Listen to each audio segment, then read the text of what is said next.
Good morning. Dear ladies and gentlemen, dear distinguished speakers, dear friends. It's with great pleasure that I welcome you today to the AI Summit 2025, Celebrating AI Innovation. My name is Petra Vorsteher and I'm co-founder of the AI Group. And it's with honor that you joined us today for the fourth time to the International Summit.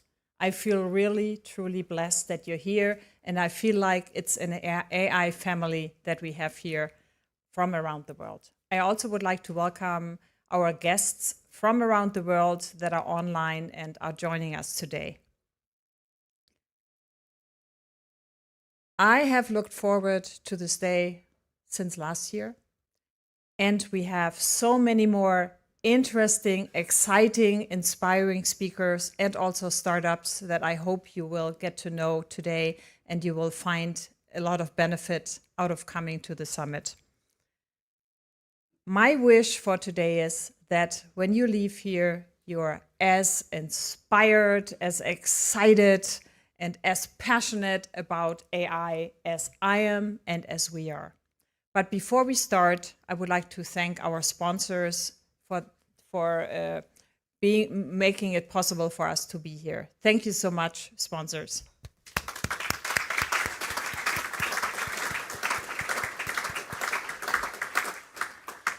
And of course, I would like to thank our amazing AI Group team who have worked tirelessly for months to make this a wonderful day, an exciting day for you. Thank you, team.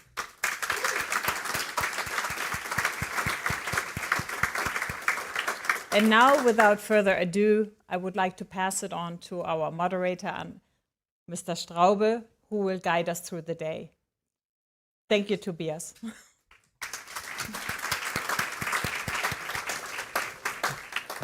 Thank you so much. Let's see, is that working? Perfect.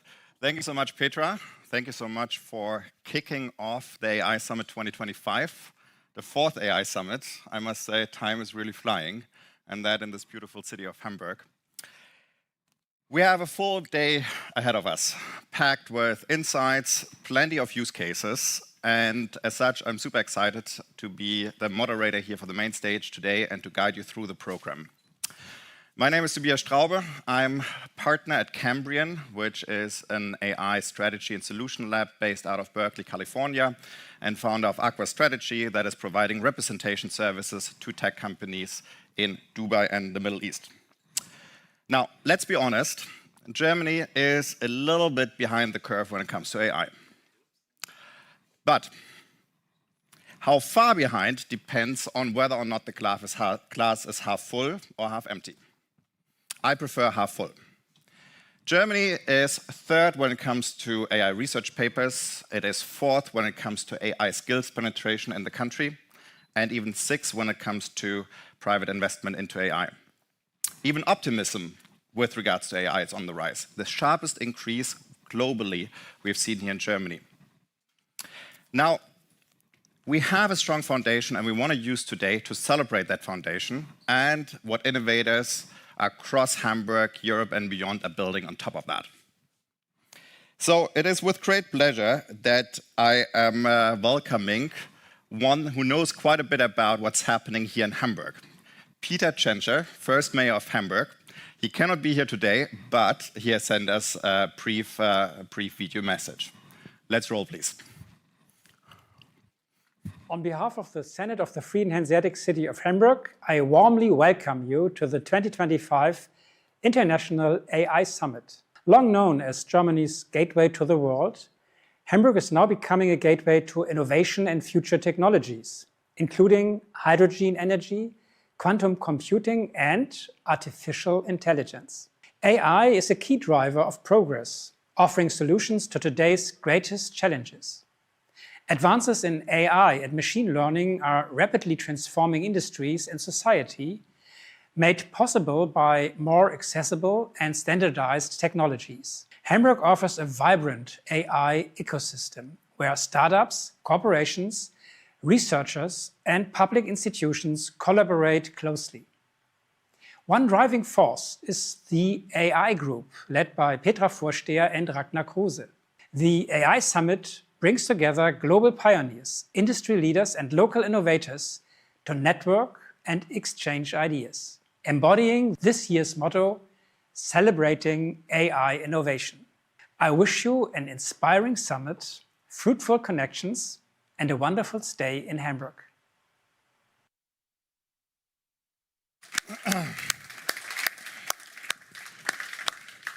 Now, for those of you who have been here before and attending one of the previous AI summits, you probably know already that the AI Summit idea actually started 2019, not in Hamburg, but in Silicon Valley.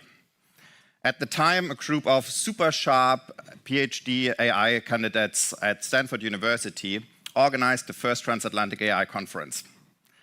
At the time, I had the pleasure to curate the event, and in the audience were Petra and Ragnar. And right after the event, they said, we need to have the same in Hamburg. Here we are, a couple of years later, fourth AI Summit happening right now. So I think it is only fitting that we start today with where it all started, in Silicon Valley, with someone who knows quite a bit about it. Oliver Schramm, former diplomat in residence and former consul general in San Francisco. Oliver, the stage is yours.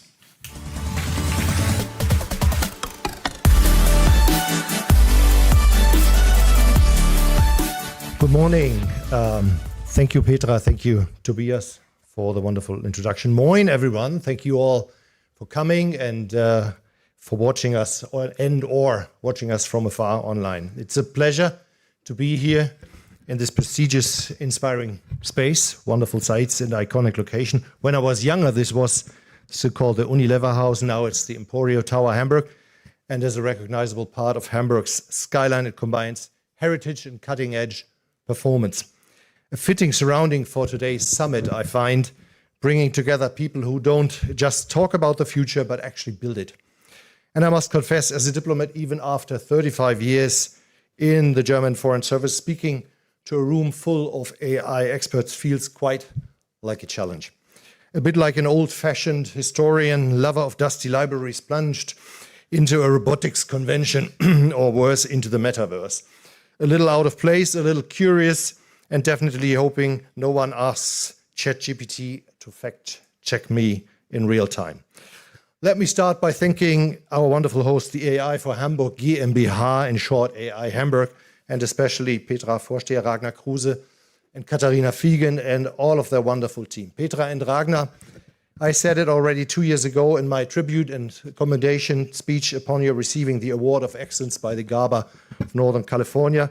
You were, and you still are, pioneers long before AI became the world's favorite buzzword. You built many bridges, not only between the Bay Area and Hamburg, but rather between continents, between businesses and academia, between humans and machines, and as a result, between ideas and actions. Hamburg and indeed Germany owe you a lot, as we all do. Thank you for your energy, thank you for your kindness and attention to detail, turning this conference into a true community. As the visionary industrialist Henry Ford once said, coming together is a beginning, staying together is progress, and working together is success. Thank you for embodying exactly that spirit and for making this gathering once again possible and always more successful from year to year.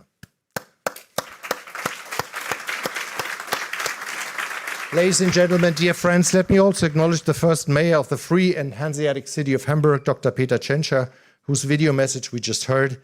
His and the city's long-standing leadership have been instrumental in making Hamburg one of Europe's most forward-looking AI hubs. Some prime examples, if you like, Xing, a true Hamburg success story, Jimdo, Free Now, 1.5 degree unicorn, the first unicorn with over $1 billion, or About You, Hamburg's first unicorn. The city's commitment to innovation, from smart mobility to logistics to digital public services, sets an example across Germany and beyond. Dear friends, Tobias mentioned, until recently I served as Germany's Consul General in San Francisco, in the Bay Area, in the Pacific Northwest. and right in the heart of Silicon Valley. And I can tell you those 4 years from 21 to 25 for me were a real masterclass in exponential change, like nothing I've ever seen before. Witnessing the explosion of large language models, ChatGPT, Bard, Claude, Grok, Gemini, and others, transforming not just how we work, but how we think. But we also saw breakthroughs across the whole spectrum. Quantum computing, thinking of Rigetti computing, PsiQuantum, moving from lab curiosity to real prototypes. Biotech startups like In Vitro, Menton AI, or Genesis Therapeutics, designing drugs and proteins with AI. Verily in life science, or HeartFlow in imaging solutions. Autonomous driving led by Waymo, by Alphabet, Google. Aurora Innovation, Neuro and Zoox, Amazon, taking to public streets in San Francisco, LA, and beyond. And robotics extending from logistics in warehouses like Fetch Robotics to delivery, or even to delivery from drones from companies like Zipline. On top of this, serious conversation, first serious conversations about artificial general intelligence, AGI, began raising deep questions about what it means when machines start learning, not just from us, but about us. When you first arrive in Silicon Valley, you quickly notice something unusual. Everyone has a startup, or so it almost seems. Your taxi driver picking you up at San Francisco International Airport, he's building an app. Your barista at the Beanstalk Cafe in affluent Nob Hill, San Francisco, she's raising seed funding. And your neighbor's dog might have a LinkedIn profile, probably because their owners are testing a new app for dog networking. That's when I realized innovation there isn't just a job, it's a mindset. It's in the air, or maybe in the oat or almond milk that they serve you at the bars. It's about the way people think. But here's the thing, that mindset, that belief that ideas can scale fast, that failure is part of learning, and that the future can be built rather than predicted, isn't something that belongs only to California. It's something we in Europe, and especially here in Hamburg, can shape in our own way. Because if Silicon Valley shows what happens when optimism meets opportunity, then Europe can show what happens when purpose meets intelligence, both human and artificial. And that's what I'd like to talk about today. What we can learn from the Valley, what are we already doing right, and what we can do right now to make AI become our own success story. One famous Valley quote goes, "If it works, you're too late." That captures the Silicon Valley mindset perfectly. Move fast, experiment, and learn while doing. Failure isn't a badge of shame, it's a line on your resume. And maybe that's one of the biggest differences to Europe. We often wait until something is perfect before we start. In the Valley, they start and make it perfect along the way. But there's the good news. This approach is beginning to take roots over here too. Across Europe, and especially here in Germany, we see a new generation of founders, researchers, and companies embracing the same creative impatience, but with our own strength. Engineering excellence, ethical standards, and a sense of responsibility that the world urgently needs. So what are the key lessons we can take from the Valley? I group them into 3 simple elements: mindset, speed, and collaboration. First, mindset, the readiness to try, fail, and try again. In Silicon Valley, people don't ask, will it work? They ask, what can I learn if it doesn't? That simple shift makes all the difference. Second, speed, not as in chaos, but as in momentum. Decisions are made fast, teams are small, and ideas are tested quickly. In Europe, we have extraordinary depth of knowledge, but we sometimes move in slow motion. The challenge is to keep our quality, but increase our pace. And finally, third, collaboration. The Valley runs on networks of people, of data, and ideas. Engineers talk to designers, founders talk to academics, investors talk to baristas, and sometimes it's the barista who has the best idea.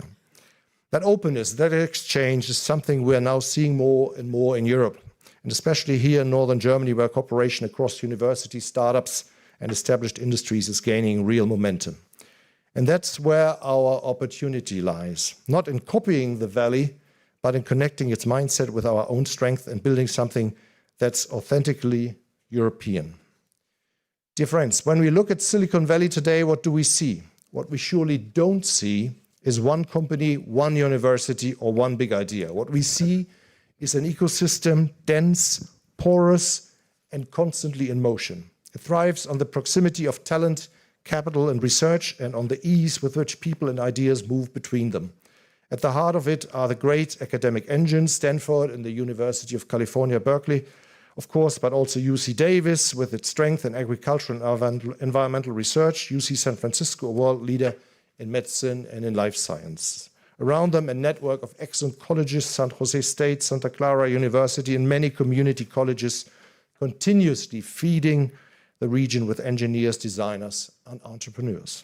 This academic base meets one of the most powerful innovation clusters in the world.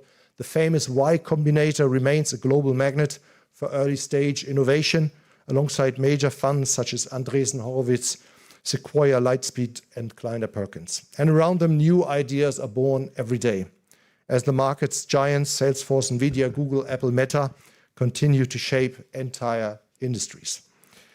Even classical hardware like Tesla, Cisco, Intel, AMD, or Qualcomm is thriving, and fundamental research is alive and well. At the SLAC National Accelerator, a bit similar to our Hamburg's DAISY, or the Lawrence Livermore National Laboratory, where cutting-edge physics meets applied technology. And let's not forget that many German companies that have become part of this ecosystem, making it the fourth largest foreign investor by country in the Bay Area. Think of SAP, Siemens, Continental, Allianz, Bosch, Infineon, Merck, Zeiss, Bayer, to just name a few, plus all the major German automotive brands represented with tech offices there. In the end, Silicon Valley's true strength is that the boundaries between science, business, and public research barely exist. Ideas flow freely in cafes and labs and garages, and yes, sometimes on the bike paths between Palo Alto and Mountain View, or at Buck's Cafe in Woodside. Germany can learn from that, not to copy it, because Silicon Valley is a product of its geography, its risk, culture, and its decades of accumulated trust between universities, investors, and entrepreneurs. But we can translate it into lesson, create shorter paths between research and application, reward collaboration over hierarchy, and give innovation more room to fail and to rise again. As one founder told me in Palo Alto, in Silicon Valley, people don't ask if your idea will work. They ask how fast you can build the prototype. It's a mindset worth adopting in Hamburg, in Berlin, Munich, and across Europe. Some of this mindset was built by Germans themselves. Some of the brightest minds shaping that ecosystem are German or of German descent. Sebastian Thrun, who helped bring self-driving cars to the world. Richard Socher, a pioneer in natural language processing. Cyriak Röding, bridging AI and health innovation. Andreas von Bechtolsheim, whose work in computing and venture investment has shaped generations of technology companies, and who will also be speaking later today. And yes, Peter Thiel, reminding us that German ideas can travel far and sometimes in surprising directions. What unites them is the ability to combine German engineering depth with Silicon Valley audacity, or as we might say, Gründlichkeit trifft auf Größenwahn. Meticulousness meets megalomania. In 2024 alone, according to available publicly reported data, global AI investment exceeded $100 billion, nearly half of which flowed into companies in the San Francisco Bay Area. Of the world's 50 leading generative AI unicorns, more than 30 are based in and around Silicon Valley. Europe, by comparison, accounts for roughly 20% of global AI funding, with Germany representing about 3%. But the pace on this side of the Atlantic is accelerating. Startups like Aleph Alpha in Heidelberg, DeepL in Cologne, and 1,5 Degrees, I mentioned them already, in Hamburg, show that Europe can innovate at the frontier. Globally, AI is now not just about technology, it's about wealth creation, jobs and influence. The Bay Area's AI ecosystem produces billions in exit value annually, and new unicorns are emerging at a rate of nearly one per month. Europe's task is to invest strategically, connect science and capital, and ensure we don't just follow, we compete. But Germany and the EU have learned a lot and are now, in my view, acting with remarkable determination. At the national level, we now have, for the first time, a dedicated federal ministry for digital affairs and state modernization, the federal government's AI action plan, the AI Made in Germany initiative, and agencies like Sprint or the WIN network are part and parcel of this strategy and of this mindset. Germany's national AI strategy invests more than 5 billion euros through 2027. And we are fostering through this strategy AI competence centers for small and medium-sized enterprises or for use of AI across government services. At the state level, Baden-Württemberg focuses on industrial AI clusters. Bavaria invests heavily in research and startup support. Hamburg hosts accelerators and AI labs, bridging startups and universities. And Schleswig-Holstein has transformed public administration using open source AI, showing how modernization and trust can go hand in hand. Across Europe, the EU AI Act and Digital Service Act set a global framework for trustworthy AI, while the CHIPS Act, Digital Market Act, and Data Governance Act strengthen industrial resilience. Horizon Europe supports cutting-edge research, and the European Innovation Council, with a 10 billion euro budget, backs deep tech startups, making it the single largest European AI investment initiative. But let's take a step back. Why does all of this matter? It matters because AI is not just another technology trend. It determines economic competitiveness, strategic sovereignty, and even national security. Whoever controls compute, data, and capital does not just build products. They build the future architecture of power and prosperity.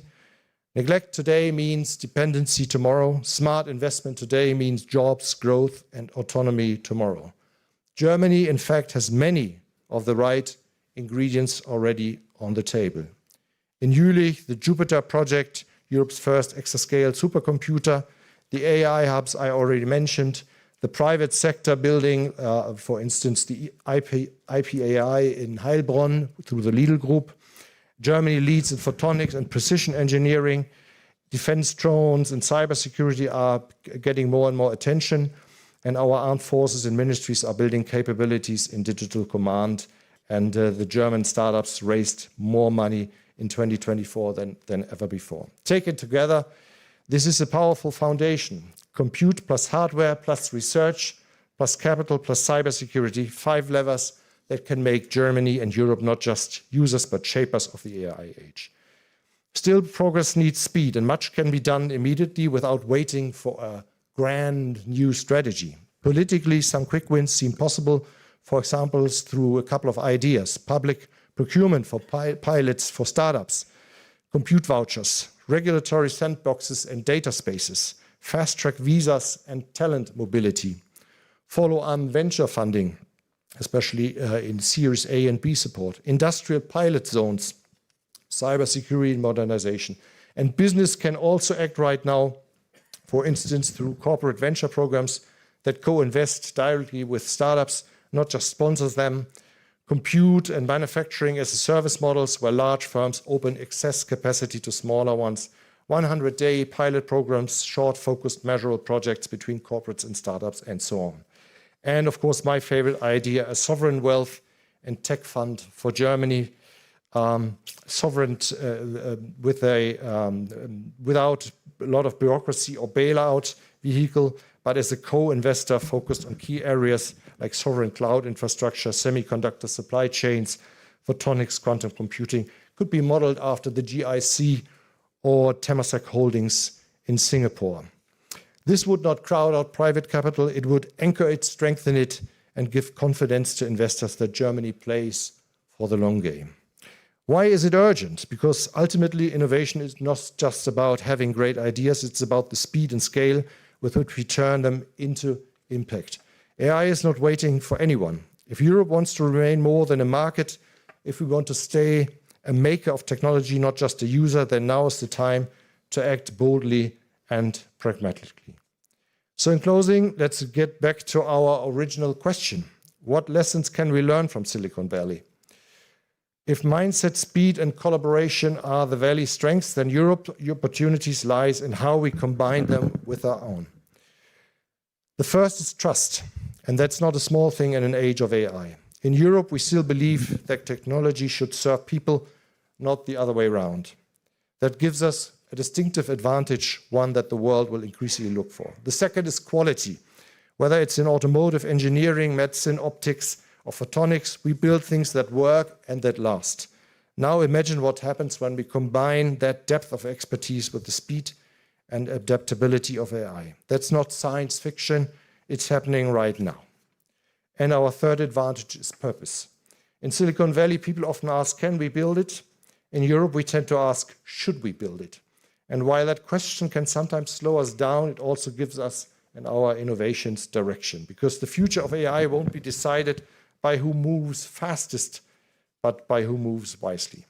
That's why Europe has a real opportunity right now, not just to adopt AI, but to define what responsible human-centered AI actually looks like. What we need now is a shared sense of this urgency and a bit of that boldness that says, let's just do it, let's try, let's see what happens. And if we can combine that energy with our European sense of purpose, then the next wave of AI innovation may not come from Silicon Valley, but from here. Who knows, right from the banks of the River Elbe. In closing, when I left California this summer, a friend said to me, you'll miss the sunshine. And I told him, apart from Carl, the famous fog of San Francisco, I sure will. But don't worry, in Hamburg, the people bring their own light. Because what truly makes innovation shine isn't the weather, it's the mindset, it's the courage and the sense of shared purpose. And I see all of that here today. So let's take the best from both worlds, the creativity of Silicon Valley, the depth and purpose of Europe, and build the future we actually want to live in.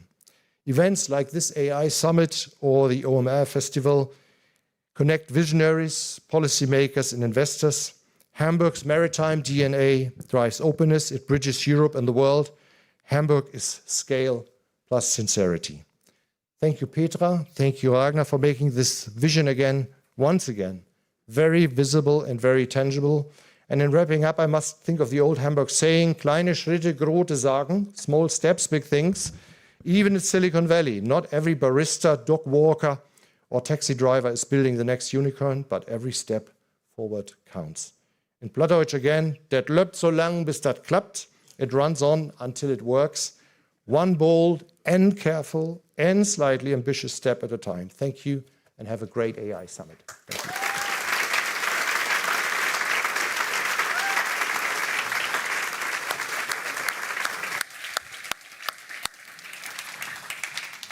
Thank you so much, Oliver Schramm, for the inspiring and certainly super rich talk, and for reminding us of the power of ecosystems. And at the core of ecosystems is networking. And I really want to encourage you in between the talks, in the coffee breaks, to grab your favorite speakers, get engaged with the startups, to make and feel the magic here as well, that we are building an ecosystem that will last beyond today's conference. Now, we've learned quite a bit of what's happening in Silicon Valley, and it is impressive. Now we want to take a look at the more global stage and take a look at the numbers. I mentioned a few statistics about Germany already, but to really understand where the momentum is heading and what is actually really happening, we need to take a much deeper look. The next session will do exactly that. It will set the backdrop for the conversations today here on the main stage and beyond.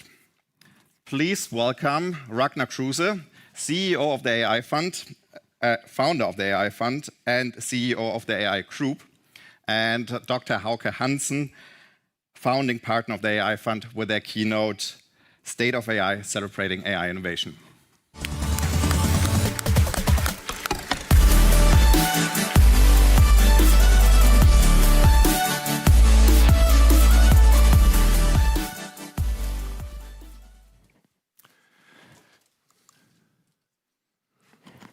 Good morning. There are the slides.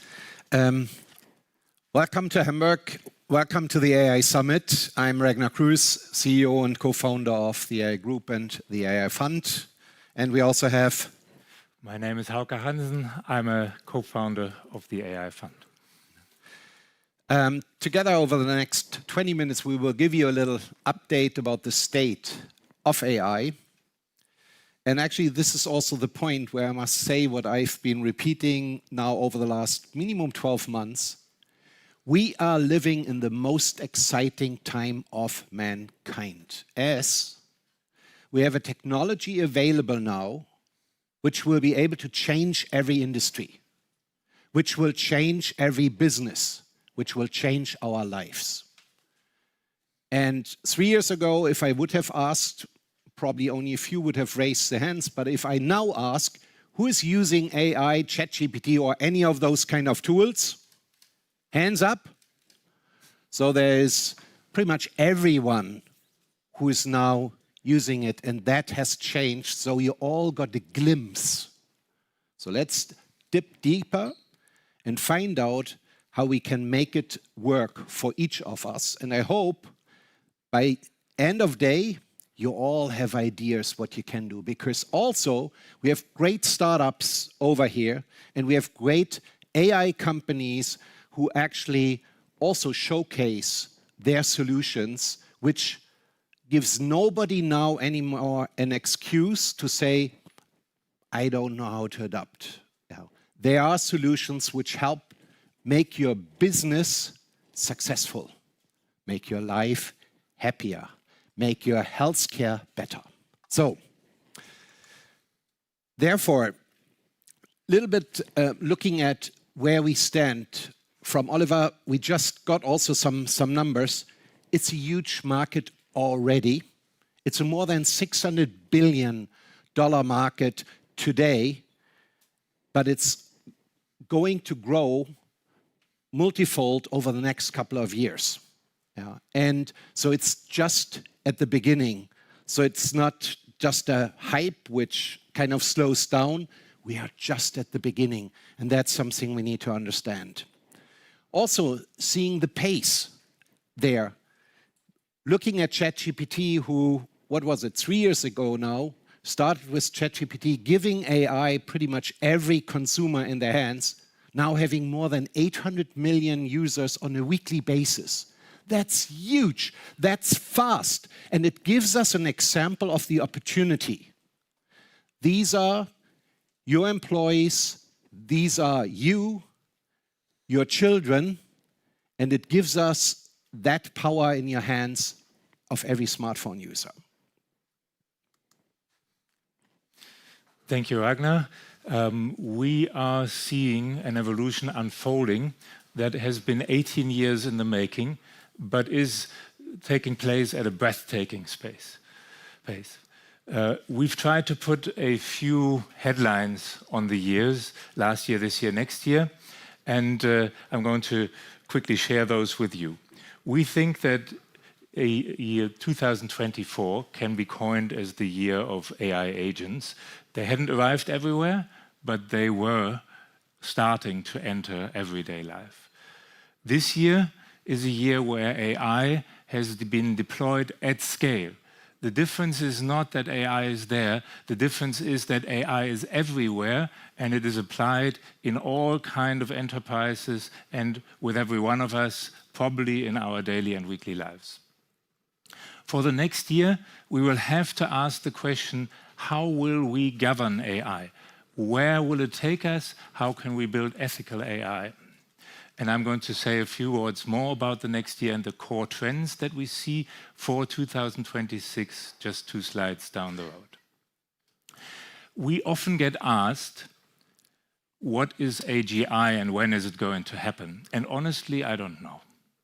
But one thing we know with relative certainty, and that is the evolution is going from AI being an assistant, providing information, to being an agent, being a helper, to being a multi-agent, a group of agents, to become an organizational AI, an assistant for whole institutions.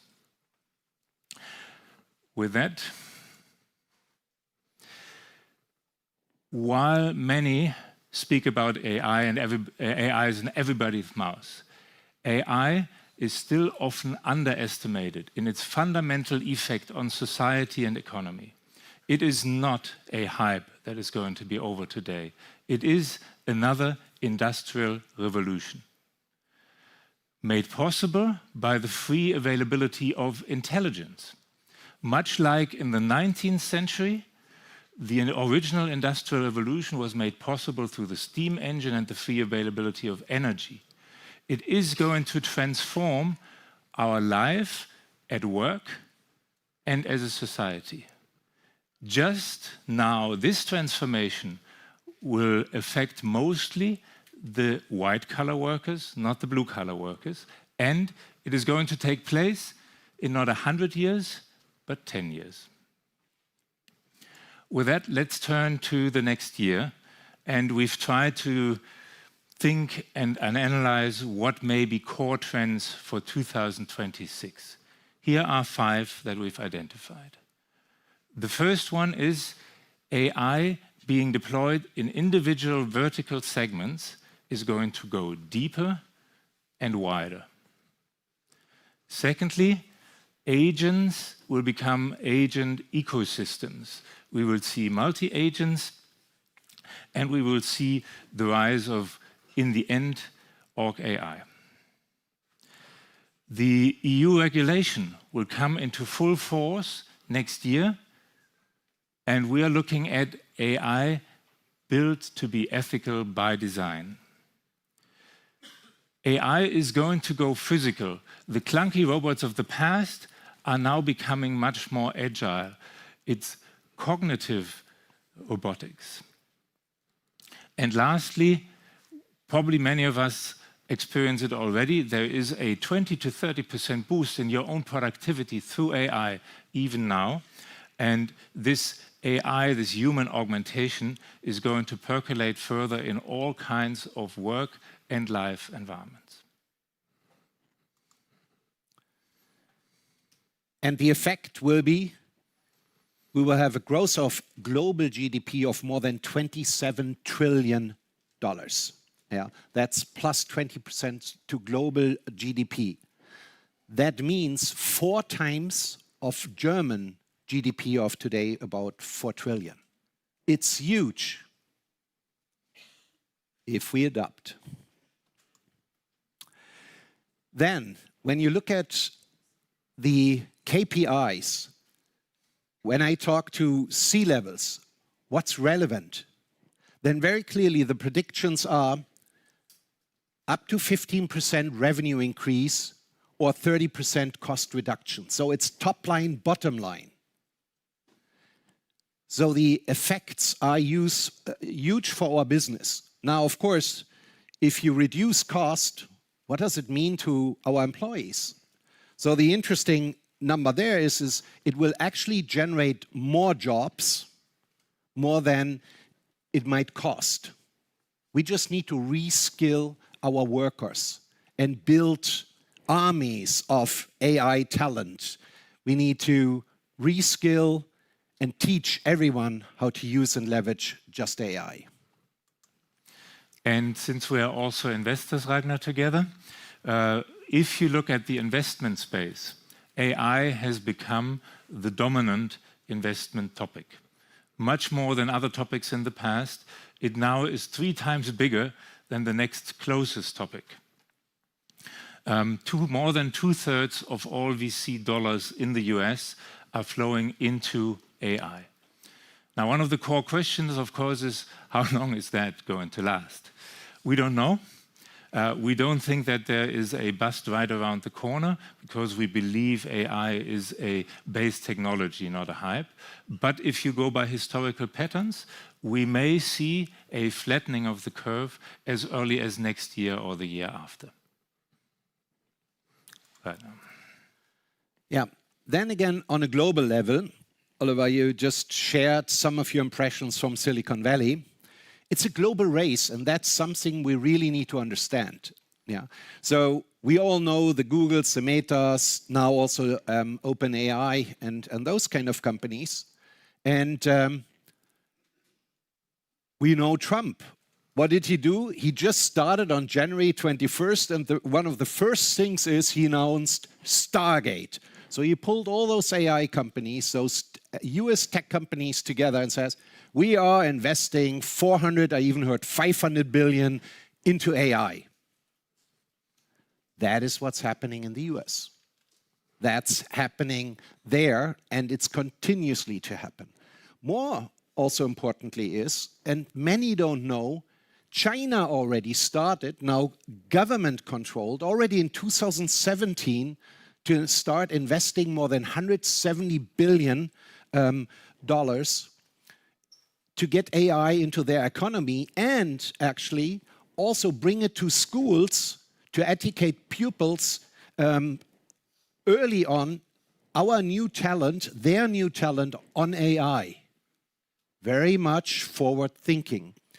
And that was a starting point there. The results you can see now on our streets, Byte, Neo, and so on, all cars filled with AI. You can do video conferencing then, and so on.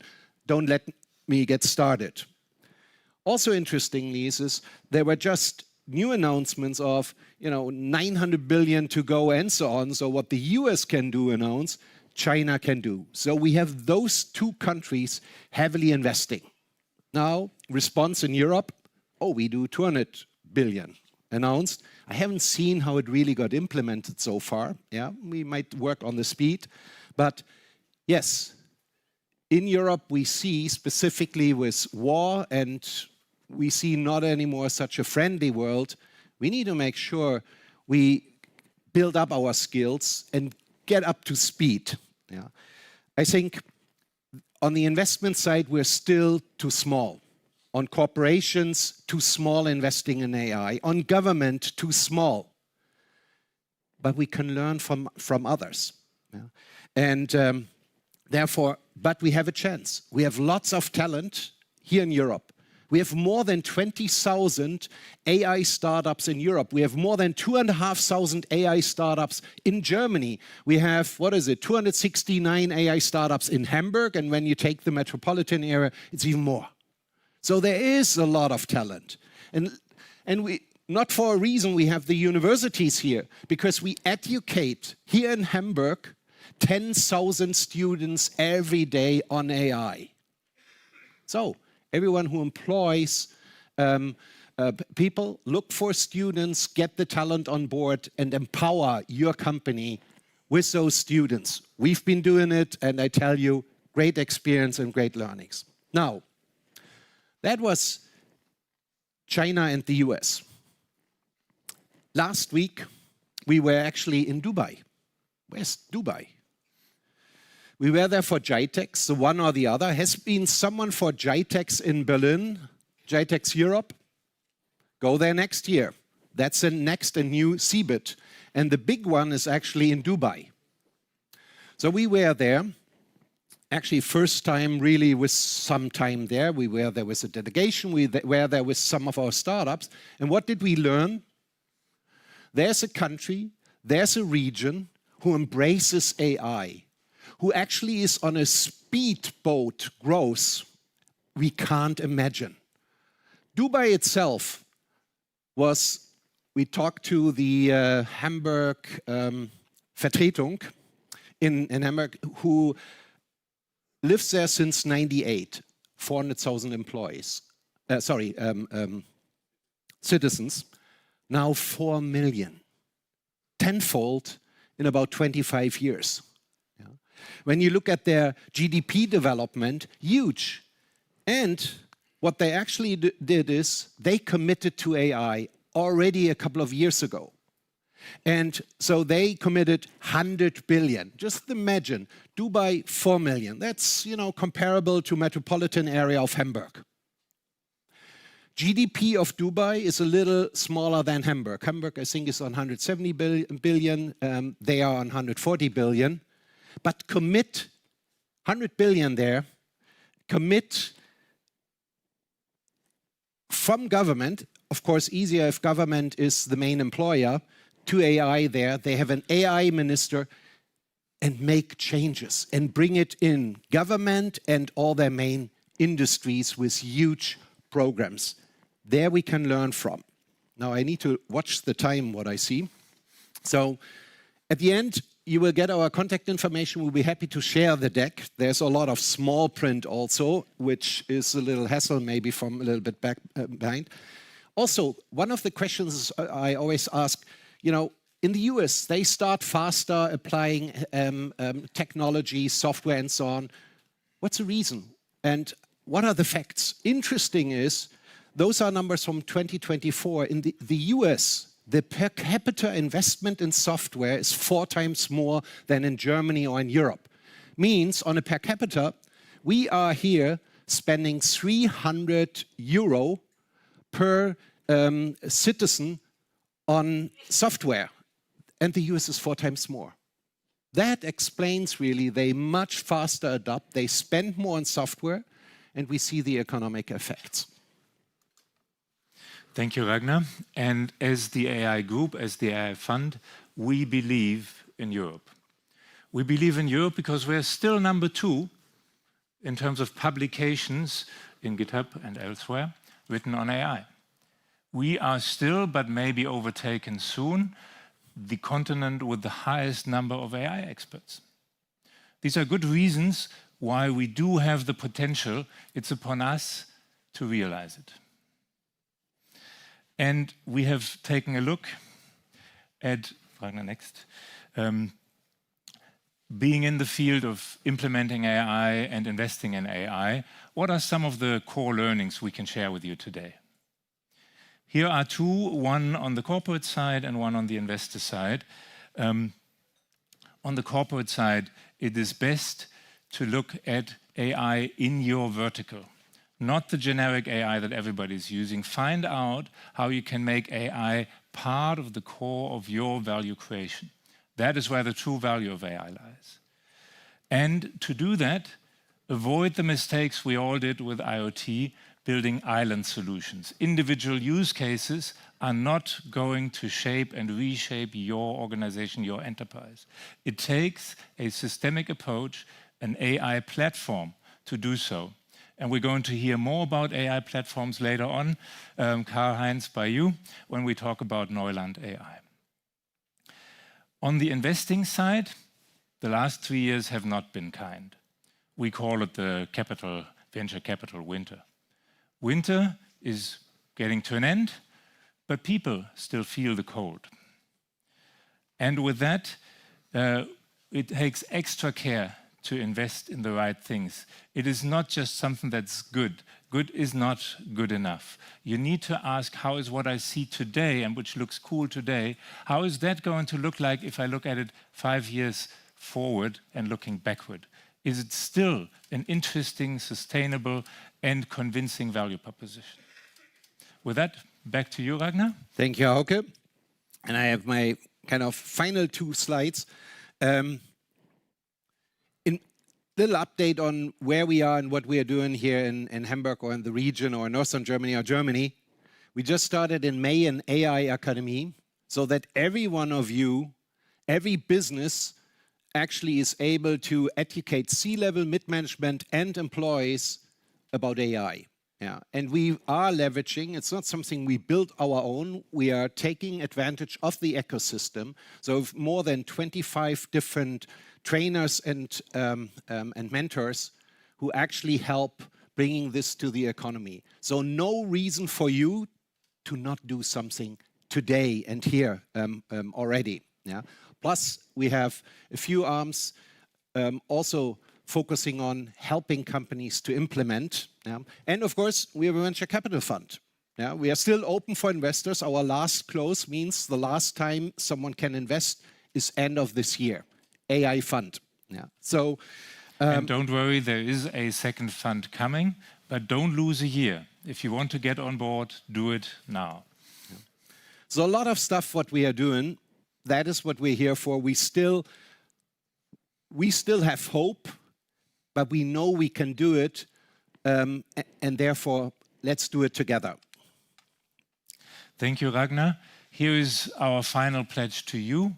We'd love to extend our hands to become an open network with you, to partner with you along 3 lines. First, let's learn together.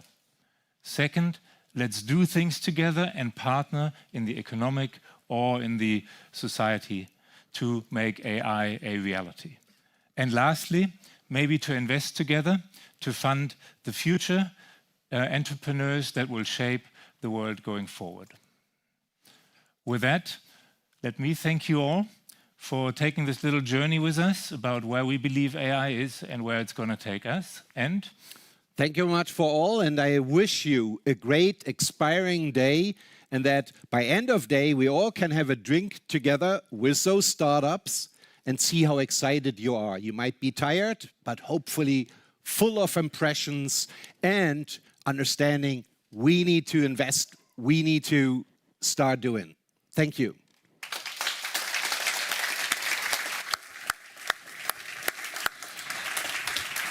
Thank you so much, Ragnar. Thank you so much, Hauke, for giving us that structured overview. It's not that easy to sift through so much data, I can tell you that, and provide such a comprehensive picture. And I think that was a really, really good journey they have taken us on. Thank you also for reminding us that AI is not just about technology, it's about economic competitiveness, it's about geopolitical positioning, but it's also a social issue. Now, numbers only tell one part of the story.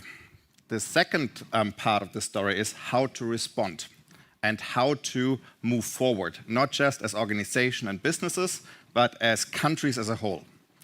And our next speaker, Fabian Westerheide, is a leading voice in Germany in pushing that conversation forward.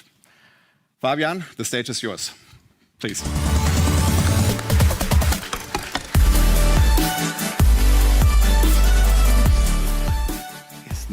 Thank you. Good morning. So, you can start my timer if you want to. I was asked to talk about how Germany can become an AI nation. And I have written a book about this. It's called Die KI-Nation. And this term KI-Nation is even represented in our recent coalition agreement. So the CDU and SPD have agreed we want to become an AI nation. And I still struggle with this because I'm doing AI like Ragnar and Petra and many of you for over a decade. And I've seen immense growth and still too slow.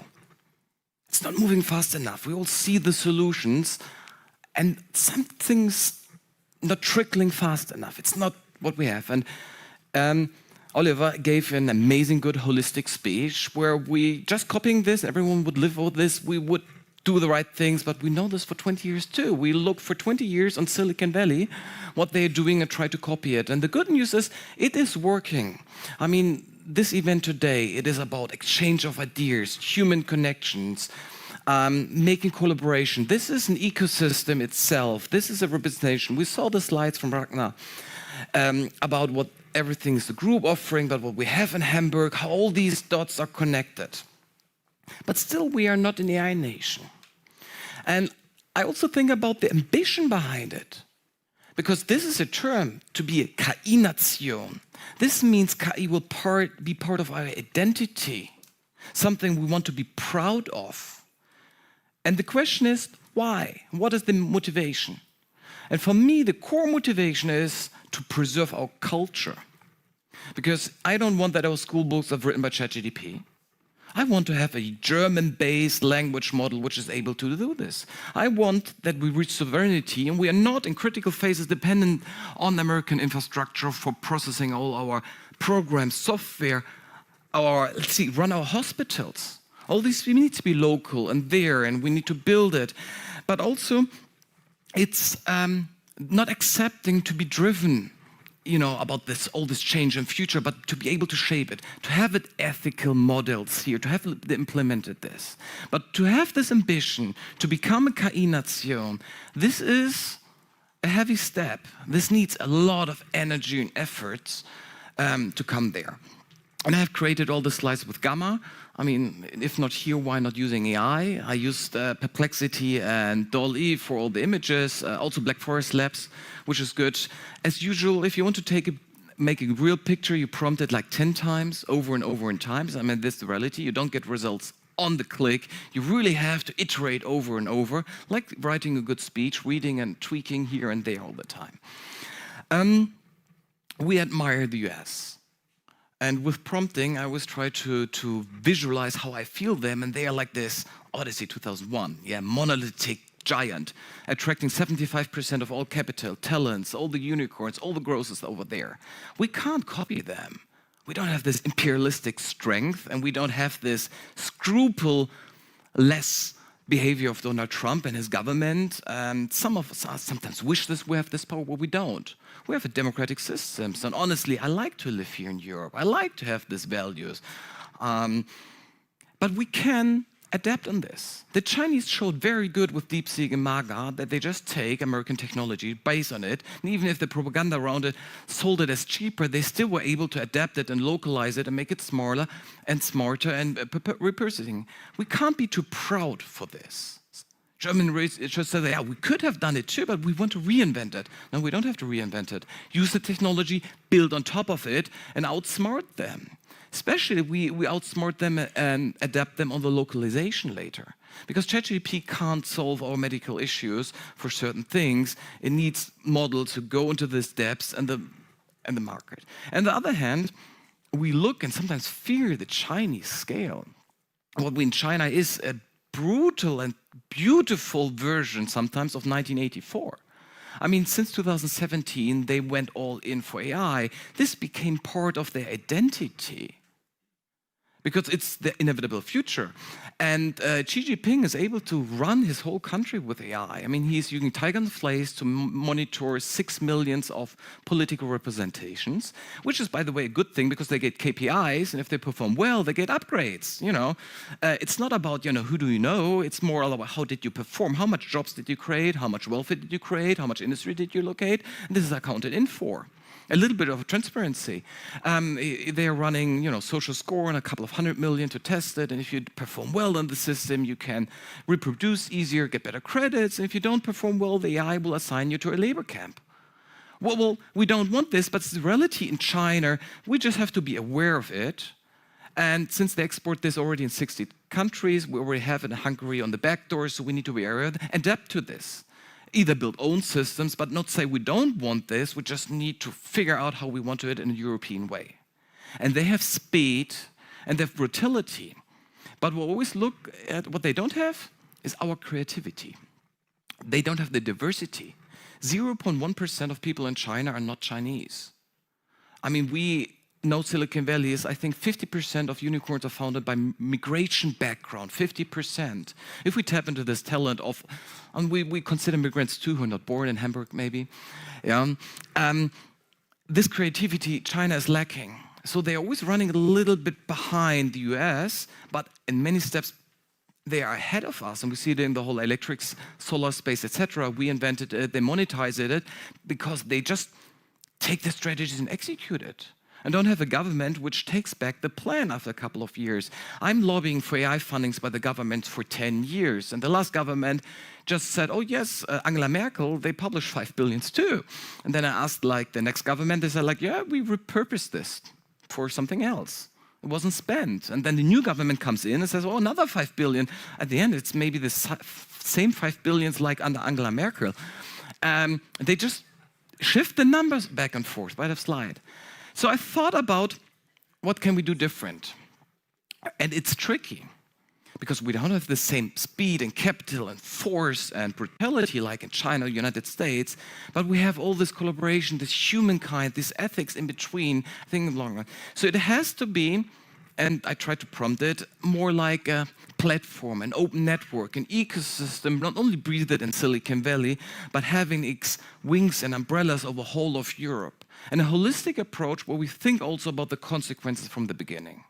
Yes, what will it be to jobs, not only generating, but what will be the 50% who lose their jobs? How do we cope with this? Not leave them behind and then they vote for AfD, but to include them and to embrace them and, you know, having a better storytelling, being not the country which say, oh, well, we just do it, and if you don't believe the AI, you get to prison, or you know, if you oppress us, we punish you, but say you can criticize it, and we incorporate your feedback in a certain way, just not as long as it's currently taking, just being a little bit faster with this. And we can't wait on politics anymore. I sent this slide, by the way, Thomas Jaczombeck ahead of it, so he's our current Secretary of State for Digitalization. I sent him the slides, he liked the slide, and he liked the mention of the picture there. It was at the Rise of AI conference earlier the year. And he became now a guy who is supposed to save Germany. And what his first agenda on Instagram was, Funklöcher. Melde dein Funkloch. That is the status quo of digitization in Germany. I mean, Wildberger is running a startup. And I think it's great that we have a ministry now, finally. Dubai is long ahead of us. But running a startup is not solving everything yet. It's a startup. They are, trying to build their team, getting an office space, getting a budget. This will take a little bit longer until they can scale. So we can't wait for them. Honestly, it's the vice versa. We need to push them. We need to help them. We need to open doors. We need to get them. The politics is running behind us, but we, the ecosystem, the entrepreneurs, the investors, we shape it. So we can't wait. Also, the system is broken. How money is spent, how politics is executing, what their core belief is. Thomas, he knows this stuff. He invited me to be an expert at the German Parliament for AI in 2016 already. He asked me already, when do we need to embody AI in own vehicles to see them as an own heuristic personator in the economy 10 years ago? And still he's fixing Funklöcher, because this is reality. And the second is, the money is not flowing like supposed to flow. I am frustrated. Ursula von der Leyen is giving another 200 billion out for the environment. What it's doing is feeding into this whole industry of optimization proposal, call for tenders, call for innovation, etc. Instead of giving this money to investors or entrepreneurs, you always have this layer of double security before tax money is supposed to spend.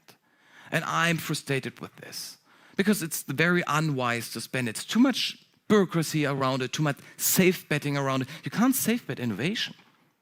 As Oliver said, we need to fail, and I don't mind if we fail 100 million on the wrong AI projects, but the learnings from this is great, the refurbishing is great, the talents, they will keep on moving. I think this is good invested state money, because it's nurturing at this. It's way better than building more buildings, where the money is stuck for a while. It needs to go to the people, to the salaries. It should be consumed. It should be refurbished all the time. So we need smart capital. And ChatGPT prompted some fancy words for this you can look at. I can't even abstract it. But we need to change the way how we use the wealth of our society and bring it in real time back into society, and not optimizing it in heritages, in large buildings, in trust funds, which are not providing, I would say, this Übergewinn. If you have enough money to live, the surplus should be refurbished. And if it's even going on stock market and buying IPOs or being out there, it can't be stuck. And so one thing I lobbied this for 10 years now, I would like to have a 1 trillion future fund. And Oliver already took this point too. Speaking about this, but I already said this 10 years ago, it was a big number. Today it's not a big number anymore. We're spending 500 billion for defense, and that's not going into the ecosystem. That's going to 5 companies at the end, and maybe 2-3 new startups. And that's not really a lot of innovation or recycling. Honestly, building tanks, we all know we have to do it, but it's not the best, and it's the truth that we have to build it. But I think giving another 200, another 2 Doppelwumms and bazookas, we could. But what I would do different, set it up as a long-term bond for 100 years. Give a 2% interest guaranteed for everyone who's investing for 3 generations. If you make earnings from this, give it out as dividends to every society. And don't let politicians run it. Let people from the ecosystem run it, structure it, invest into education heavily, into the infrastructure we need, do funds of funds, invest into entrepreneurs in smart ways. But again, don't make it another administration vehicle. Make it like a real sovereignty fund. And I think this would be honestly a credit as a society I would like to take, which is way better than feeding more into the social welfare system, but to at least invest something which will have a return on society at a certain point.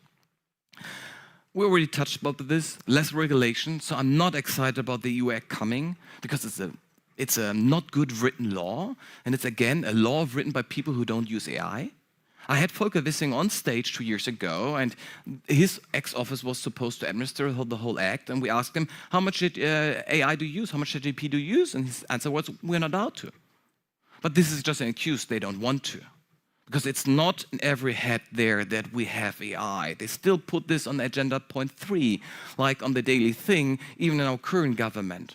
It's not their highest priority, but in China it is, in the US it is, in Dubai and Saudi Arabia it is, and they will succeed with this. And even Macron is for years long on AI, but doesn't find the political power for everything. No, he doesn't have any political power.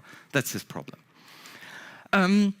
So what can we do in Germany? What we need is, by the way, energy. Really, really affordable energy. All these mega clusters, they cost more energy. AI is currently eating our world, not on the good things. And building larger clusters with more energy consumption is not the solutions for sustainability which we need to save our planet. So we need to figure out, and we have solutions in Germany where you have computing clusters and take the energy and feed it back into houses, and people have warming it there. So we need to build our clusters and our housing cohesive, smart. We don't put the computing center outside the city. It needs to be closer, especially for all the AI companies who want for the latency be around it, because it will be an edge at a certain time then when you have your computing power very close, and you don't want to have it sent to Frankfurt or, by the way, to Dublin, etc., to use their GPUs. But we need energy for this. Really. We need this. US is going down with energy prices, in China too. I think it's already a factor 5 or 6 times cheaper than we have it, and it is a key thing. Advanced computing, we know, we need more GPUs, like Jülich, fabs. We need to have the smart people, honestly, to build the whole semiconductors industry, at least in Europe. We can't bet on Taiwan forever, and even 2049 will be a critical, we know China wants Taiwan back. We can't change this, so we need to face it at least and figure out how to fix global supply chains around this. My joke is always offer a lot of Taiwanese to live in Brandenburg with a lot of space, relocate them on good terms. They can bring their fabs, their knowledge, their families, everything. That would be interesting. And the third thing is industry integration. Also, Oliver said this. Ragnar said this, Hauke said this. It will be about small language models. It will be about verticalization. We have Fachwissen in Germany. We have this Mittelstand and all this tiny, tiny expert wissen in very small markets. Put them in small models and keep this knowledge. Recently, we spoke about I met the head of Rewe Digital, and they are really advanced. And they said, our core problem today is we're missing a lot of people everywhere. And I spoke with Felix Bossmann, who will talk later, about huge gap that retirement people will be there. We miss people. Number one reason to use AI is not about making more money, but to fulfill your business purpose now, because we don't have enough people anymore. This will be, on the long term, good. Less people, more productivity with AI if we share the wealth around this fair. But on the other hand, you have to fix a lot of problems with AI because we don't have enough humans to work with us to keep our wealth. So I said this, domain expertise, hidden champions, pushing this. On the conference, I had the theme, good news from Europe. The thing is, we didn't have the one good news. We don't have a Stargate project. We don't have this 100 billion announcements. But we had thousands of success stories. A lot of tiny news. Europe has on the abundance of great people and many, many successful projects. We just don't find the good storytelling around it to pool it. It's about education, we know it. And I think the last call to action, because phone is ringing and telling me I have to stop, we need a vision. We can't become an AI nation because we fear it. And out of fear, we want to solve this. We need to believe that AI really can help us to live longer, to have a better education, to fix our kindergarten problems, our infrastructure problems, to make the Bahn pünktlich. All these tools are out there to have a better, convenient life, to make our taxes, to reduce bureaucracy, to see this as a tool to make life better and to incorporate this back in our cultural DNA to be something proud of. So the last call to action is if you want to continue this dialogue after today, we have the Rise of AI conference, and most of the people will be around there to continue this. We do this on purpose, half a year. And if you want to go deeper into it, because I have a lot of radical thoughts, what we can do, I've written this book. It's KI Nation. If you ping me, I have 2 books with me. You get, the first one approaching me is giving one. And I say with this, thank you, I'm time, and enjoy with good energy the rest of the day.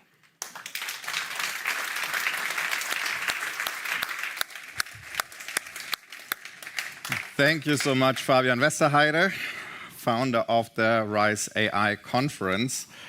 The talk reminded me of a quote from Albert Einstein, actually. He is quoted saying, "The world how it is today is a result of our thinking. We have to change our thinking if we want to create a different world." So today is the place here on the main stage to also bring up new ideas and to do exactly that, so that we create the vision that Fabian has been speaking about. Now, I want to zoom in a bit. We talked about the national level, but change is not necessarily happening on the national level. In the end of the day, it's happening by teams. It's happening by people. And the next speaker will talk exactly about that. Ludovic Bodin will talk about how 10 people and smart AI can build the next unicorn. Thank you. Very nice to have you here.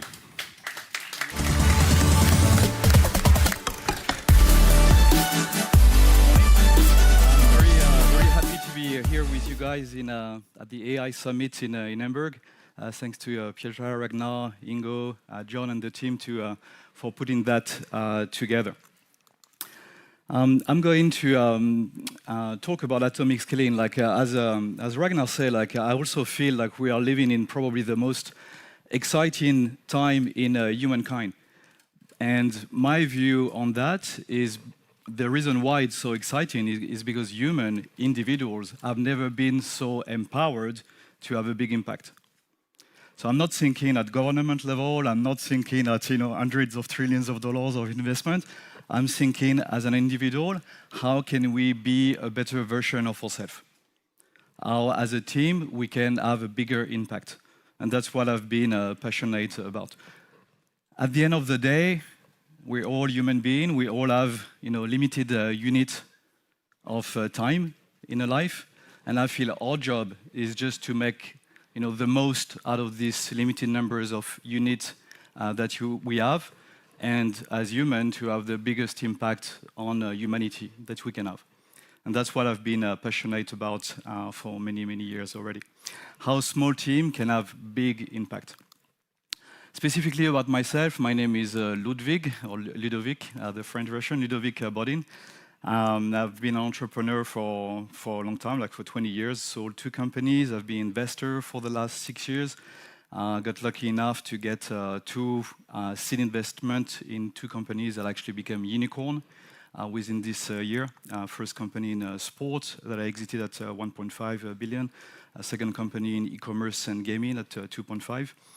And I'm also the published author of a book, which is a best-selling in entrepreneurship right now, called Atomic Scaling.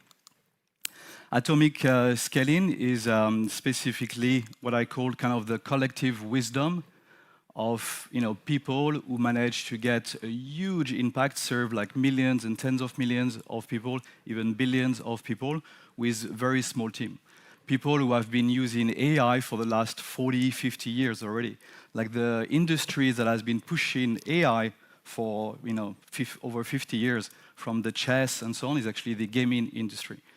The people who actually have the most impact per team member, the most revenue per team member, have been people in the gaming industry, such as Gabe Newell, the founder of Valve, who also contribute to atomic scaling. Other people from Europe, like Ilkka Pananen, co-founder of Supercell. We're talking about very, very small teams who are managed to create games played by hundreds of millions of people, generating billions of revenue with teams of 5 to 7 people developing them. We're talking about other European, like Peter Westerbeke, the founder of Angry Birds, small team in also Finland, who managed to get over 5 billion people interacting with the brand and Angry Birds, the game. And today we're talking about Silicon Valley and China adopting this mindset that small people have never been so much empowered, small teams have never been so much empowered to have huge change. From Silicon Valley to China, such as Microsoft and Xiaomi and so on. What we called, what Zuckerberg called talent density. So that's what I've been passionate about, like how individuals, like you and me, like human beings, like small teams of a few people, maximum like 100 people or so, can have huge impact. Can not only create unicorn, but actually impacts the life of billions of people. I'm from France. I've been actually also French elected. I'm not waiting anymore from the French government to have the impact. I believe it has to be at our individual level today. So let me share with you a little bit of what's happening in terms of the mindset. It's actually not just in Finland and in Germany and so on. It's something that Chinese people, should I say, are adopting. How can they become the better version of themselves? More creativity. I've heard some things before as a partially Chinese that shocked me, but how can individuals become more creative, more empowered to have a bigger impact? The number one challenge from the new Turing test from the founder of DeepMind is how a very small team, like maybe one person with AI agent, can actually reach 1 million in revenue, in annual revenue. So one person, and that's what some people, like the founder of DeepMind, is calling the new Turing test. Well, the reality is like some people have already been doing that for a while. Meet an entrepreneur actually who comes from the gaming industry. Alex is a one-man team developing trading bots that basically are so good at predicting the future that they can print thousands or sometimes tens of thousands of dollars per day.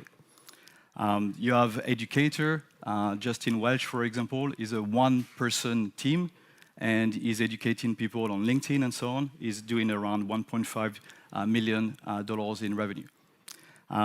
His most favorite sentence is, "I don't want to worry about anyone else but myself and my wife." You have people in the online dating, such as the Canadian founder of Plenty of Fish. Plenty of Fish was actually a one-person team for many, many years before they got bought by Tinder and Match.com for $500 million. They increased the team from 1 to 20 people. And that was, $500 million exit. The second challenge that you might be familiar about has been launched through a WhatsApp group by Sam Altman, the co-founder and chairman of OpenAI. Are we going to be able to get to the unicorn being $1 billion valuation, not necessarily revenue, companies with a team of 1 to 10 people? Well, again, if we look from the gaming industry, we have Eric here, who actually did a PC game, farming game on Steam called Stardew Valley, who actually generated way over $300 million in revenue. We actually have teams in Hamburg that I've been working with in the gaming industry with a team of 3 to 5 people who managed to already got exits of $200 million within a year and a half. And that's people from Hamburg who have been in business for the last 20 years, a company called Exit Game. We have a small team led by Pavel Durov, the co-founder of Telegram. We're talking of 30 full-time key employees, mostly engineers, no HR, no product manager, 1 billion users. So time to rethink this 1,000 employee unicorn, like what used to be called in the Bay Area blitz scaling. We're kind of the antithesis of blitz scaling. Ilkka Pananen actually has been, for me, kind of the origin story of my about atomic scaling. Ilkka is actually the founder of a gaming company called Supercell, with games like Clash of Clans and Clash Royale and Brawl Stars and so on. The name Supercell comes from this idea that super team, super small team, cell-sized team, usually 5 to 7 people, can achieve big things. In the case of Supercell, they have 6 games published. All their games were developed by a team of 3 to 7 people pretty quickly, and all their games generated over $1 billion in revenue. Of course, they try many, many games. Sometimes it doesn't work, but all the games that they actually published were developed by a very small team, less than 7 people, and each of them generated over $1 billion in revenue. So in my world, as an entrepreneur, back to entrepreneur and also investors, you have two choices. The first one, either you are trying to have so much freedom that you don't need a very large team, and you can have a business that somehow is automated and generating cash flow for you to enjoy life and travel the world and be with your family and so on. And that's the Turing test number one from the founder of DeepMind. Number two is like if you want to have the biggest impact with a small team, how can you do that? Not necessarily like the most important for me is not are you going to build $1 billion unicorn or whatever. It's a side effect of you being the best version of yourself, and the team with the limited resource that you have, with the limited numbers of people that you have, can be the best version of themselves. So I've been deeply looking at that, and there is 7 common traits that help companies achieve this massive outcome. From a business point of view, of course, digital product is a lot easier to scale to billion users and billions of revenue and so on. But at the end of the day, you also need to think, if you're a more traditional business, how can you be more a digital company? What kind of distribution are you having? The Chinese company today, like for example Xiaomi, you saw Wang Xiang before, the former chairman of Xiaomi, their strength is they basically see anything can be done. Anything can be OEM, meaning there is so much capacity from a factory point of view in China that any entrepreneur right now who wants to sell anything doesn't need to think about production anymore. He can find a factory who will do it, put a brand on top of it, and suddenly be entirely focused on digital marketing.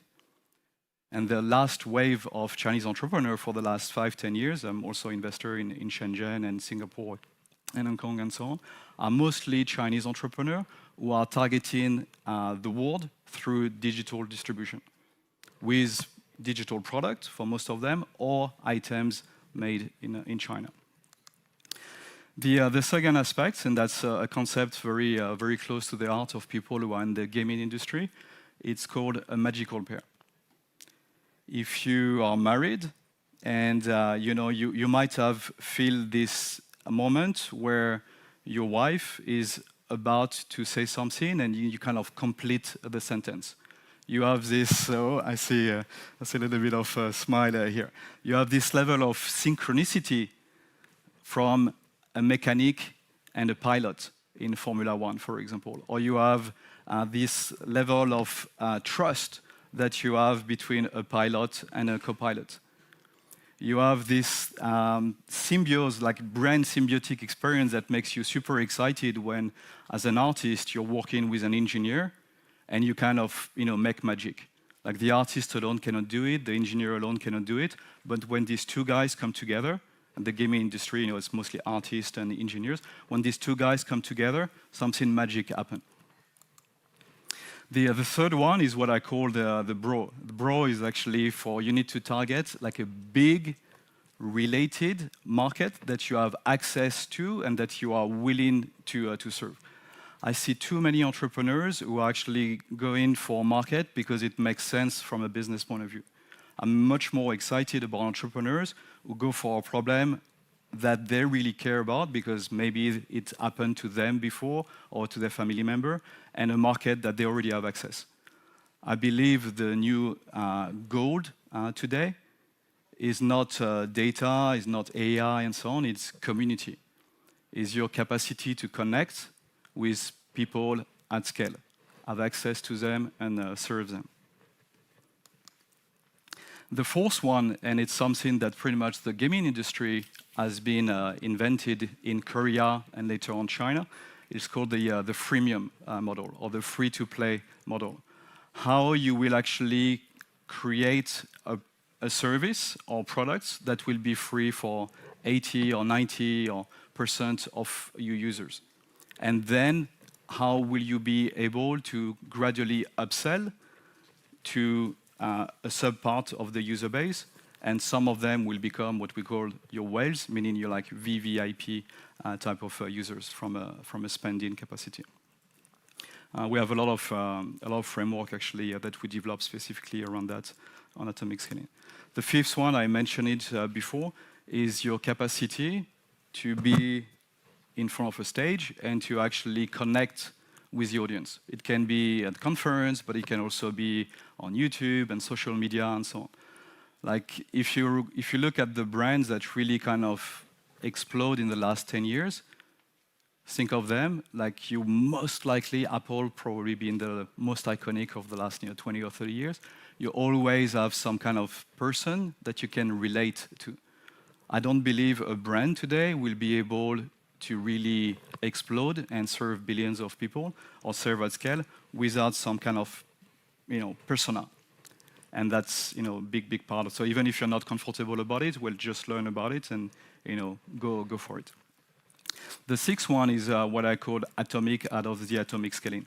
The lessons actually from Ilka was actually I was an entrepreneur at the time. I was a gaming entrepreneur at the time, and I had a development team in Asia for my games, and I had business in California, like Silicon. I spent 10 years between California and basically Asia, and in between California and Asia, where you have Europe, Finland. So I had a stopover in Helsinki. It was in January. For people who have been to Helsinki in January, it's pretty dark and it's pretty cold. 8 a.m. in the morning, I'm going to meet for the first time Ilka. We share the same investors, Niklas Zenström, the founder of Skype. And basically, I'm going to meet another fellow entrepreneurs who at that time was not famous. He had a game that he launched 6 months ago, and that was pretty much it. I meet Ilka, and very quickly we're about the same age. I feel very comfortable about sharing what's happening in my life and himself sharing what's happening in his life. Very quickly I tell him, well, I'm basically all the time in USA talking to the Facebook and Apple of the world and fundraising with investors and so on, and with my team, like trying to kind of just hire people as many people that I need. I need another 70 people to hire like yesterday, and I feel like I'm failing everywhere. The reason why I'm failing everywhere is I basically spend all my time fundraising and hiring, and I don't have time to spend with the team. I don't have time to spend with my family, with my wife, with my kids, and so on. And Ilka, very patiently, as a good Finnish entrepreneur, look at me and say, why don't you stop hiring and just focus on your existing team? And I'm like, you don't understand. Like, I need another 70 people, otherwise we cannot do this feature and that feature and that feature that my team. And then he paused again and he say, why don't you stop hiring and focus on your existing team? And then he started to explain to me the origin name of Supercell, this idea that small team can actually achieve amazing things. And the number one principle for Supercell is they actually cap the size of the team, what they call cell, what I call atomic. Once you've done that, and once you hire people and you explain to them, we're not going to be like, every time we have a problem, we're going to hire someone to fix it. No, we're going to be the best version of ourselves as an individual and as a team, and we're going to cap the team size to 7 people, for example. Then you push the scaling part. Then you a little bit like the founder of Angry Birds, Peter, who you just reach 100 million users, and you're like, okay, good start to the next 1 billion. And every time, kind of pushing the envelope. Can take a screenshot if you want here. So 7 common traits for 10% unicorn. And then, what happened to me after that is like, okay, I got it. But then how do we do that? And how do we do that? For me, that's really the most interesting part. It's about impact, but it's also about freedom. Pushing the boundaries of us as a human, what we can do with the limited number of units of time that we have in our life. So that's what I've been passionate about, and if you want to know more, that's my book, Atomic Scaling. We also have different training and masterclass available online and automated. But in a nutshell, at the end of the day, we basically look at how to build the best small team possible. What are the principles used by companies like Supercell and Valve and so on to give the best outcome with a limited number of people in your team? What kind of missions will you serve? What kind of playbook will you serve to actually achieve this impact? and being very, very data-driven. And then we look at how you can systematically deliver the best from revenue, reach, and retention. That's about it from now, and I also have a workshop in the afternoon, and looking forward to see you guys later. Thank you. Thank you so much. Thank you so much. If you want to engage with Ludovic or any of the other speakers, now is the time. We have the coffee break next, half an hour until the top of the hour, 11 o'clock. However, if you haven't gotten enough insights just yet, I also want to point out that the first startup stage is starting now at 10:30 from They Consulting. You will find it here on your cards that you have received with the check-in. It tells you where the startup stages are. If you haven't gotten this one yet, please go back to the check-in counter and check in, because then you will get it, and then you will also see where the startup stages are. There are QR codes outside. If you want to see the program, you'll find it. And otherwise, I'll see you back here at 11 o'clock. Enjoy the coffee break. Thank you so much.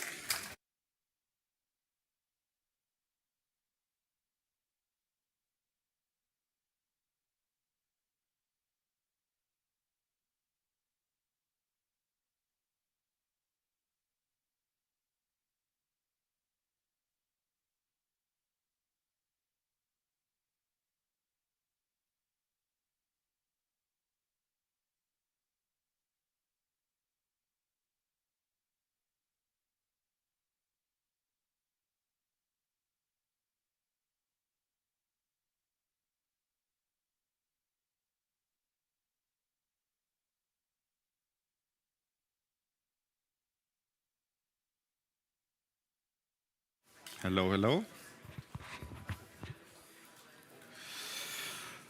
All right. Welcome back. I would say we'll wait 1 or 2 more minutes for people to return from the coffee break. I've seen there was quite a long queue in front of the coffee machine, so we want to give everyone a fair chance of getting their cup of coffee.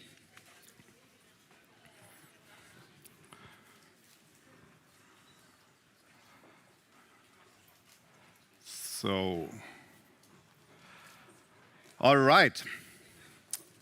So while we are starting, the people are coming back. I do hope that all of you had a chance to start engaging with the startups outside, to check out the program. We've got 3 additional stages: the startup stage, the academy stage, and the deep dive stage. So quite a lot of program here in the Emporio today. But we're also going to continue here on the main stage with something that is super important. We often think that concerns about data or AI are something very German specific.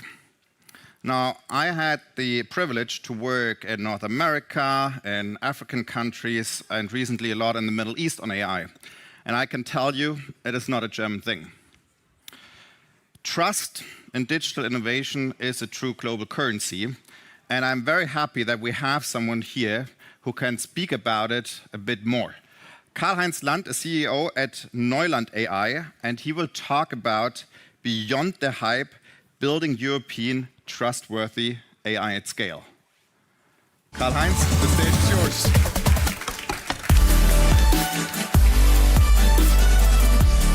Yes, thank you so much. Nice to be here. I'm talking about how building a European trustworthy AI at scale. And I'm talking about why LLM and RAG is not enough. Actually, I did my first AI project in 1986 at a small startup called Oracle. At that time, not even 300 people. Today, they are grown a little bit, as I heard. And I want to speak about why AI at all. Yeah, why is it needed? Because our prosperity belongs or relates directly to how we use energy carefully and build it into billable work. That's all about prosperity. And 3 things are needed to do this. First of all, energy which is relatively cheap. If energy price goes up, well-being and prosperity goes down, very easy, privately and also in our economy. Second, we need the infrastructure for mobility. In the past, that were the rivers, that were the railway stations, the streets, and nowadays it's the internet as the infrastructure for mobility. And the third thing, we really need is technological progress. And why is that so important? Because it's all the way how we are translating energy into billable work hours. Yeah? And you know, in the past that were the trucks or the engines. Today, the new steam engine is actually AI. This is helping us to get energy into billable work hours soon and very efficient.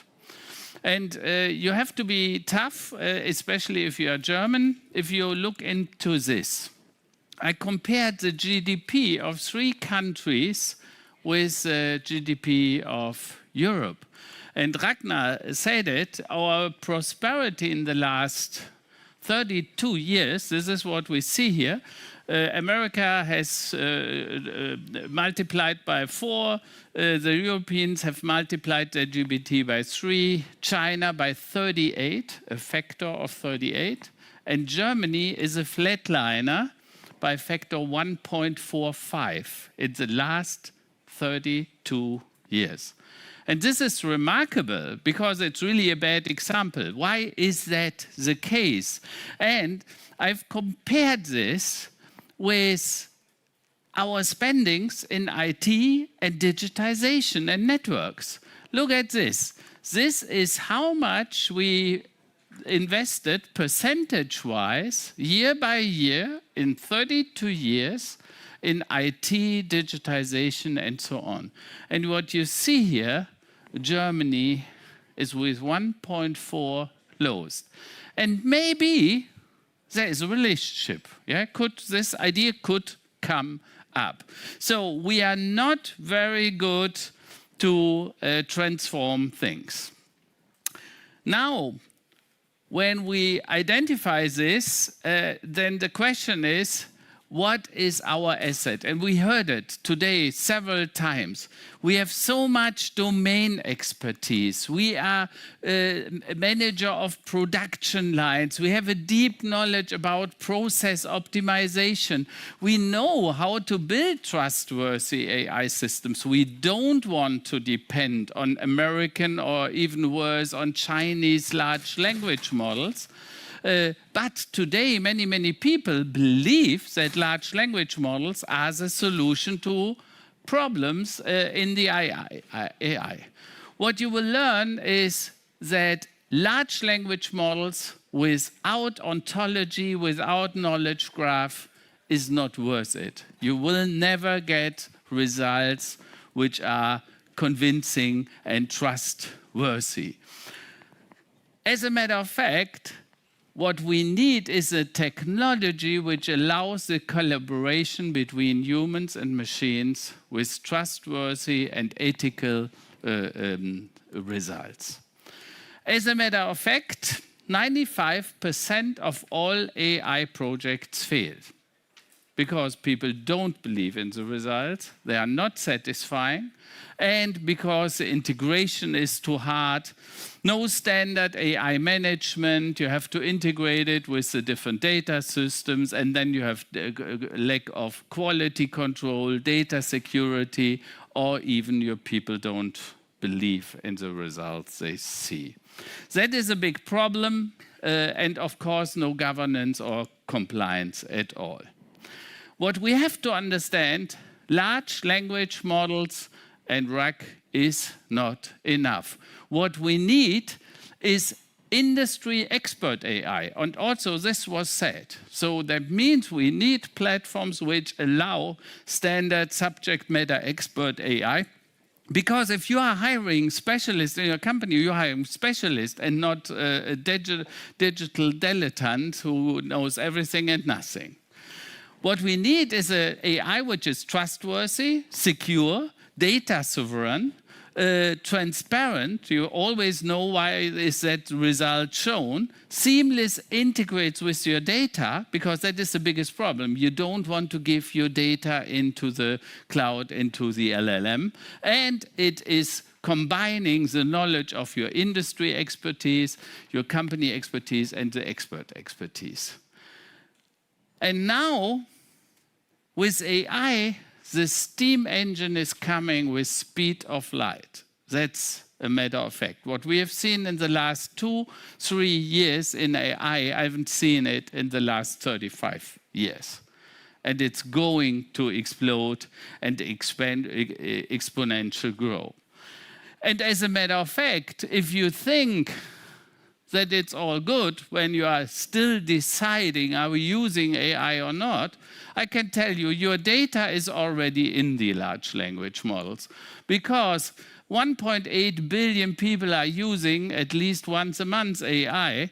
10% of the people, 7 out of 10, are taking your data, your company's data, and put it into GPT or Perplexity or others. And 68% of all employees say we are using it without allowance of our company. So welcome to the club.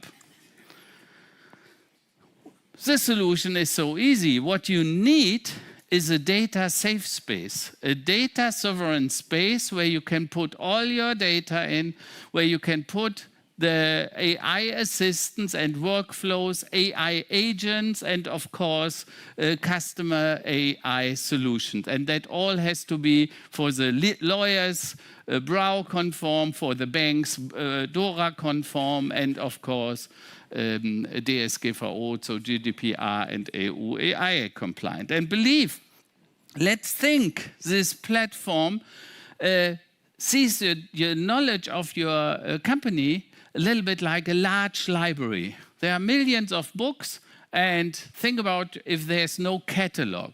You would run around and search for the book. The catalog actually is what we call the knowledge graph or the ontology. So think about opening a book, and there would not be verbs inside.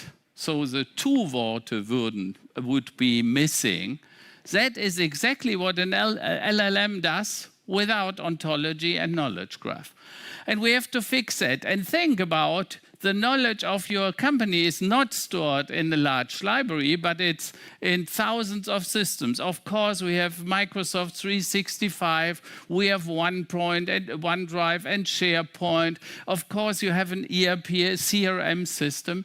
Leave the data where it is, create a catalog, and this is exactly what we are doing and what I think every company has to do. You have to create an ontology for your whole company. So a really knowledge graph, a corporate knowledge graph. So forget about all the silo applications we are building, because they don't generate the benefits you are looking for. And ontology and knowledge graphs are the future for trustable, secure, and ethical AI.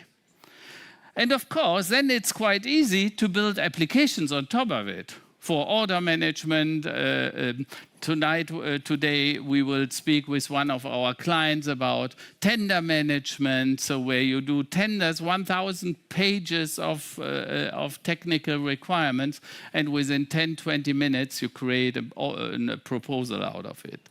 That is what we call an enterprise knowledge and Wissens AI.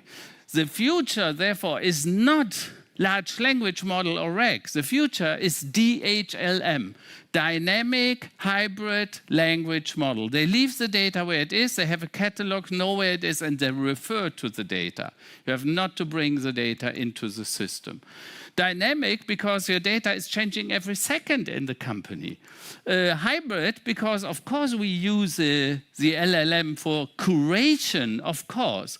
A language model, because it's the most nicest interface between human and machines. And why should it be knowledge augmented and RAG is not enough? Because you have to know where the data is stored. And the knowledge graph allows you to get it exit directly.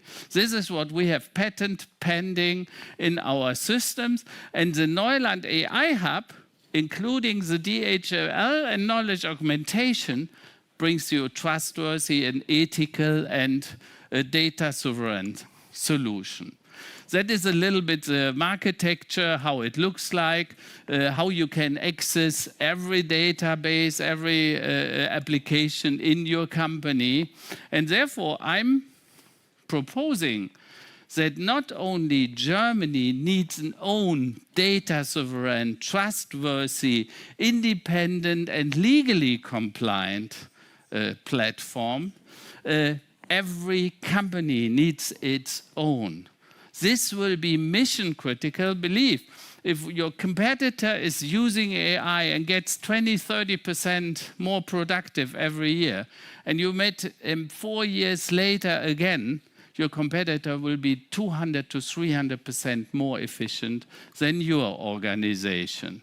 Today we have these systems tausendfach im Einsatz, so more than 1,000 clients are using the systems. We are a small company with 50 employees right now. We are turning 2 years old in November, actually, so next month, and we grow quite fast. And that is an impressive list from our nearly 100 customers we have today.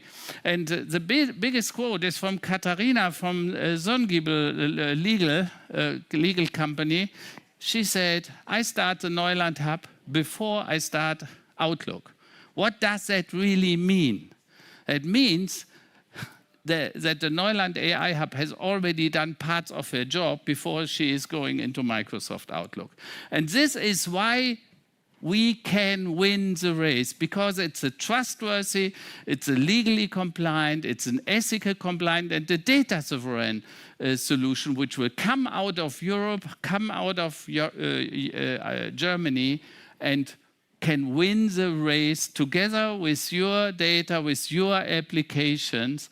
And that's what I want to bring over, and happy to share this with you. Have fun and have a good afternoon with the next speaker. Thank you. Thank you so much, Karl-Heinz. That was perfect, on time, on top of a very good talk.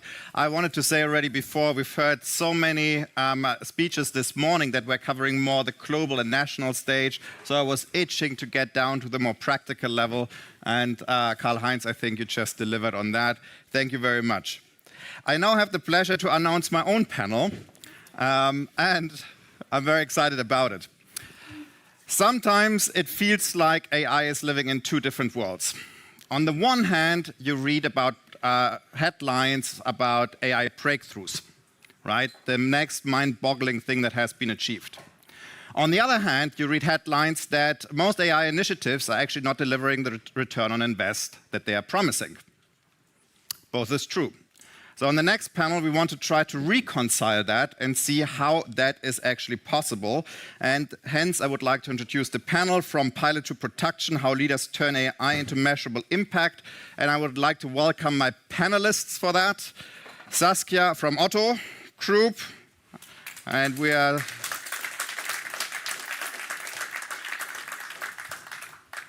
Thank you so much. Yeah, well, take a seat there, exactly. Frank from Wempe.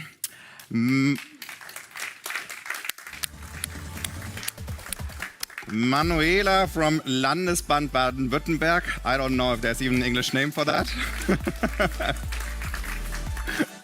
Hi, Manuela. And last but not least, Madia from DataVent.io. Come here, sit here to my right, please. All right, welcome to the stage. Thank you for setting it up so nicely. We have, in my eyes, one of the most industry diverse panels of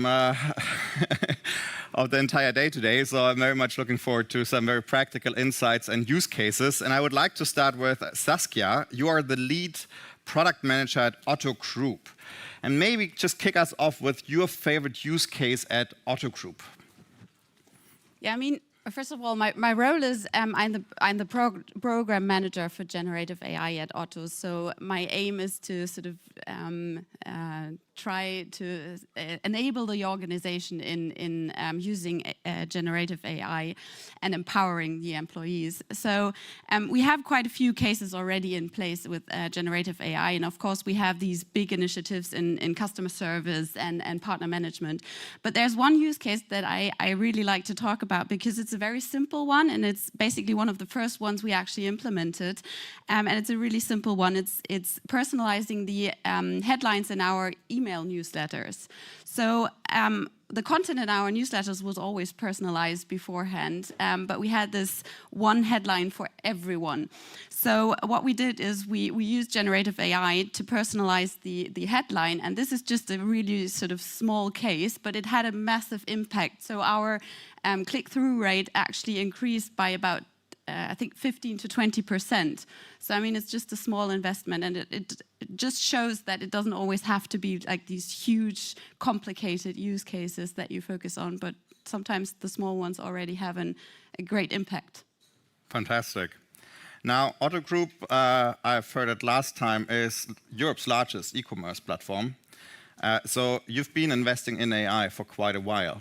Can you tell us a bit, how did it start?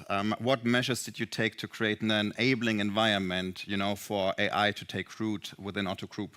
Yeah, I mean, like you said, and like I just mentioned, we've been working with AI for quite a while, like 10 to 15 years. So we already had quite a few programs and initiatives in place supporting our digital transformation process. But when generative AI started like 2 to 3 years ago, it had a massive impact, because I think what changed now is suddenly the availability of AI and the access is so much easier. And it's not only the IT experts that work with AI, but suddenly everyone can use AI. So this is an opportunity, but it's also a challenge, because we now have what we call a generation AI.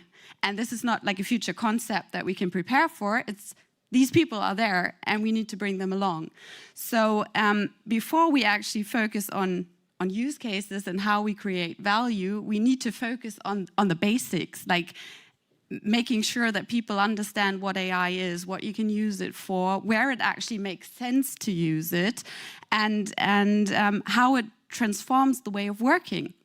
So that's what we did, and we created this program about a year ago called the Gen AI Ambassador Program, where we wanted to build a foundation. We wanted to talk to people, to train employees through various different business departments and areas with different backgrounds to become Gen AI multipliers. Talk about AI, talk to us, learn from it, share their knowledge, and exchange use cases across different business departments.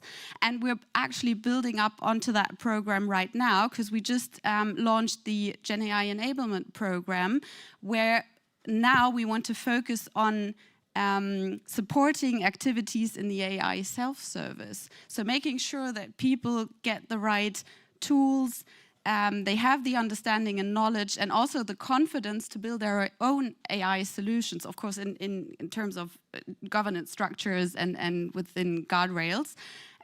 But this is what we're focusing on now. So to sort of conclude what I'm saying, I think technology really is just sort of one side of the equation. You need technology, and Gen AI is now here, but the more important fact is really sort of concentrating on the people and empowering them, motivating them, and making sure that they know what AI can be used for and what possibilities there are. Excellent.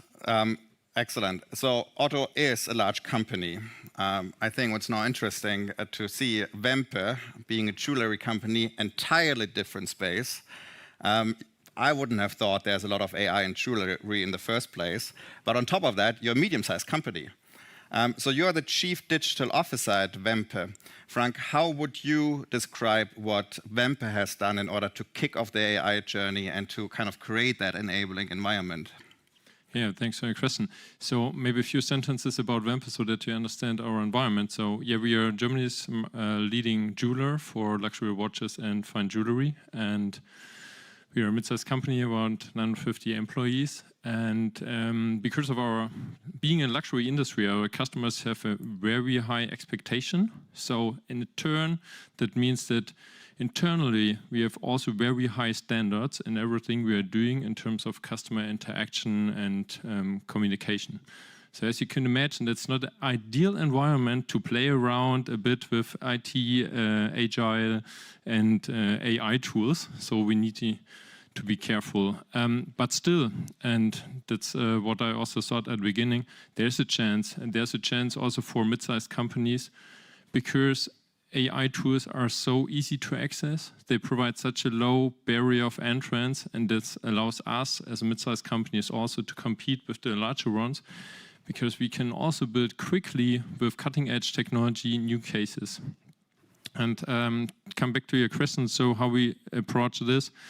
First of all, we really worked on the mindset because we are a company with a long tradition and the mindset of the people is different. It's not that we are jumping on each new technology immediately. So we first worked on the mindset. We invited everyone to use AI tools.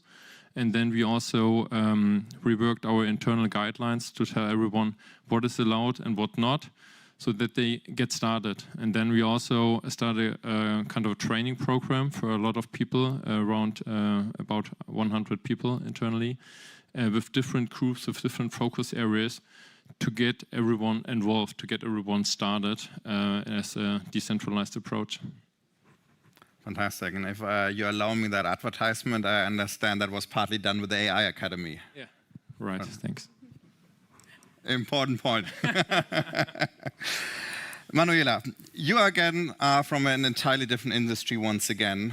You're coming from the Landesbank Baden-Württemberg, where you're the head of Gen AI. Now, I understand you have already piloted and prototyped a number of use cases. How did you decide which prototype to pursue or which use case to pursue in the first place? Yes, and there is a short version for Landesbank Baden-Württemberg. It's the LBBW. So to clarify this, and yeah, we already got 3 products with AI in production. There's a chatbot called BlueGPT. This is one of our first use cases we decided to implement, to developing and bring in the LBBW.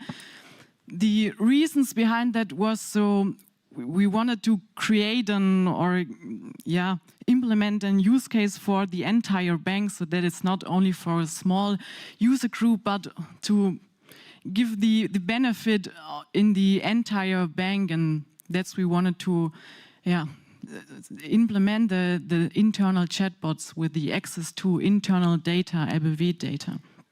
And yeah, this is one of the main reasons, so give everyone the possibility to use AI, to get in contact, to get used to use AI in their daily business. And furthermore, we had to focus first step at low-risk applications, so we don't want to start with something in high-risk area. We are a bank and we are highly regulated. That's no secret. So we had to start with small steps and building up the internal expertise and building up the know-how and give the employees the possibility to get used to use the AI. And yeah, there's a second use case we started in last year. So we started last year in spring with these 2 use cases. On one, there was the chatbot, and the second use case is, we call it the agent. It's a phone assistant with AI. So we analyze, categorize the phone calls, And in the first step, we are focusing on a small hotline, so with not that much traffic. And we want to try out, so don't take too much risk and take the first steps. There's customer contact, and yeah, this was one of the first steps we decided. So, well, fantastic. Now, what I'm taking along is that when you're choosing your first use case, it's important that it is one that puts as many people in touch with it as possible for them to see the benefits, if that is correct.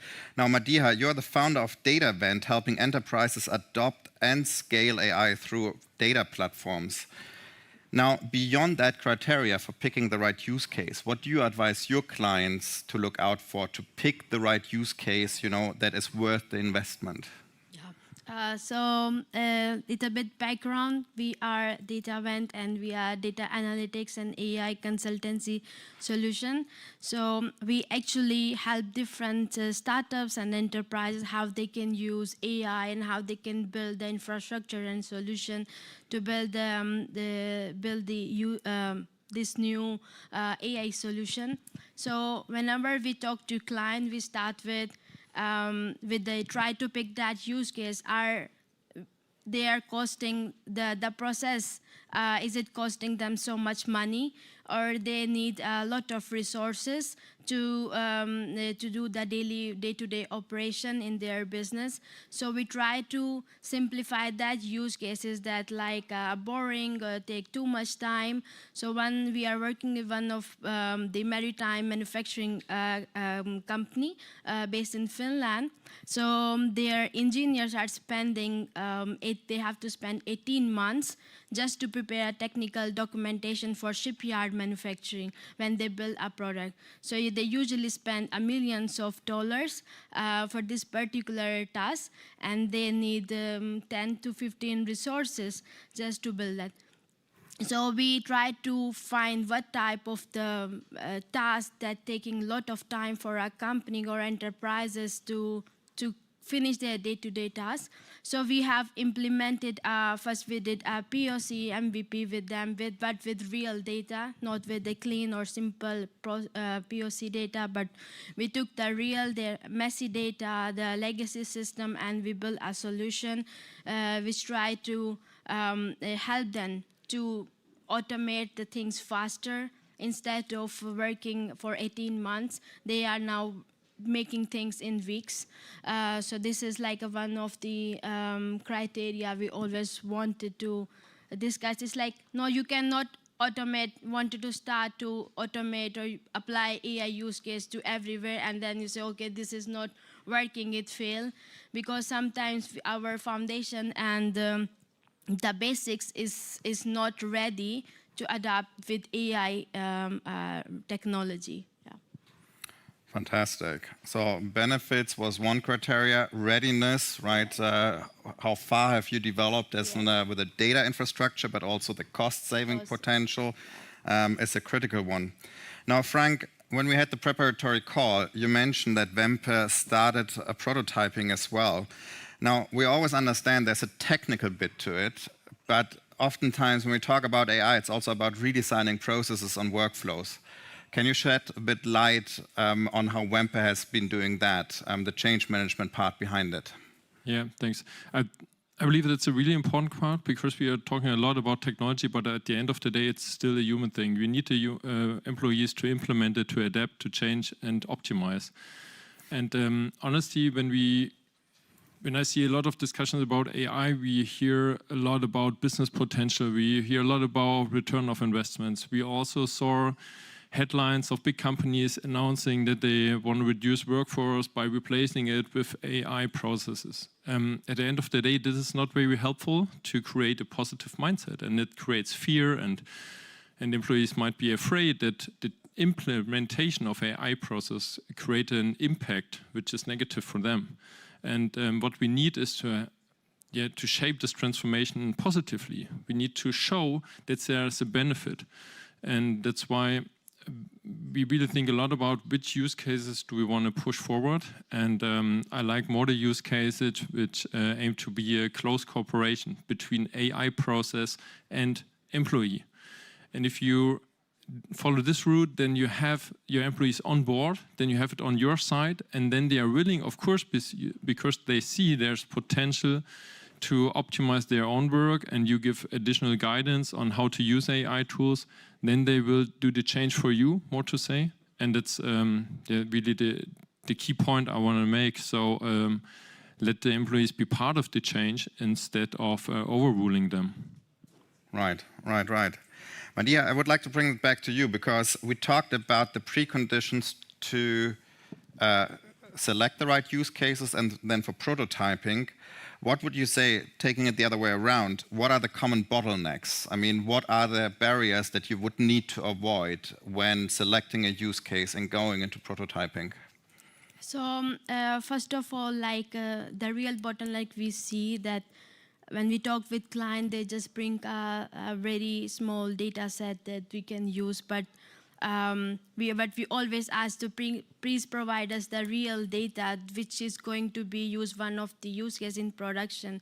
If we start implementing a POC with a very traditional way of data science, when you just use a random data and then you build a model and solution, and then when you go to the production, nothing works out, because the reality in production is totally different. You have to connect your legacy enterprises, ERPs, legacy solutions, which is not up to date with the latest modernized infrastructure. First, we always recommend that no matter what, maybe take a few months more or week more, you have to fix the basics. You have to fix your data issues, and infrastructure is one of the issue, and the other we find is the data quality issue a lot. Because when you just try to connect any company's enterprise data that are scattered around the dozens of different platforms, Slack, Confluence, Drive, Google Drive here and there, but not one of the information matched to each other, they are always conflict, and which is the right data about talking about this particular topic. When this data quality issues arrive, you cannot build the AI solution on top of this enterprise data. So we have also working with one of our clients in building AI solution, which is also like doing the self-healing process, that they connect with your all enterprise data and try to find the knowledge gap you have in the different places in the different documents, and it try to automate as boring tasks as much as you can. So our strategies is, we don't say let's do everything with AI. We pick that something boring task which humans really don't want to do, and this technical documentation, maintaining the documents, no one really want to do. But yes, everyone want to connect with AI and see how, let me start talking with our enterprise data. But yeah, we have to first fix the basis, then AI solution won't fail. It will definitely give success if our bases are strong. Yeah. Very important. It's oftentimes the hard labor that goes into that, right? Identifying the use cases, that can be the fun element, but building the infrastructure, that is requires resources and efforts. Now, Saskia, you mentioned that Otto is in AI since quite a while. You have multiple use cases already in production, so you went beyond prototyping. With regards to the title of our panel, how do you actually define and measure the success of your AI initiatives? There are the headlines out there that so many AI initiatives never meet the promised ROI. How do you track that? Well, I think it depends a little bit on how you look at it. So, I mean, we talked a little bit about identifying the project. So, I mean, of course, before we start implementing something at Otto, we always look at the sort of potentials and challenges, making sure that there is some kind of business case behind the use case.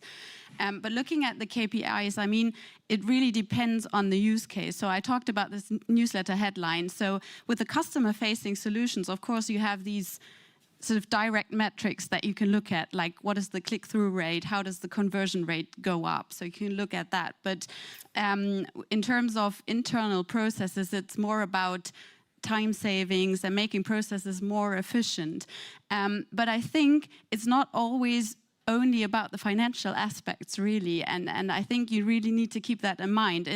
And you just said that just now. I mean, of course you want to cut costs and you want to make your processes more efficient, but in the end, sometimes it's more about being able to do something that wasn't possible before, and looking at that as well. And there's actually one example that I really like to talk about, because a couple of years ago, there was this regulatory requirement that we had to make sure that all our product images had this efficiency label for applications like refrigerators and washing machines and so on. So we had these millions of product images, and we had to check whether this label was on them. So someone said, you know, we could have one person do that. It'll take about 3.5 years for that person to do that. Or we could just hire 120 people and they could do that. So, I mean, of course, this is just bullshit. We can't do that. So what we did, we introduced this AI solution, and that actually checked the product images, and in the end reduced the amount of pictures to about 2,000, where the AI wasn't sort of confident about whether the label was on the picture or not, and we had to check them manually. So, I mean, what that shows, there was no sort of cost reduction in the sort of common sense, because it was never in the balance sheets, like not that person and not the 120 employees. But in the end, we actually were able to do something that we just weren't before. So I think we also need to keep that in mind when looking at the use cases. Yeah. Fantastic. Quick follow-up on that. So when you pick a use case, do you actually sit down and say, those are the targets that we want to fulfill? Or is that something that is more organically growing as you're testing and rolling out the use case? Well, it depends. Of course, we do some sort of proof of concept in the beginning if we have an idea. And like I said, we do a value analysis. So we look at the KPIs and try to predict what the impact is, because we need to make sure that our capacities are really sort of located in the right direction. But sometimes it evolves over time, because I think it's really, really hard with AI to predict the actual return on invest. I mean, you can think about sort of what cost reductions or efficiencies you try to aim at, but who can really tell in the beginning? So it kind of, you have a tendency, I would say. Fantastic. Thank you so much. Manuela, bringing it back to you, working for a bank, you have naturally a stronger focus not just on return on invest, but also on risk and general performance. How do you measure the success of your AI initiatives, and what recommendations would you give to others? I wouldn't say it's naturally given, so it's more a regulatory thing. So yeah, as a bank, we got also the AI Act, but then furthermore, BaFin, European Central Bank, and so on, and they, of course, they give us many requirements for monitoring and so on. So on the technical side, we're monitoring, of course, the model performance, drifts, bias, and so on. And on the governance side, we're building up an AI hub with all the experts, the responsibilities throughout the entire bank. So data protection, information security, legal, and so on. That we got the monitoring from human side. And but we are always in bank in context with regulatory, but we don't have to be afraid for the regulatory things. So it's always what I'm saying. So we have to start somewhere and don't over-engineering before you start with developing and that's just what I wanted to say. And did I answered your question? Yeah, I guess so. So like, if I hear it correctly, there's clearly more than financial return that you're considering, but it's regulatory compliance. And whether or not forced, you're considering the risk perspective as well. Yeah, and of course we are looking or monitoring the user acceptance, so on the internal and on the external side. So we got insights in, for example, in the chatbot, the usage. So does our employees use our chatbot, and are they building trust into the AI? And of course, on the external side with our customers, when they hear, yeah, okay, or there's an AI used in my phone call now, and there's an AI implemented for analyzing, and all the customers say, no, I don't want that, so I will, don't give the yes, let's do it.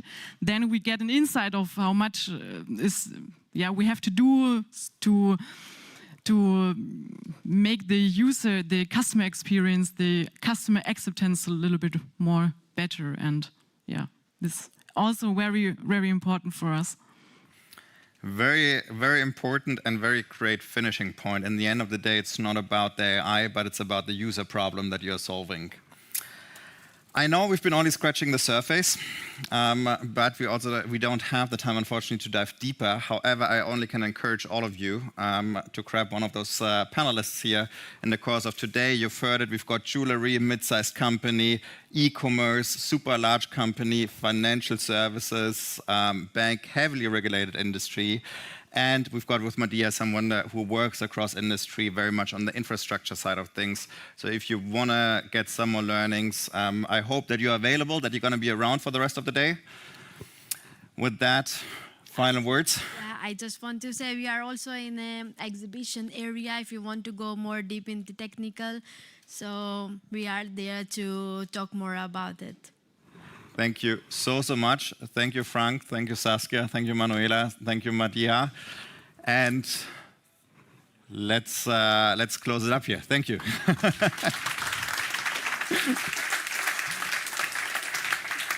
Thanks. Thank you. Well, a lot to talk about, and I am now glad to announce another important subject of today. Hello, hello. I heard an echo. Another important subject. I just came back from Chitex in Dubai, which you might know is the biggest tech and startup conference in the world. And one of the themes that was present in almost all conversations is the theme of AI agents. We heard a little bit about it already today, but now I'm super glad to welcome another speaker, Hamid, CEO from Ecodynamics. He will talk about the potential, how AI agents change how we work, how we create value, and how companies are being built. His keynote is From AI Automation to Autonomy, the Rise of AI Agents and What's Next. Hamid, welcome. You're joining us from a city whose name I always forget, so please help us quickly from where you're dialing in. The stage is yours. Well, thank you very much for the invitation. I'm dialing in from Düsseldorf, so also thank you very much to Ingo and Kai for inviting me. So let us jump over into the keynote. Even if you heard about the agents and so on, I just wanted to give you an overview about the foundation and also use cases within these upcoming 15 minutes. So at first, maybe some background to myself. So I have math background and information science, and keep a degree from MIT, and had also the pleasure to make a Y Combinator mentorship program. And when I went back to Germany in 2016-17, so where I also in this time met Sam Altman, so we got 2021 the access to OpenAI, where we are working since Corona time with this amazing company and so on. So we are also providing a lot of master classes and so on, but I don't want to make a sales presentation here. At first, let us jump over to the main concepts and the terminology of the agents. So I just wanted to give you an overview, even if we talk about the agents, so to define the terminology and also in mid-size and enterprise environment. So even if you set up a user prompt and get an agent prompt, so that is indeed a very simple case of setting up an agent. So it shouldn't be always to setting up any tools and so on. And as you all know, it's very important also to set up your role where you define or activate the neurons within your model. And as soon as you, for example, provide any data to your models, so you can, for example, use RAG models or fine-tuning to adjust the behavior of the models and use knowledges. So, however, even if we are talking about such agents, so this is a kind of configuration and setting up the adjustment based on an LLM model, and there are several interfaces and API to getting access within your legacy environment and so on. So due to the last 6-9 months, so we got a lot of additional features, for example, that the models are able to not even just access to any APIs, but also, for example, based off a model context protocol to getting access to tools and third-party applications and so on. And within the last months, the browse use and the computer use, which means that the models are able also to use browsers, but also virtual machines, has been really improved and also in a layer of enterprise maturity. However, even if we are talking about also this LLM system environment, it's also very important to understand that due to the integration of your models and so on, it's really important to have also and consider the environment within your architecture, like, for example, software cloud and so on, and classic interfaces. So, however, even if we are talking about agents, so there are a lot of archetypes of these agents, and based on these interactions, some of them are also autonomous, some of them also passive, and some of them are only in the background. For example, even just take a look at this one. So the browse use models are so good that you currently don't need any MCPs and so on. The model can also getting access within browser into your application. So that means that as much as you are able to provide your sites for them, so the agents are able to understand and comprehend the images, all the texts and so on, and fulfill any autonomous tasks within your user interface and front end. So there are a lot of use cases, even if you just, for example, look at the e-commerce and retail environment. A lot of companies like Jiandong, which is one of the biggest e-commerce platforms in China, they have implemented already up to 14, 15 agents within their environment and so on. But also, for example, OpenAI is working with eBay to apply autonomous agents so that you will be gonna be able, for example, fulfill your procurement or also search tasks within your environment. So if we look at the B2B side, that's an excerpt of one of my keynote for AppV in Chicago. So they asked me even if there are some cases based on B2B environment and so on. That's really crazy and amazing because I did research here. And even if you just take a look on that, so there are a lot of, for example, pharmaceutical and also chemical industry or chemical care, just for example, are using just GPTs to for medical discovery and so on. So that means that even if somebody tell you that you have to, apply a lot of money and so on CapEx and OpEx to fulfill a lot of agents. So, however, even if you have the subject matter experts, so they are gonna be able also to force research and development within the very simple models. I just want to also mention one of our projects where I believe that Henning is sitting in the audience. Henning will also, as I heard about his masterclass, he will also later on, or tomorrow, I believe that he will also later on provide you a masterclass. So that was also really amazing that I had the pleasure to support this team because Henning and his team, Fairman Group, is building alloy material science, and that was also amazing to see that Achim and his team were able, for example, apply and setting up a model by RAG, where the model was able, for example, building materials and so on. And Henning will also provide you more information how these agents also going to be able to be integrated within your core business processes regarding also or beside research and development. So let us jump over to another topic where agents can help you. And this is going to be the trends, because in 15 minutes, I'm not able to give you comprehensive keynotes. However, I will going to try to give you an overview so that you get a sense of which application are we going to be able, even if we just make a reality check with these models. At first, I just want to give you a trend about the search models, because these agents are, even if you are also working in B2B area or B2C, it doesn't matter. So, however, such studies or research projects from Gartner that the search volume is going to shifting from legacy search into AI search. That should be really serious, also taken serious regarding your awareness, also positioning within a new era of search and brand awareness, and also sales projects and processes and so on.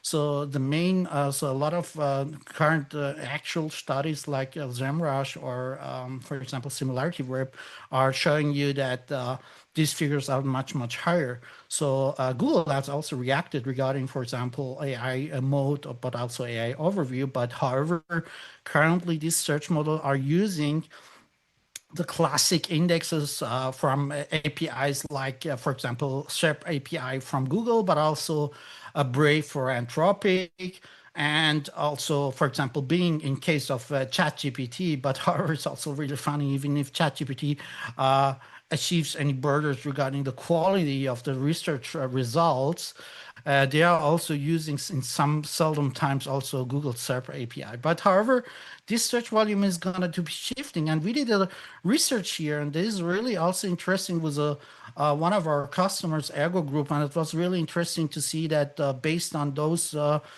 three product categories and 4 LLM machines and so on, we send it up to 4,800 prompts. And that means that we retrieved up to 30,000 URLs where we analyze up to nearby 1 million data points to understand and comprehend which criteria will be very important to be prepared for AI agents. However, also from the surface, even if you send browse use agents, but also from the backend side. And even if you are interested, so we identified up to 20 criteria, so you can also download this white paper by Ergo, which was really interesting. Before we're coming into the end, I just wanted to give you some recommendations and also hurdles. We heard a lot of very, very interesting points regarding the critical success factors due to the integration and so on. But however, at first, 4 months ago, I just laughed at such vibe coding environments, and something about 5 or 6 weeks ago, I just met with some colleagues, also some computer science experts and so on. We tried to develop some small and medium complexity level application that were really interesting, that these vibe coding agents are autonomous, but also now mature. So that means that even if you're working as a mid-sized company or large enterprise, you should take it really serious. Because, for example, we just prompted one application where normally in the old time, something about 5 people needed up to 5 months or 6 months to develop this application. So that means that this step forward is really huge, and you should definitely, even if you are a startup, so you wanted to hire someone, so just work, for example, with Emergent or Cloud Code, even if you are a firm with some technical background, even if not, so you can also use Lovable. However, there are also tons of other vibe coding agents, but that will gonna definitely have an impact of also development of software and so on.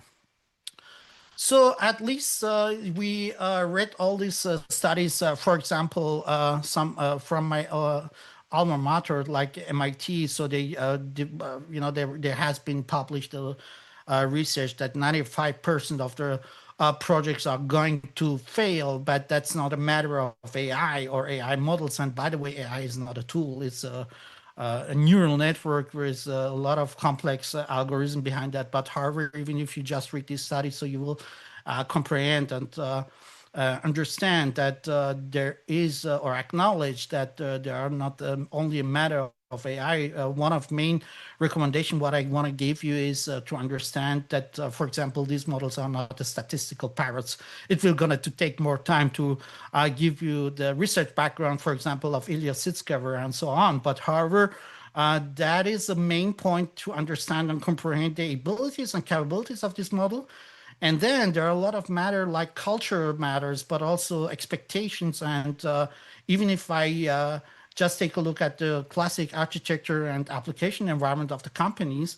So for example, at the beginning, I showed you this gray hell of existing legacy environment that will become more challenging even if you wanted to set up these agents within your automation and integrate them in your business processes. So however, there are tons of these studies, and I definitely will also provide you the slides so that you can also read these research papers later on. However, even if you want to, for example, also manage with big data. So in our projects, we always experience that, for example, this method of RAG is going to be really function even if you work with a lot of bypass or additional software. So what I want also to give you a recommendation on the technical side is try to develop currently as much as you can a lot of agents based on the silos, because our experience is even if you wanted to cover gigabytes or terabytes of informations, so that will not gonna work. We also work with ontologies and mathematical algorithms, so that was a nightmare. So however, try to push it within several agents and use a lot of agents, and RAG, I believe that it will not maybe have a future. The other thing is that I believe that you should also combine classic search within your environment with these LLM models. So at the end, I just wanted to give you a recommendation that you should not always focus on efficiency, but also on growth, because I believe that we should also focus on sales and achieving new markets and positioning. However, that will gonna be my last recommendation before we come to the end. So much, Hamid.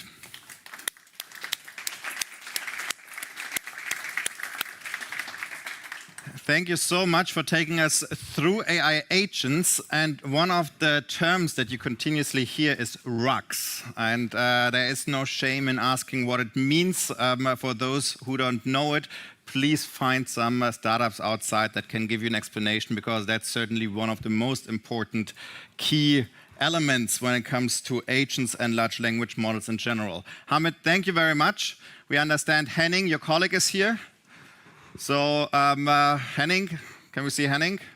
Here. So if you want to follow up on the conversation, Henning is the man to speak to. Now, let's move on. If we look back over this morning, I think we've covered a lot. We started with the big picture. We looked at the trends, we looked at the global landscape and what countries can do. We then dived into the organizational level in order to understand how to create an enabling environment, how to pick your right use cases, and how to start building. We also learned about teams, that you don't need that large teams anymore in order to create impact. And last but not least, we just learned at what is the new thing on the horizon, AI agents. So it is with great pleasure that I'm now inviting a panel to the stage that will bring it all together, from vision to strategies to use cases and practice. They will discuss it together. And the moderator of this panel is Wiebke. Wiebke is the CTO of AI Impact, and her panel is called Inside Corporates, Real-World Use Cases That Deliver. Wiebke and her panel, welcome to the stage.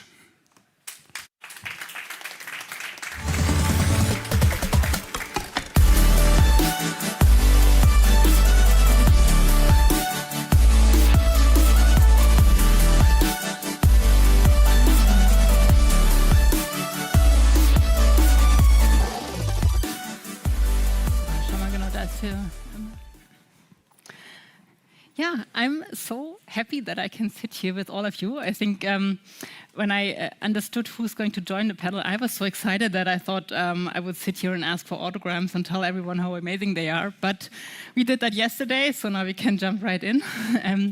For those of you who don't know who is here, first, welcome Marie-Louise.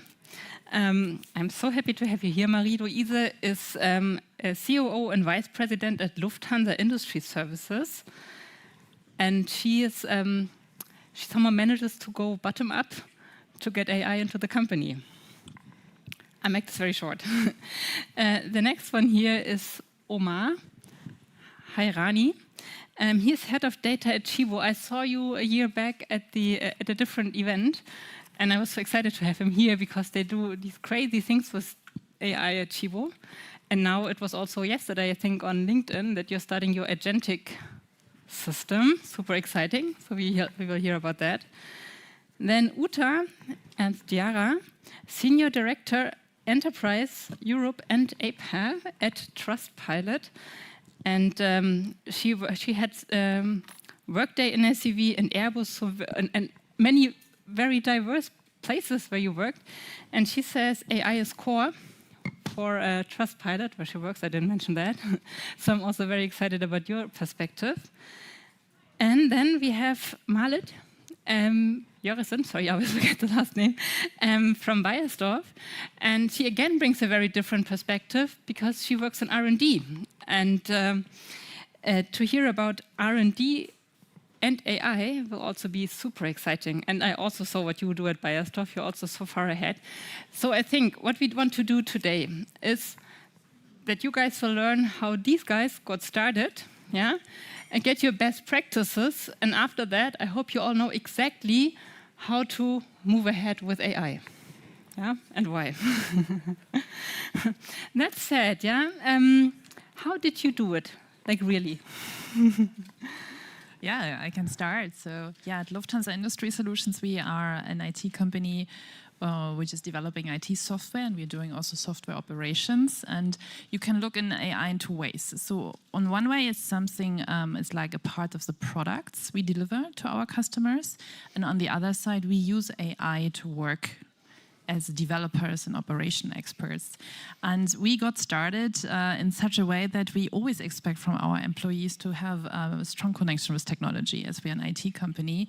So it's a part of our company values that we say lifelong learning, and we expect from all employees to be really in exchange with the newest technology.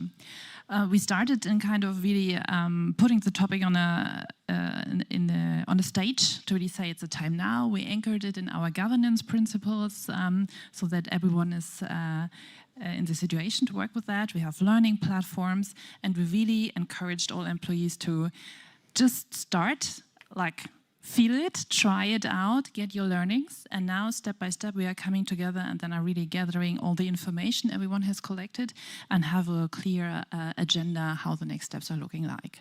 But this may be later, but this is how we started, anchoring it in the values.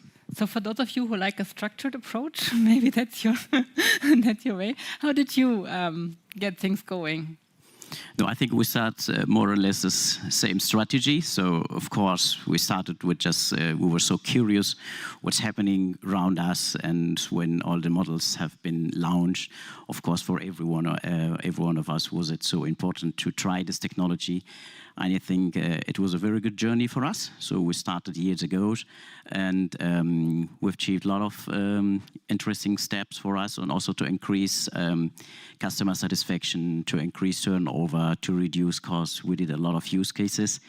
But today we're facing to another challenge. So as we have the discussion, so I think it seems to be very conservative. But I think you can think about AI, you can think about everything you want to do with your agent. But if you don't have the right core and the management of your data, just forget it.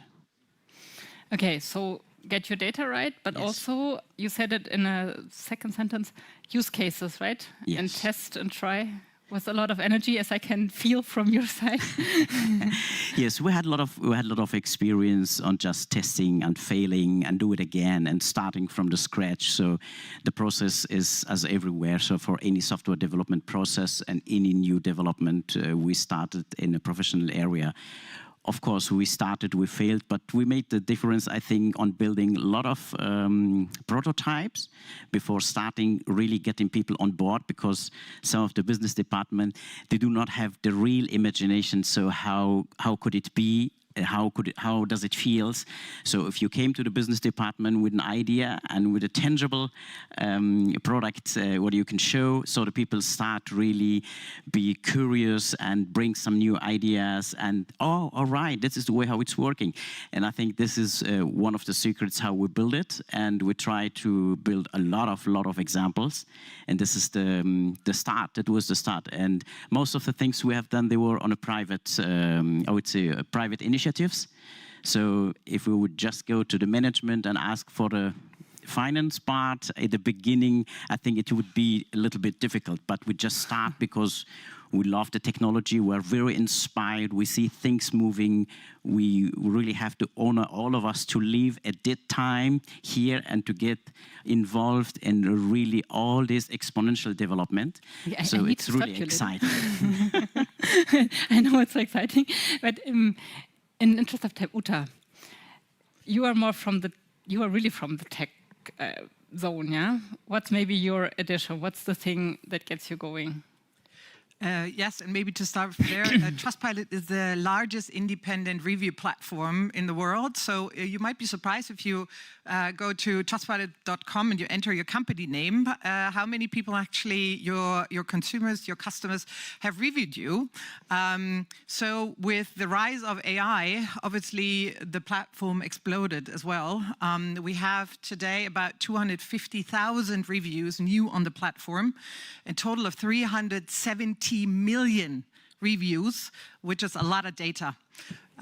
We started at Trustpilot at the at a lower scale, obviously, and through rule engines and human interaction as well as the community, we detected the reviews who were fraud or who were fake.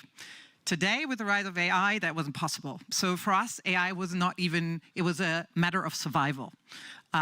Without AI, our company would not be existing today, because we started with machine learning to detect anomalies in the reviews and so on, and then moved on to obviously generative AI to make 90% already detected what is a fake review, and then the last 10% moved to humans to really check on fairness and wording, if that is a review that we can leave on the platform, because trust and AI doesn't really go together, but it is important to have both. Otherwise, our business would not be scaling. So we started small at the very beginning. We did little different projects. So in sandboxes and test environments to see what has the biggest scale. And then we moved on to like the mid-level vision, because if you start with a great vision and a great goal, you might get lost in the process. Okay, so we have structured approach, show it everywhere, try to survive, and then start small. What else? Yes, so as you already said, I'm from the R&D department of Bayersdorf. So we have physical products, right? I think every one of you knows our Nivea cream.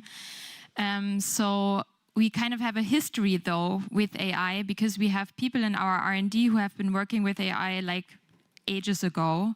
So we have active ingredient development, for example, simulation of packaging. We have toxicology analysis. So all of those topics which were already where we have scientists who have been working with AI, so we have the tech perspective here. But then, of course, in 2023, people kept approaching us, like, what can we do with AI? And then we have about, like, a bit above 1,000 people in R&D globally. So we wanted to activate the people when it comes to business potential, because we do very different stuff in R&D, right? So we had a really structured bottom-up approach with an ideation process where we basically asked all people in R&D, what are your ideas? And then we had amazing response. So all our global organization, we had about 100 cases that were handed in, very concrete cases. And what we did next is we built basically a playground, a safe ChatGPT environment for them to test and experiment. And we had cross-functional teams, so tech experts, which we luckily had in R&D, then combined with the business experts to really see also, is it feasible? Is this solution cheap or not so cheap? Are we able to build it? What has the best potential from a business perspective? And what then was very clear is that we basically need a backbone. So we built a rack based on, and that is good, we already cleaned up our data pretty much. So we had a very, very powerful engine of knowledge coming from our scientific content, which we built as a backbone. And then from there, we're now scaling cases on top of that. So I think this also shows that it depends on the group of people you're interacting with, right? Because obviously scientists were willing to fill in a very nice list,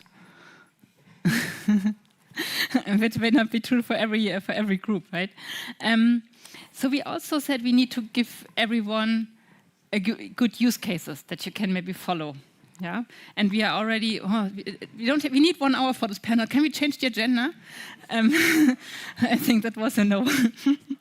Can we maybe do it then relatively quick and show everyone what use cases worked and why? Yeah, I can start. So as I said, we had this at the beginning. We encouraged everyone to try things out.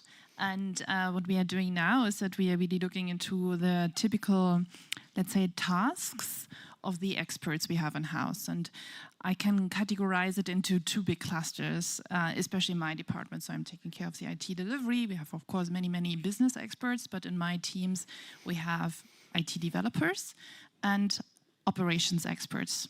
So developing software and then running it. And then we were looking now into detail and understanding like what are the tasks behind and where does AI help us to augment, where to automate, and where should we reimagine things. And just some use cases in the classic IT development, you can use AI in order to help you generating code. But you can also use it, and this is where we have a lot of good expertise in doing quality checks and testing. Bug fixing brilliantly. Yeah. So here we really have a lot of great results. And then you also have to look, are you working more with experienced programmers or with junior programmers? Here there are also different ways how AI can really help and where it might also maybe a bit stop the performance. And then on the other hand, if you look into operations, although they are monitoring, like really observing systems if they run smoothly or not, detecting early patterns, here's also where AI can help a lot. Next to the classical first and second level approach, where a lot of topics might also be more automated in future. Yeah. That makes a lot of sense. I think the bug fixing and the testing is really great use cases. Yeah. So what's your perspective? So my perspective at the moment is really that all the use cases we have already started, so they are now on a stage, not on POC, but they are running. So we're trying to scale all the use cases. So, but for the moment, we are really focused on, of course, the main topic today, talking about agent. So about agentic AI, so this is the focus. We believe that it will change a lot. And what's your secret to get from POC hell to? Well, there is no simple description, but of course we have to take a lot of things in consideration in advance. So we try to think from the beginning that we have to think about integration to existing systems, to existing legacy and interaction with the other system, very important. The quality of data and the availability of data, it's more important also. These are ouch factors, right? Implementation, yes. So, and data. All those things. So we think about it from the beginning, so to get it easier really to run those use cases successfully. And I think this is one of the trap what a lot of us have been first experienced. So because if you get trapped into the POC, so you will not get out. So that's why we tried from the beginning to think a little bit further and to see what could happen behind it. And I think this is also one of the important part, and also to have the acceptance from the business department. So this is very important to enable the people. So we saw today during the last conference or the last demos and discussion how to enable, how to get people on board, how to convince them to just try things, to do not have a fear, to take all the people, so all the expectation also from the board. Because some of them think, oh, you are done in 5 minutes, you are ready. So it's not the case, because the heavy work started when you start the implementation. So there is no simple description how to get things done and ready for production, but there are a lot of existing concepts in any software development process. So we're dealing with the same concept. So this is nothing new. So no magic, but just do your job, yeah? Okay. Yeah, Trustpilot, as I said, our basic, our survival is AI, but we also, of course, as a use case, using AI internally as to reduce the repetitive task and stuff like that in order to focus on what is the most important, safety and transparency to our customers and to the consumers. But we're also shaping the global standards. Trustpilot is a founding member of the Coalition for Trusted Reviews, together with Amazon, TripAdvisor, and Booking, because the next thing is the long term we see is the data in all of these platforms, and how we can deliver these data in a structured form into the systems of our customers, meaning into a BI tool, into a marketing tool, procurement, and so on and so forth, because with 370 million reviews, AI needs to be at the forefront to create that trust and get the data out into the data of our customers so they can use everything that is in there to their advantage to learn, to shape their businesses, and in order to make the right decisions. So for us, that is the next big thing on the horizon that this platform will deliver. And without AI, again, no platform. So would you say that maybe your very strong purpose is the success factor to get your AI cases into operations and working, maybe? Not the AI cases, but the reviews, which then are shaped and structured and reported, obviously, through AI into the systems of our customers. Meaning that you have, for example, a service department that is in one of the regions not performing too well in terms of the revenue. Then you can add, eventually, Trustpilot data from our platform into yours, into a BI tool, into business analytics to see what are the consumers saying, because it's an open platform and it's not through invite, so everybody can leave a review. You have way more data points in order to make better decisions. So with, for example, an NPS score, including the Trustpilot information, you can then have a larger picture about your business health. Okay. So we should have switched the order, but now you kind of have the final words on that. So what's your best use cases and how did you bring them into real life and not only the POC? So we have a lot of them, of course, but I brought one that is, I think, very plastical, let's say. So we built this backbone. So we connected basically R&D's knowledge to one platform, which in the first step, of course, is a chatbot, which knows what we know, and it has the user rights management of R&D because we have a very, very much sensitive data, of course, so that was super, super crucial for us. And for us, of course, we have heritage products like the Nivea cream, but we also have hero ingredients with active ingredients that are super, super revolutionary in the industry. And in the cosmetic industry, of course, there's a lot of communication to our consumers, and we have a brand that is very trustworthy, right? So, and this is also included in our communication. But we also have a strategy where we push innovation of skincare excellence. And this can only be done if we can also explain that to our consumers. And this can, again, only be done with the scientific knowledge of R&D because we own more than 50% in R&D of the internal Bayersdorf data. So we're really the knowledge powerhouse.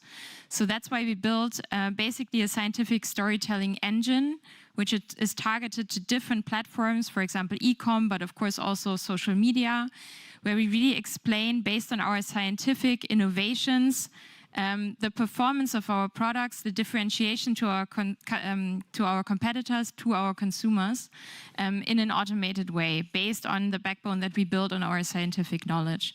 And this is like really loved, of course, because it enables people to do like manual work, looking into a lot of data really fast for different platforms, automated. And we can scale it to e-com, to sales, to marketing, and those are the next steps. I think that's super exciting because from the outside, you would not say that Bayersdorf is an AI company, but you still brought AI to the core of your business. And maybe that's also the reason why people really use it because it's not like a playground somewhere outside with some marketing, and I think that's the same for Chibo. Yeah, you would not, from the outside, you would not say, "Hey, that's a data company." But if you see how many things you have brought to AI, it's really your core business that you're doing with that, no? Yes, we put really AI for us as a core capability for Chibo. So it's not a question of secondary stream, but we put it really in the core. And we are starting now any project, starting at Chibo's side. So we try to really measure it, to check it. How much data capabilities are we going to invest, to produce, and also or to implement, and how we can use AI really to enhance and to extend everything we're doing in a tech department. And this idea started to be for us a kind of commodity. So, and this is something that we are very happy about it. It was not the case in the past, but now the last years have shown that it makes a really a difference if we try to start it from the beginning. And we've tried is really to measure it. So this is one of the topics which were very important, because in the discussion with the board, of course, what was the benefit of AI? What was your impact? How you deal with it and so on? And we are measuring each project. What is the effect on saving costs, increasing customer satisfaction, or really increasing our uplift in terms of turnover or whatever? And those measurements have now shown this became a little bit easier for us so to get investment really confirmed from the board and how to start with it. And that was a really difficult story before starting to implement all those concepts. And this is one of the success factor. And of course, with the people. So and we're doing a lot of enablement within the company. So we have today in Hamburg around about 3,000 people using our AI suite platform, which contains a lot of applications, not just to chat, but a lot of additional applications. And this is really a huge increasement if we compare it to 1.5 years ago. And this is very important. And I think we can really give that as one summary, that each of you brought AI to the core. So no matter what kind of company you have here in the audience, maybe that's something you can take away from the panel to say, hey, let me really think how I can use AI in my core business so that it also has relevance and is kind of lifesaver, yeah, or board relevant, or really getting your thing together. We sadly don't have so much time left, but I asked every one of you to prepare his passions, yeah, his topic or her topic, yeah. What is the one thing that the audience should take away from you to get started with AI? So I don't know, maybe if we mix the order or you go how you like it, but please everyone in short, what's your giveaway? So since I know what the others will say, I already say I agree to all of them. No, but my point is, like, I think what is super crucial is to take the people along, because we are also not a tech company, so we're not an IT company. So there is a lot of digital transformation happening, and this is a challenge for all of us, basically. The speed is super, super high. And I think, for example, having ideation programs where you really get the people involved and build the products from the ideas of the people, this is great. But whatever you do, you just need to always involve the people, because the change is huge. And without adaptation in the company, you will not be successful. Yeah, and alongside that, humans and trust go together. So in the age of AI, trust isn't a value, it's actually infrastructure. So in all what we heard from the use cases today, we have to believe that the data that is correct, we have to trust it, we have to be transparent and open about it. And then it's pretty much everything that is built on that, on trust, and without it, nothing scales. Makes sense. I would put the focus, as I mentioned at the beginning, on the data, because the biggest struggle what we have is the biggest or the highest amounts of data we are dealing with, and all the heterogeneous system landscape we all have to deal with. So it's a really big challenge, and if you don't have the right data on the right quality, on the right time, the right place, to the right code, so I think the success will not be so easy. So focus on data. I would say this is the core, like we've said always on the web, content is king. I would say data is more than a king. And I would conclude to really underline, start testing in a company, really allow yourself a phase where you are trying out what fits to you, trying out with all the employees, as you greatly mentioned, change is the topic. And then I suggest that after a certain while, turn on your entrepreneurial view. So in what way can you use AI to really change your business model? And then also have a look on the total cost of ownerships, make it measurable, what kind of performance increase you have. And then also look, like, how do you want to develop your company, performance-wise, cloud consumption-wise, etc. So there's more to look into later on from an entrepreneurial view, and I can just highlight it's going to be exciting in the future. So. Wow, okay, so we have take the people along, make sure you can be trusted, get your data clean. I mean, on conference has been telling you that for 30 years, but we can't, it's more important. And then also the entrepreneurial view, because in the end, every CFO in the end wants a positive return. And without making money, we don't get along here, we are businesses. Thank you so much for your contributions. I'm sure people will have so many questions, you will not be able to leave the room, I fear. But thanks a lot for your contributions, really. You're welcome.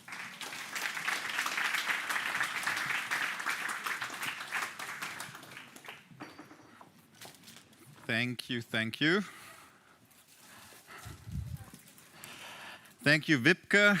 Now I try to remember the names. Thank you, Marie-Louise, Omar, Marlet, and Uta for this last panel of the morning session. And I must say, one thing that really strikes me is the amount of use cases that we're now starting to see across industries, from Bayersdorf to Otto Group to banks to jewelry companies. The use cases are there, and that also means there's no excuse or no reason why you shouldn't explore that as well. Now, as we are wrapping up the morning, I would like to invite you now to a networking and lunch break. But before you break into lunch, I would quickly like to ask Petra to the stage because she's got a little surprise for us. Petra, tell us about it. I would like to invite all ladies today here to our new AI Women's Circle. This will happen in the deep dive room, and this gives us a chance to get to know each other and to mingle a little bit more, which we will continue in December. So I hope to see you all there. Thank you thank you. Thank you so much. So there is food for the tummy and there's food for the brain, especially for the ladies, and there's a lot of networking opportunity. So thank you so much for this morning's session. For everyone who's been here on the main stage, I see you back at 1:30. Thank you.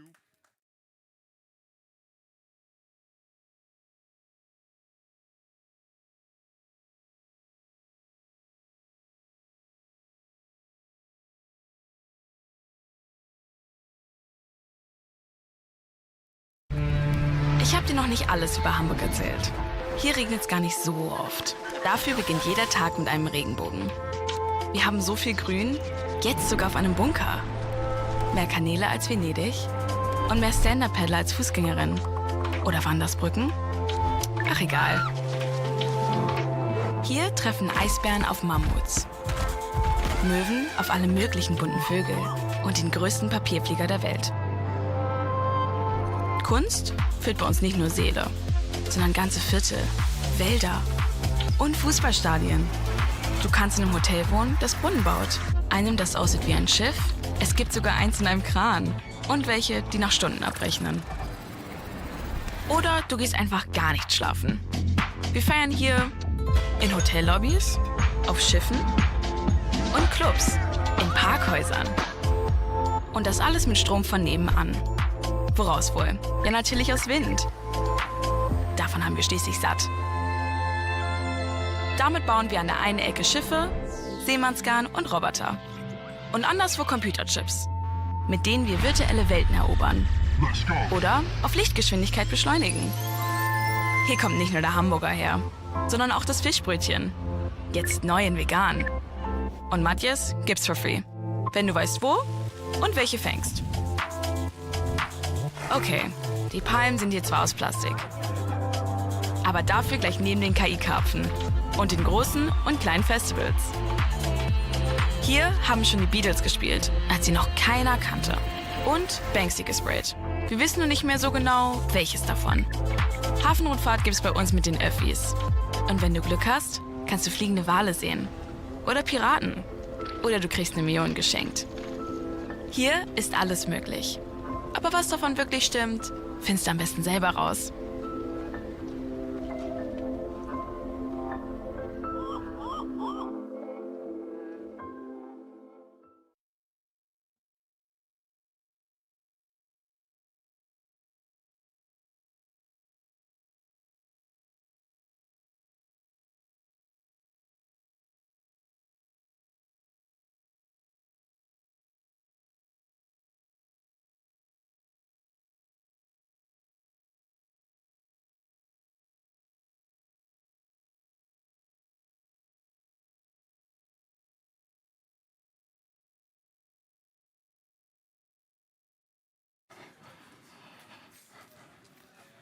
Whoa, the light goes on.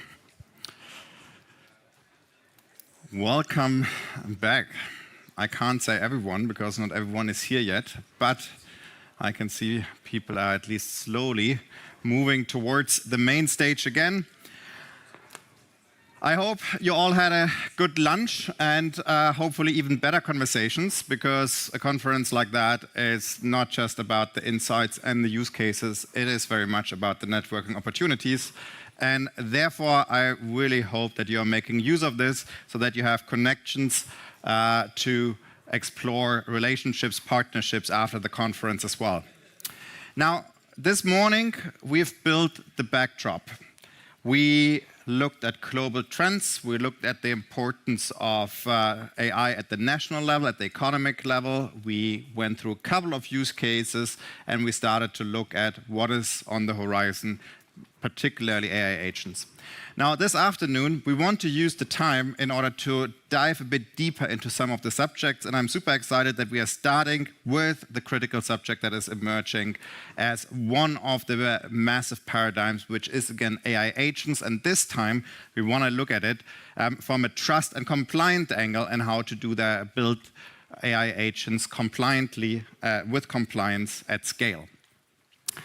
With that, I would like to welcome Philipp Hartmann, Director of AI Strategy at the Applied AI Initiative, with his keynote, Build Bold, Build Compliant Enterprise AI Agents at Scale. Philipp, the stage is yours. Yeah, thanks a lot, and welcome everyone that came back from lunch. AI agents, yeah? So you just had lunch, I don't know if you had a coffee.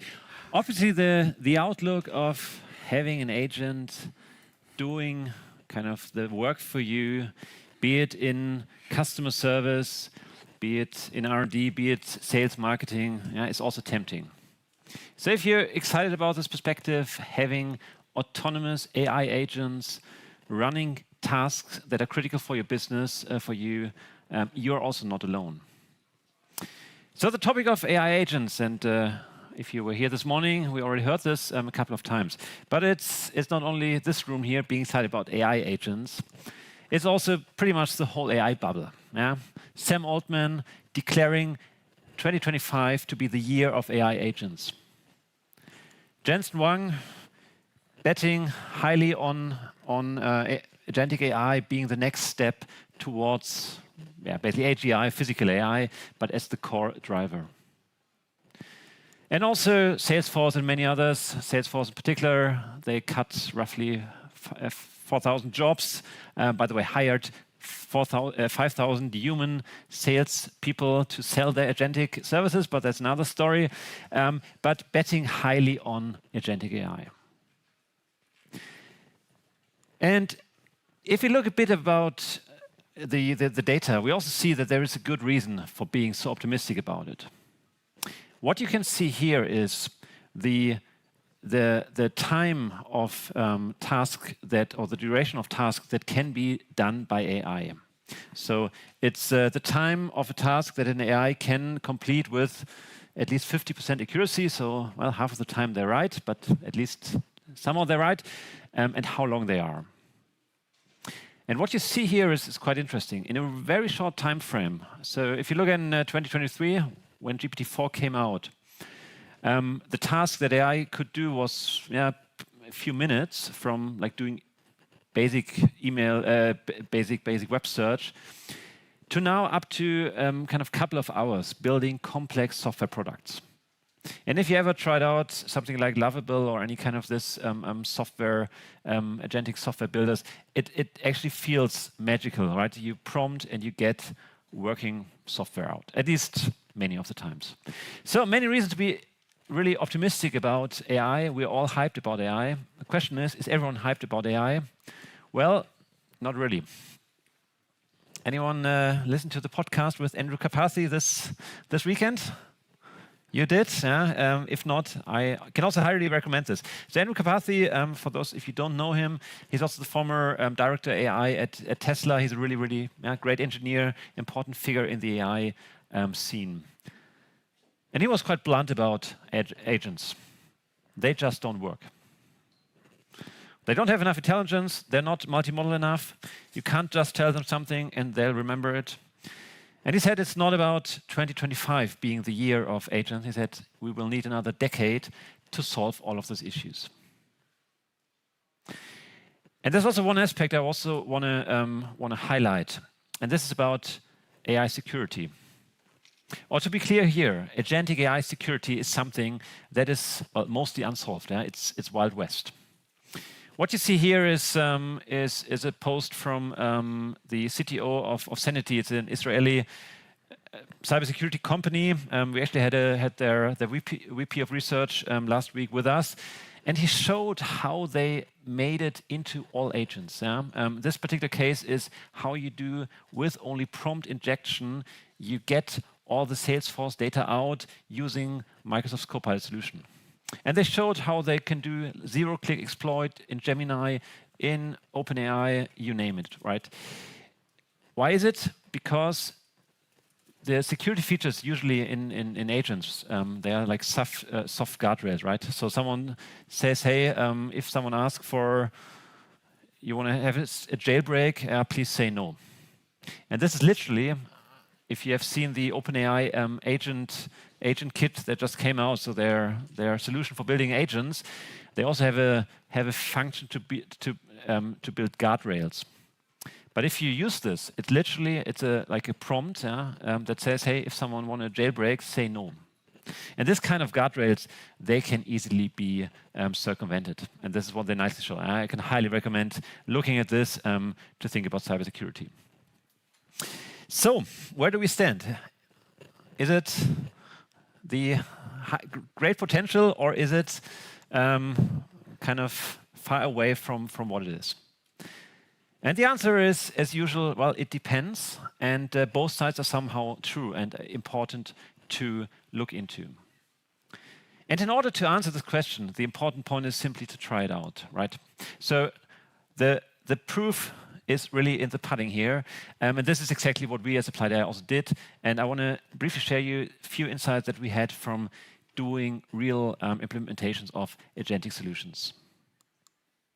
So in order to make sure to answer those questions, we set up something that we call the Lighthouse Project, where we said, okay, it's not only about kind of creating solutions, but it's also about understanding how the organization needs to be set up to succeed with it.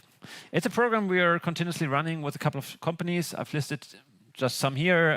By now we have 10 different companies, different industries, from manufacturing to retail to energy, so across all industries, larger companies, medium-sized companies that we work with. And it's quite interesting. And the interesting point is we are implementing agents in specific functions, mostly really at the core of the operations, things like order management, production planning, but also customer support, core operating functions.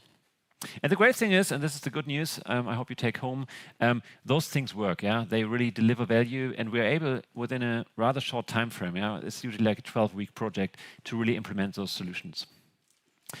But at the same time, we also gathered a lot of learnings that are required to succeed with these topics. And this is what I briefly want to share with you a bit. So, succeeding with agents. And if I talk about succeeding, what do I mean? In the end, it's about the value. It's about generating value with the agents. It's making sure that you kind of get 6 topics right. First, it's about the strategy. Yeah? And this is really, it doesn't mean that you need to do like a 1-year strategy project, but understanding how agentic AI might impact your business. What are the core areas where you can use it? How to focus on? What is the level of autonomy you want to have, right? Is it something you want to just have in your back end or, well, not customer facing? Or is it something that you really want to implement customer facing? And that makes a massive difference in the way how you need to implement those solutions. But then it's really also about the process and the workflows. And this is really the crucial part that we learned. You can build the best, nicest, greatest, coolest agent. If you don't get it into the actual process, or if you're not able to adopt the process for working with the agent, it's not delivering value, right? So really make sure that you understand the process, and that really means working with the people in the end that own the process, that use the process. Give you the example of the order management, right? This is something where the sales reps are sending orders. Right now, it's humans checking the orders and making adjustments. And we built an agent that basically is replicating this adjustment part. And now the crucial part is making sure that you don't need to get to a different platform or different process, but use the same process, basically, but replace the way how it's done. Then also, as I said before, governance is crucial. Making sure that you have a good understanding of the risks that can happen. I gave you the example of cybersecurity. If it's something that is customer-facing, you need to be double cautious there, and also understand things like the EU/AI Act. Make sure to do proper risk assessment. Make sure to understand the risk category of your agents here. But then also, obviously, the question of people and culture is crucial. If you use agents with your people, with the employees, you need to make sure that they understand what's happening there. They might have fear, they might overly trust it, and you need to train the people to say, hey, that it's working. In many cases, it might be wrong. What to do with it?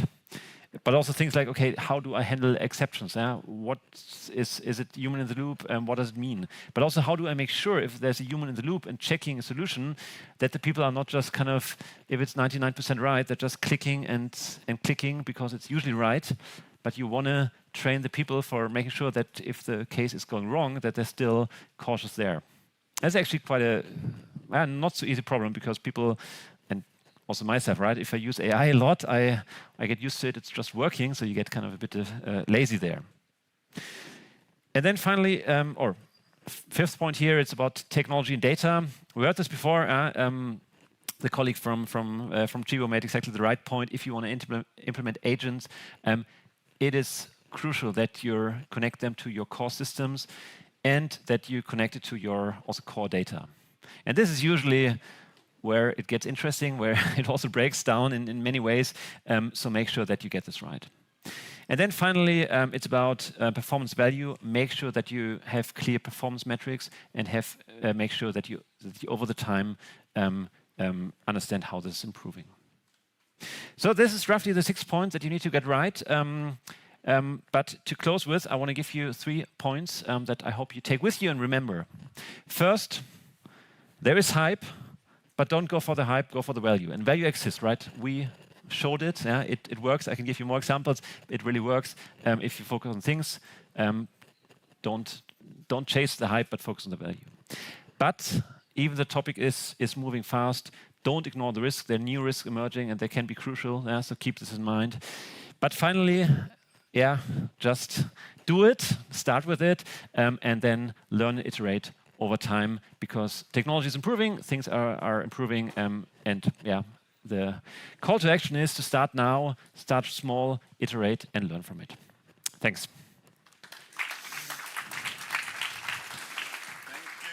Thank you so much, Philipp. Thank you for taking us through the emerging paradigm of AI agents and agentic AI. Now, 6 points might sound a bit overwhelming, but at the same time, I found it fascinating that it only takes 12 weeks for you to develop your AI agents in companies such as Word, which is certainly a very manufacturing and not software-related company. So we can really see that AI is entering into all types of different business verticals, and that is super exciting to see. Now, we are learning throughout the day that AI systems are getting more powerful, and therefore the core question now becomes of who's owning that future. And the next panel will ask that question, and they will explore what technological sovereignty really means. Is it just a policy theater, or is it a strategic imperative for Europe's future? To explore that, I would like to welcome Oliver Schramm back to the stage and his panel, Sovereignty by Design, Europe's Deep Tech Roadmap from Lab to Market. Oliver and panel, the stage is all yours.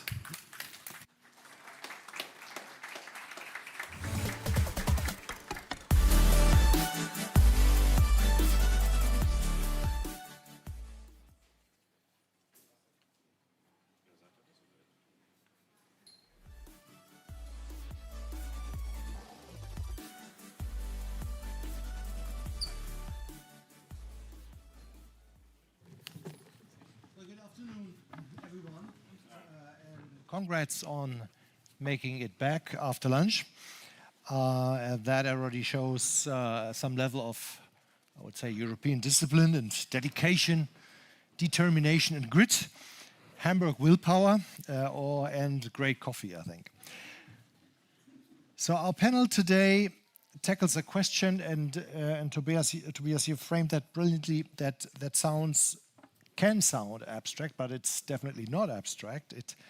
It's a question about technological sovereignty and how it could look like in practice.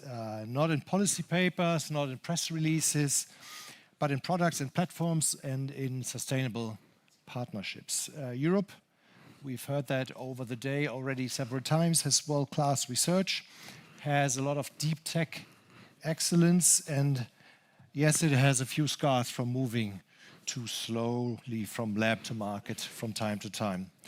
The challenge is turning that excellence into adoption and doing it in a way that reflects also our very European values. As the philosopher Hannah Arendt once said, freedom is not a gift. Freedom must be practiced. And the same could be said if we translate that into tech for sovereignty and technology. It's not something that you just simply declare. It's something you build.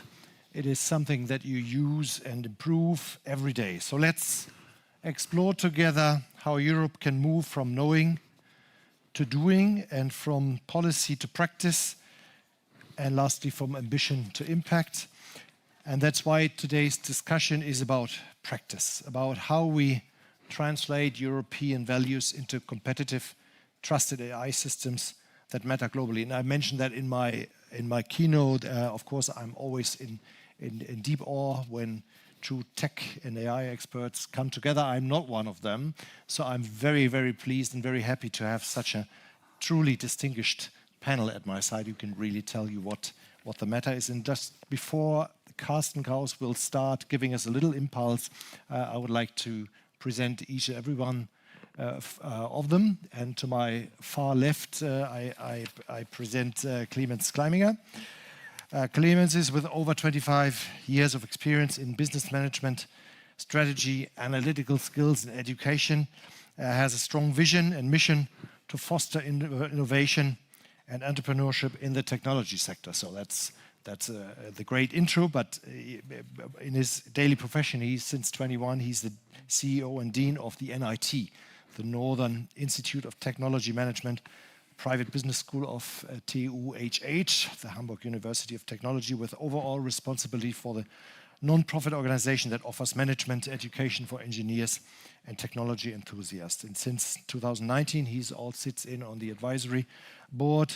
He's a business angel and mentor for various other organizations and institutions that support digital transformation and growth. And before that, he was co-owner and executive board member of Core Media Aktiengesellschaft for 17 years until his successful exit, a software company that provided and provides digital experience solutions for global brands.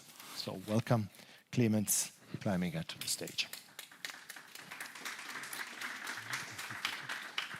To his right, we have Pablo Heimplatz.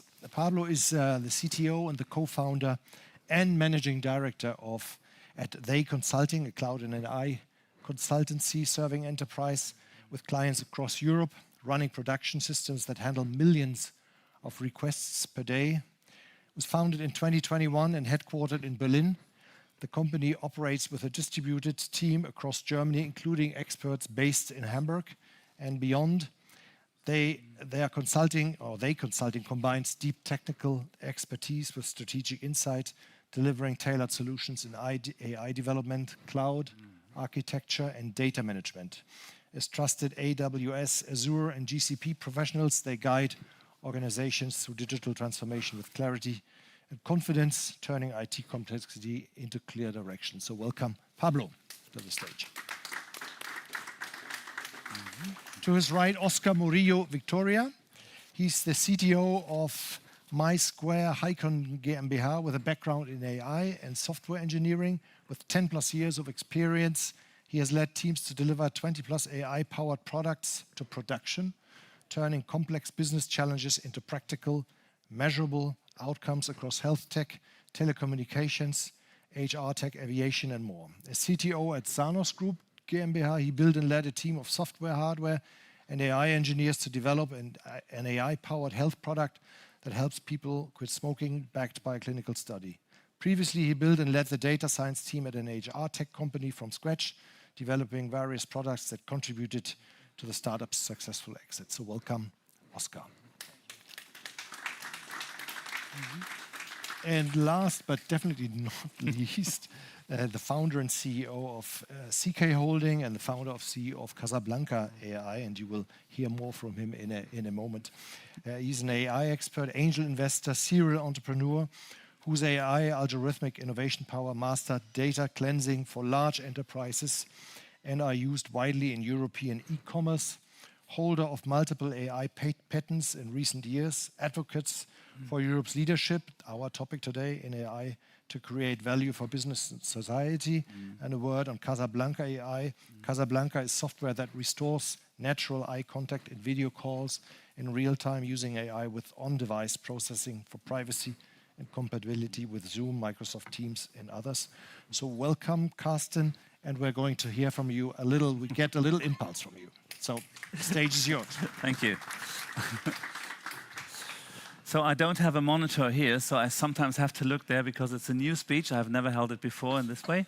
So can I have, here is probably, can you switch over to my presentation, please? Okay.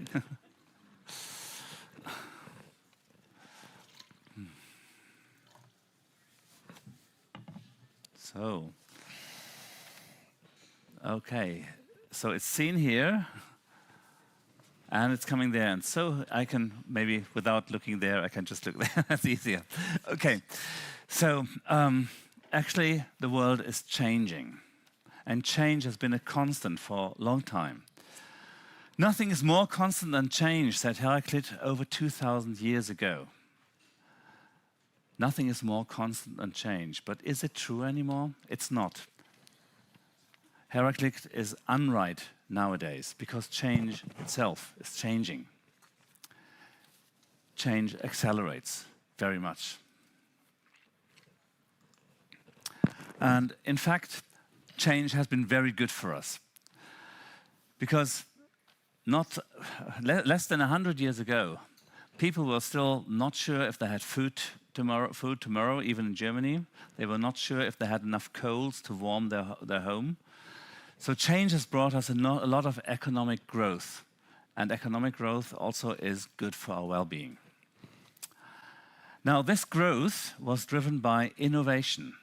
Things changed, became easier, become more accessible, and actually just innovation brings the world forward. That's just been found by International Monetary Fund again, but it's not the only study. There have been so many studies that innovation brings growth.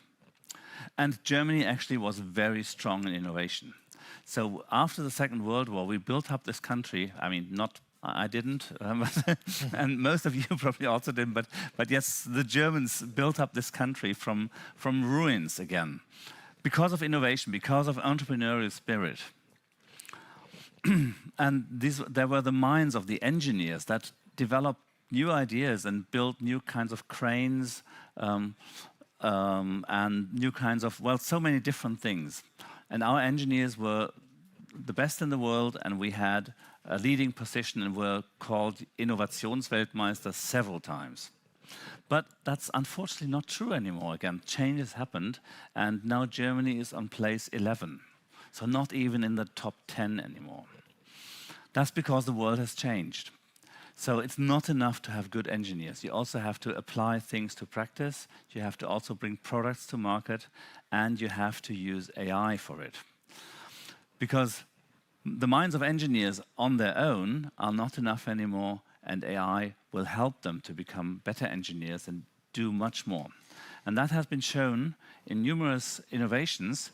One of the most prominent was the last year's 2024 Nobel Prize. It was given to the engineers of AlphaFold.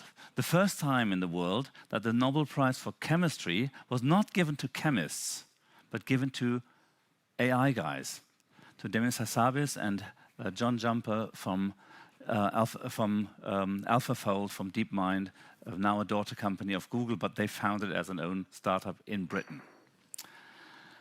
What does AlphaFold do? So AlphaFold models how a protein, a large molecule, is shaped three-dimensionally. And that's very important for medicine, because if you want to produce some medication, it can only work on the outsides of a molecule. It cannot reach the inner part of it. So you have to know what the three-dimensional structure of the molecule is. So this is a very, very important research for medicine. And up till then, they had only found out the three-dimensional structure of about 100,000 proteins in the world, with thousands of researchers and numerous universities working for 20 years on it. And there are not 100,000, but 100 million different proteins known. So this was something that could have taken another hundreds of years.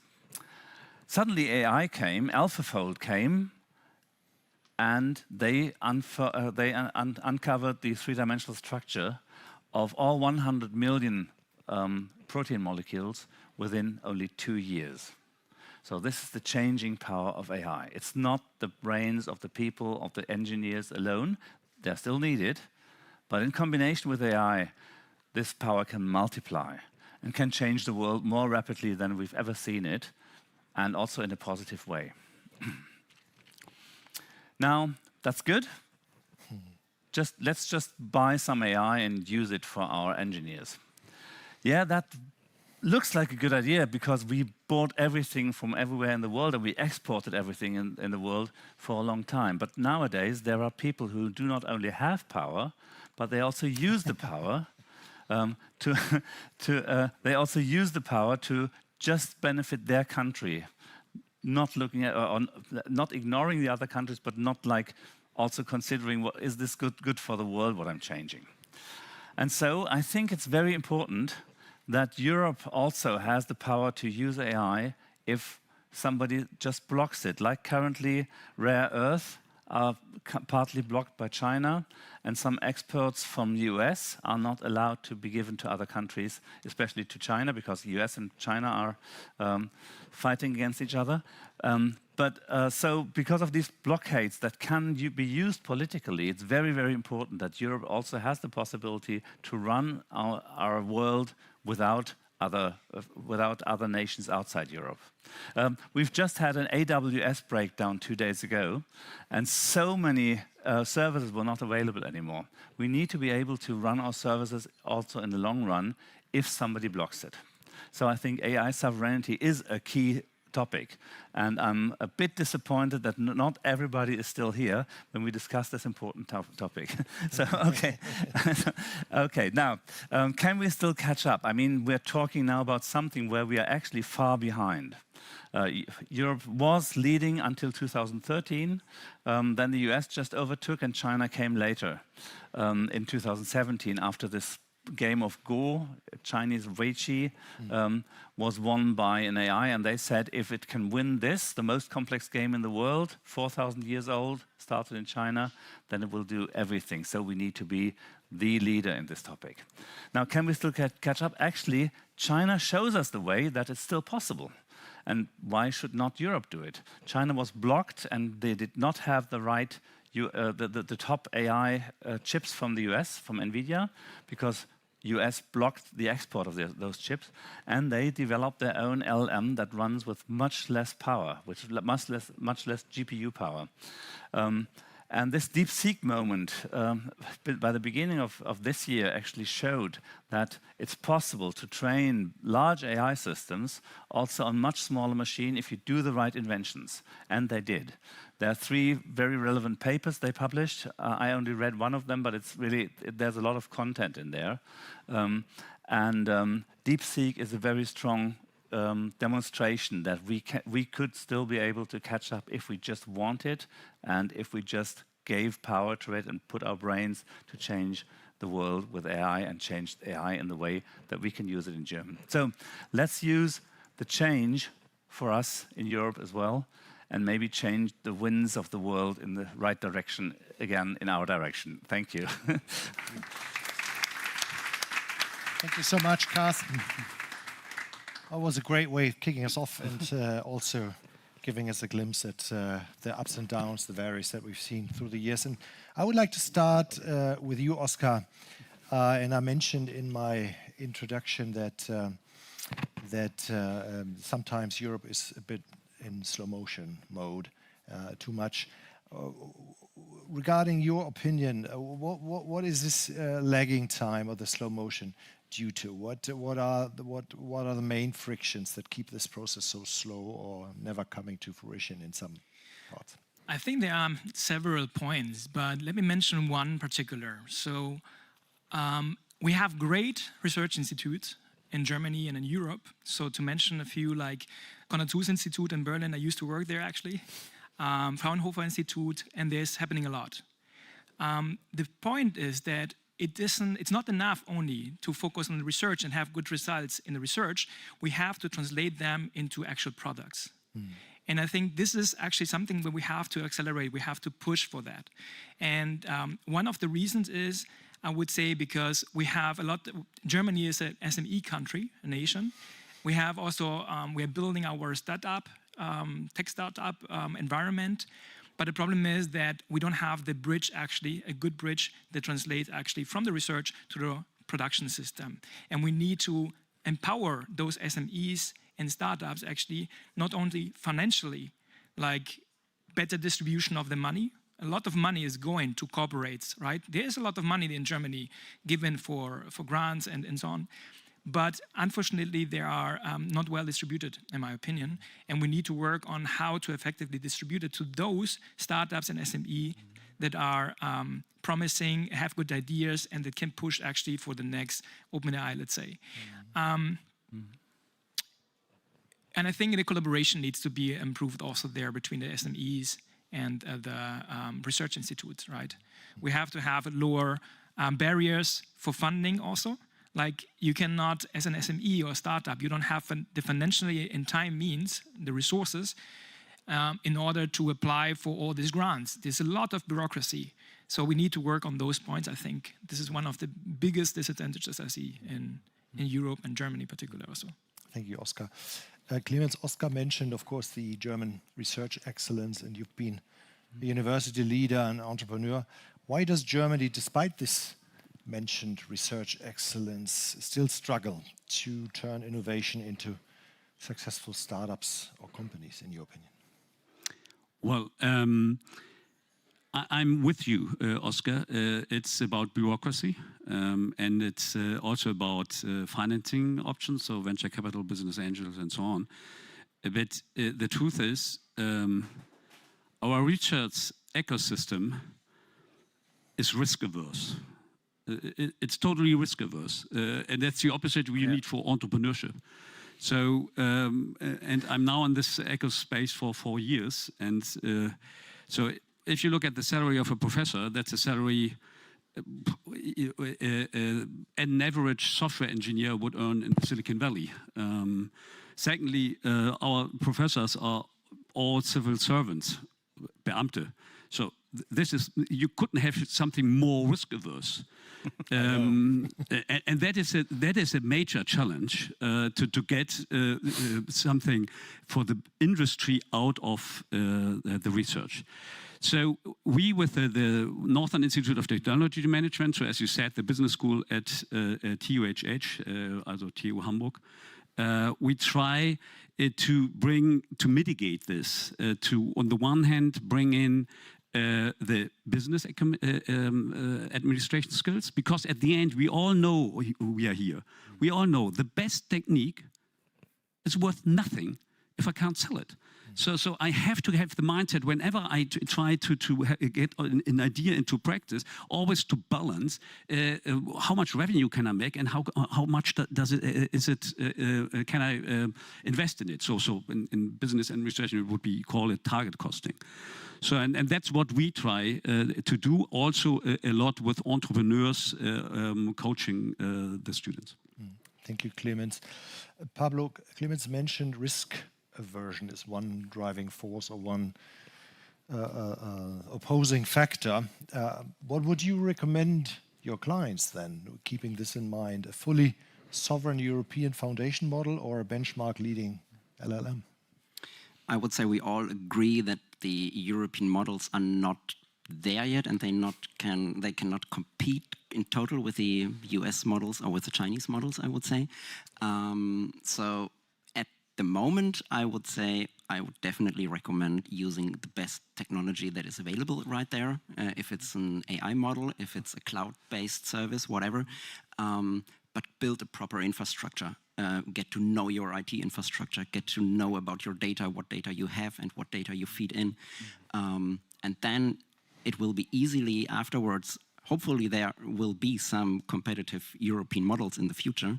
And if you have this proper infrastructure, you can plug and play and swap the models out again in the infrastructure. But right now, use the services that are there and that are leading the industry right now to get the most value out of it. Thank you, Pablo. Carsten, Pablo mentioned or recommended the best technology available, and since you opened the political panorama so much, I can't resist. There's this saying, well, the US innovates, China replicates, and Europe regulates. So how do you place us as Europeans looking frantically or not so less, or not so frantically for a way out or for creative solutions to place ourselves, to become leaders again and not followers? How would you see our role, or where do you see a hope for the innovation or the change that you enunciated in your remarks? Okay, let me please first comment something on what Pablo said. So for one thing, yes, absolutely, you need to get a knowledge of your data, because data is key. If you don't have proper data, your AI cannot learn the things that you need. Of course, there are some questions that AI can answer without your data, but actually, if you want to work it, make it work in your environment, you should have your data correct. Now, the thing with the best LLM, for most tasks, the best LLM is not necessary. There are so many small LLMs now which you can run locally. So you can even run several on a 5,000 euro standard server with a 5090 GPU. So that's a graphics card that costs like 2,500 euros.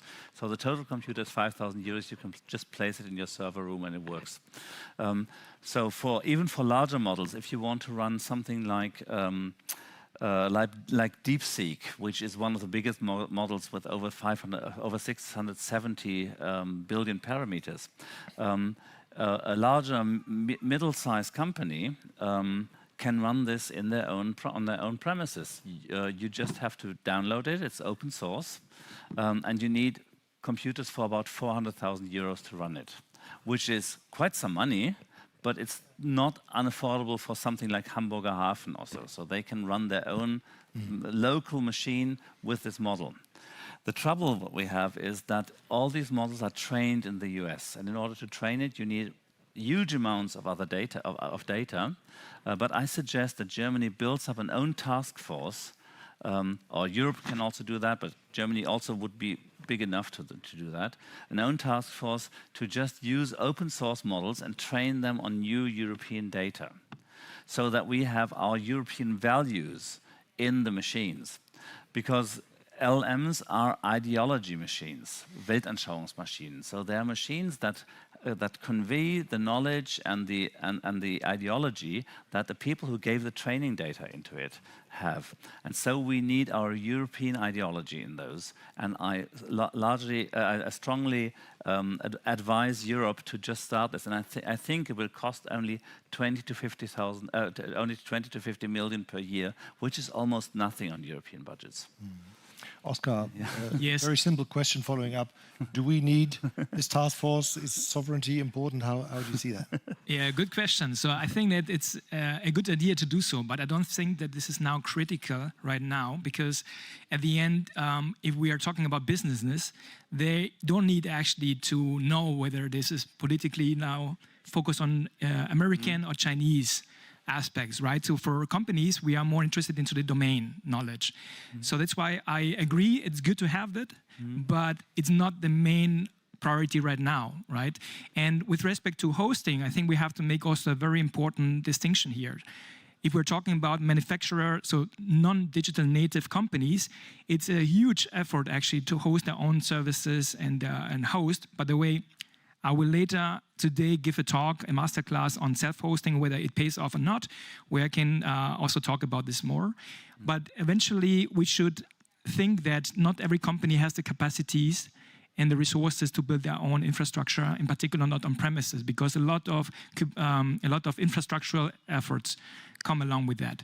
So yes, it's definitely recommendable to consider this and to become sovereign. But maybe there are other options for those non-digital native companies that can be used and leveraged. I'm happy to talk later about that, but I think I will now, I will give then the word to Oliver back. Thank you, Oscar. No, natural follow-up to that, Pablo, if we think about a Germany task force, about US ideology pushed into our systems, into our daily lives and working surroundings, so what other factors than just the pure AI models? What else do companies need to accomplish? What they need to do on that way to this European IT sovereignty? What other elements do we need to look for? Yeah, the AI models are just the half of the truth, because from my daily work, I see that most of the companies, especially in Germany, maybe also around Europe, are not ready yet to accomplish the full potential of AI. They are struggling with getting to know their data, getting the data stored, getting built up proper data lakes with a secure architecture. And these are the fundamentals in the end. You need to get to know your data, you need to get to know your IT infrastructure very well to adapt to different technologies. And if this is a Chinese model or a European model or a US-based model or some APIs, you can't handle with these new technologies if the fundament and the base is not clear for the companies. And that's where we need to start, especially in Germany at this moment. Thank you. And Clemens, that kind of also sheds a light again on our research basis and where the ideas are being created and coming to the forefront, hopefully being translated into products and processes. What does this basis also need or need more in the future to help in that process? What do we need, professors or students, or do we need more founder garages or whatever in that field? Yeah, as I said in the beginning, so we have a very conservative and risk-averse culture at the university. So what we need are you, or a lot of people like you, so successful entrepreneurs, because the ideas are excellent. We have excellent universities still with very bright-minded and excellent technical ideas also in the AI space, especially to my point of view and open to discussion, in the B2P field, which is quite open still for us because the US is using the B2C field successfully. So I would love to get much more from a very successful entrepreneur to the university to give, to send over the spirit of entrepreneurship so that they learn it and they learn it from role models, from coaches. So you are the best advocates and a lot of you also, and I would love to connect with you if you like also to come over to Hamburg University of Technology or Northern Institute of Technology Management, or if you're not from Hamburg, go to your technical universities at your hometown. Thank you, Clemens. Carsten, I feel you have a lot on your mind responding to some of the points that were made, and of course the role model issue. I'd be interested to hear from you as well. Yes, so I think, I've been an entrepreneur since my school time. I started at 16. I actually left school before finishing, so I did not do Abitur in the very beginning. I had the chance to do it 1 year later because my director somehow managed with the Kultusministerium that I could repeat year 13 just to start my first company. So going into risk is something I know from my childhood. So actually, we currently have a risk-averse culture in Germany. I don't know how this happened because it was totally different in the 60s, 70s. Yeah, so.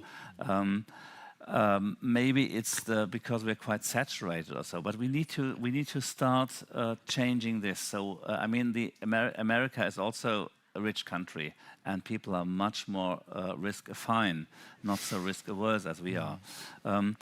We had a lot of difficulty with Casablanca with getting investors because everybody wants to see the business running before they invest. So they want to see revenues, they want to see growing revenues. And what we developed within 4 years was just a new foundation model for faces. So some groundbreaking new technology, but technology on its own is enough in America, but not in Germany. And when you look at the German, big startups like what's it called? The translating tool, DeepL. DeepL, right? DeepL. DeepL is 90% financed from the US. Then also the foundation model from the Black Forest Labs Flux for generating pictures started as a US Delaware company, even though the development was done in the Black Forest in Germany. Because they didn't find German investors, they found US investors. And I think we have to have a fundamental change, not only in the universities, but everywhere in our society, that risk pays off. Of course, risk can go wrong, but it's not like in Lotto that you lose on average, but on average you win. Yeah. So I couldn't agree more. Being conscientious of the time, and as we just opened a full panorama, and now I would love really to sit down with you guys for another hour or so. I guess I'm afraid I have to come to a close of this panel, and I would like to ask each and every one of you for a short closing statement, maybe 2 or 3 sentences. Clemens, why don't you start? You had the mic anyhow. Well, I try to repeat myself. We need, in this risk-averse environment at the universities, we need entrepreneurial spirit. So the knowledge business administration, that's what we do, and they learn a lot, the business administration part, how to make technology a business success. But we need people like you, like the entrepreneurs, or the people who are successful managers, come to the universities and be teachers for one lecture. So that's inspirational for the students, and I hope that a lot of will connect with me. Yeah. Thank you, Pablo. Yeah, we can't afford as a country and as a society, we can't afford to wait for a full sovereign AI model in Europe yet. We need to use the technology that is actually there. We need to get our fundamentals right, and we need to build a proper base. There are some very good European leading AI examples like Lovable and N8N. Just get to know with these tools, get to know your fundamentals and be ahead of the curve, and act truthfully with the data, and yeah, be aware where the data is stored and who can use them. Thank you, Pablo. Oscar. Yeah,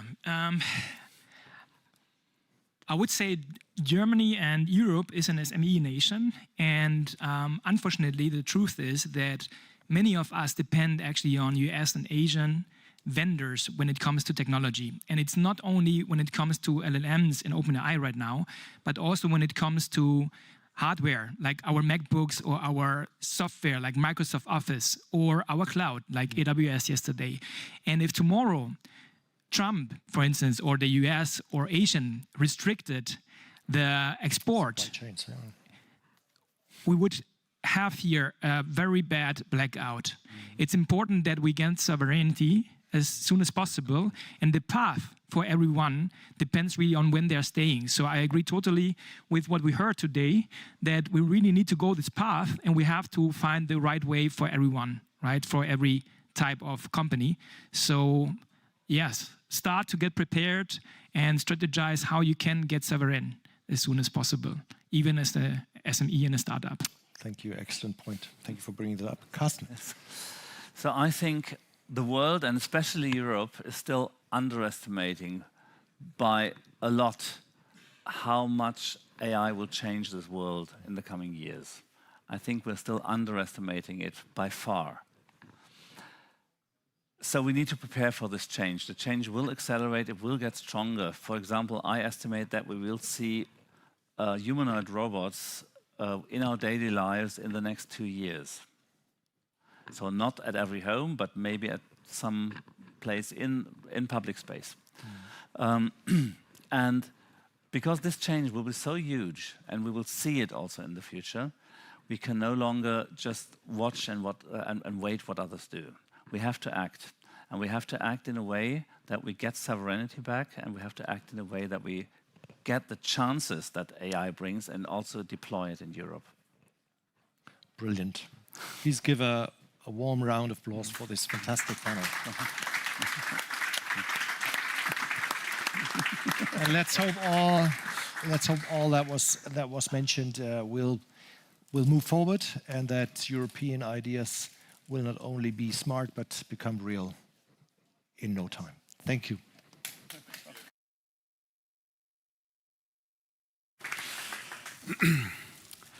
Thank you so much, everyone. We have had already some fascinating panels today. I must say that was one of my favorite ones. What I'm taking along is sovereignty is desirable, also from a national security point of view, but there's certainly no silver bullet to get there. And yet, I believe this panel that we had right now presents in essence what an ecosystem is about. Having someone from academia, businesses, and politics sitting and discussing those matters together. This is how we find solutions. And I'm very glad that we're having that here on the main stage today, and that we're going to continue that. Now, talking about impact, we want to shift gears, and we want to try a new format that we haven't tried before.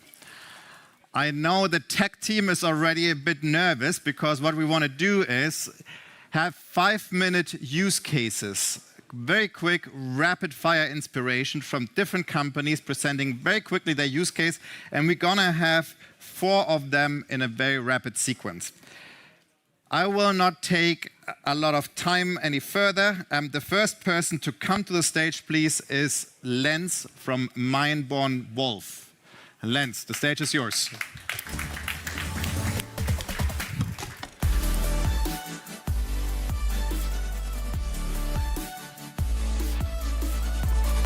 Hello, hello.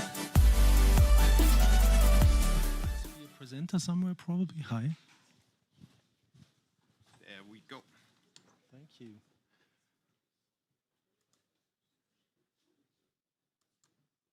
that was too fast. So, hi. My name is Lenz Belzner. Nice to see you, everyone.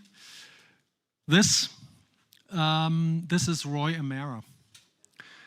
Roy Amara was a computer scientist and futurologist, and he actually coined an adage about how we mentally treat new technology as a society. This is the adage. We tend to overestimate the effect of a technology in the short run, and we underestimate the effect in the long run, right? So I will later at 3 o'clock give a deep dive talk about what this means in the context of LLM agents, actually. And speaking of use cases, currently I'm serving as a Chief AI Officer at Meibon Wolf. We are about 1,000 people, a software engineering company, so we do a lot of projects for our customers. We do large critical systems for enterprises and also small innovative POCs and MVPs for all kinds of customers. For example, we build process automation in document processing using agentic technology. For example, we tackle very large and complex IT modernization projects which often hinder progress on an IT side, also in large enterprises. And we do this currently very successfully using LLM agents. We're applying this technology to robotics in industrial IoT setups in factories and in a research project that I would shortly like to outline later in the talk in more detail. And we're building customer support and customer experience apps for our customers using this technology. And we do all of this successfully. Before serving as a Chief AI Officer, I have been serving as a full professor of computer science with a focus on autonomous driving. And in my talk, I'm building an analogy of the current state of LLM agents and challenges that we observed in the autonomous driving setup, where actually, I think 2015, the first mentions of self-driving, full self-driving being just a year away were made, right? So I will outline why we may experience this kind of deflation of the hype here. And finally, I will also outline some observations I do about the future prospects of this technology, because I think in the end, the effect of LLM agent technology on our society and in particular on our knowledge work will be even larger than we think today. And somehow in this context, I come to speak of beer. And if you want to find out how this connection is made, visit my talk at 3 o'clock. Looking forward to speak to you. See you. Thank you so much, Lenz from Meibon Wolf.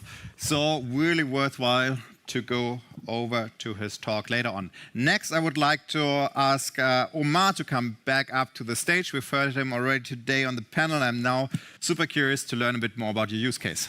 Thank you so much. So it's so sad that only 5 minutes, but I tried to keep it simple and short and bring the message as you can. 4? Oh no, 1 minute left. So one of the cases I've chosen, what I would like to discuss or to provide you today is how we put the voice of our customers, how we bring it to the company. It is very challenging because we have run about 53 million customers. Not all the year, but a big potential, especially in Germany. I would say in each apartment, in each house, you will find minimum 1 product of Chivo inside. Believe me, that will be the case. So my colleagues from the marketing did the same study and they came to this endpoint. So we want to transport the customer voice regarding our product rating, about the emails we get from our customer, about the surveys, what we ask the customer after having an interaction with us, about the research on the market, research market data, about social media, and so on and so on.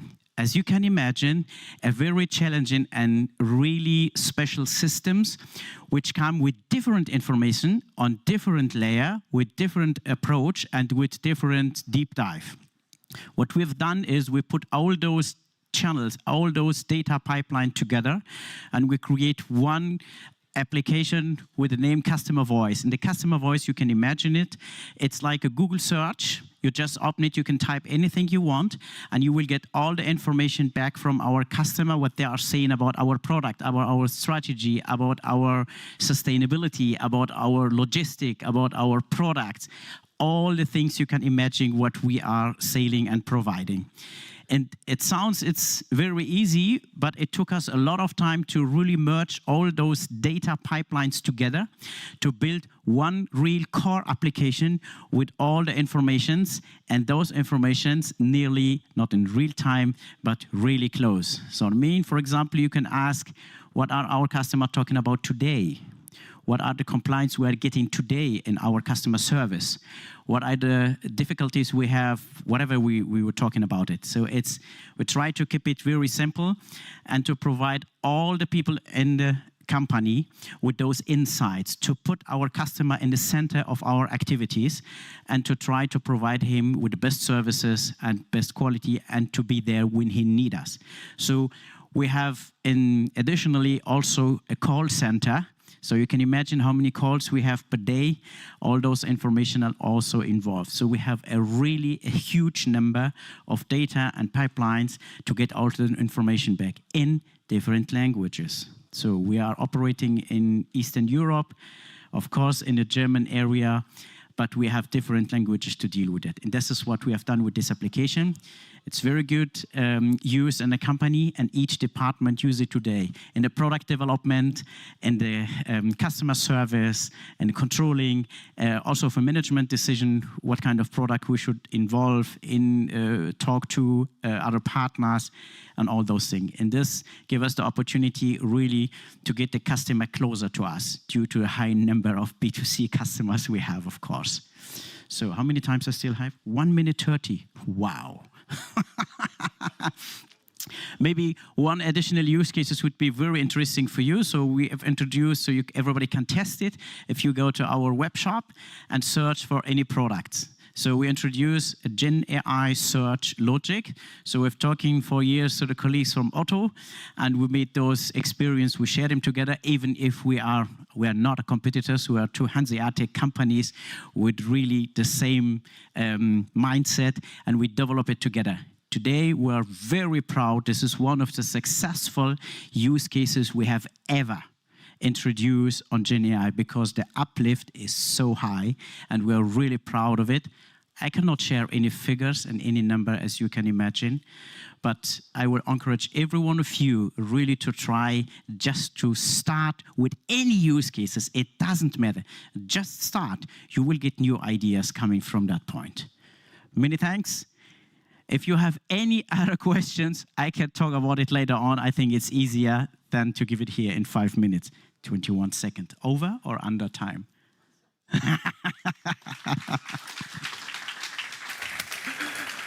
Excellent. Thank you so much, Omar. 2 use cases in less than 5 minutes and an important message. Just get started. Start with your use cases and everything else will follow. Next up is Manuela Schmauder again from Landesbank Baden-Württemberg. Manuela, the stage is yours.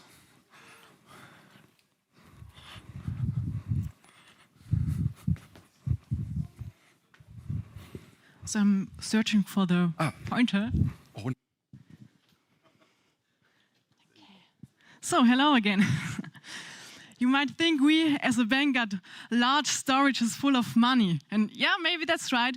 But we also got large storages full of data. And this is where AI comes in. So we are convinced that AI offers great potential for the banks. I will give you now a brief overview of the things we are already doing with AI, and just I noticed that are not the right PowerPoints. It's for the deep dive session at 5 o'clock. But okay, we will skip it. We don't have enough time. So a quick overview in our AI portfolio. So first, I already mentioned it at the Q&A. There's an BlueGPT, our BlueGPT, the LBW chatbot, where you have the ability to work with LBW data. Then we are doing AI in conversation analysis, in mail routing, in document analysis. Then we got the GitHub Copilot. Yes, that's not an LBW product, but a product from GitHub Copilot, from GitHub for software engineering. And we are building up an AI platform where you get central access to AI services at the LBW product development. In these areas, we already got use cases live in production, and we will now jump into BlueGPT. So we already got 50% of our employees working with BlueGPT, so they are actively using it. And yeah, I'm convinced everyone in this room here is already using a chatbot in private or in his business context, so I don't have to tell you something about the outcome, the benefit of an chatbot. Just what we see here, the LBW is celebrating AI innovation. We are a bank, but the adoption and the acceptance of the chatbot is really high, so we got more than 50% of our employees that are using it.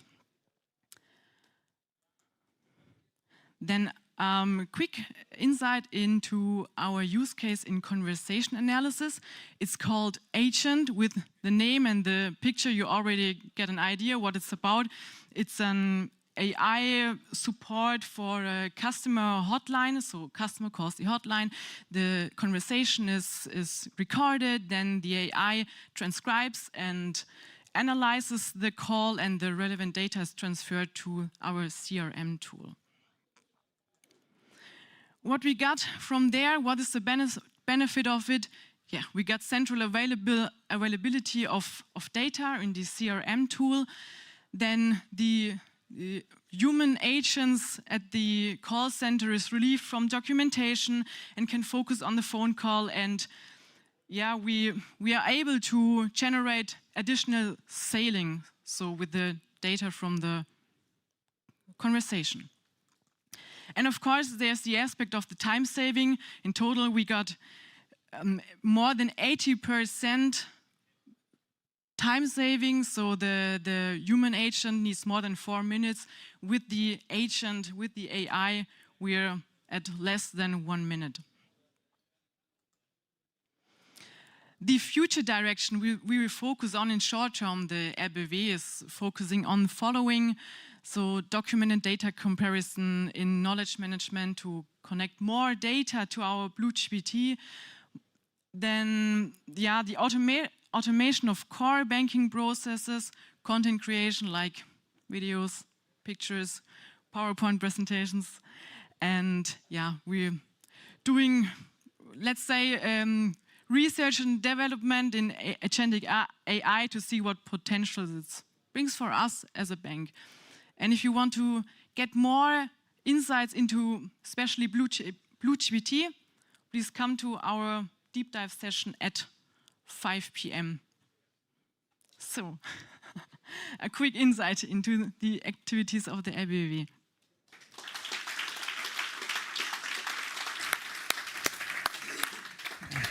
Thank you so much. And on top of that, improvised on short notice. Very well done. That is great. Now I always think, if an institution that is so heavily regulated can actually implement AI in such central services, then everyone should be able to do just that. Now, the last flash is up with Dorothee Ringer from Impossible Founders.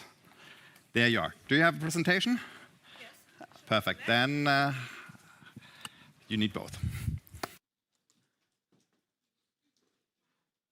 So, what if the next AI startup, the next big, really big AI startup will be founded here in Hamburg and not in Silicon Valley?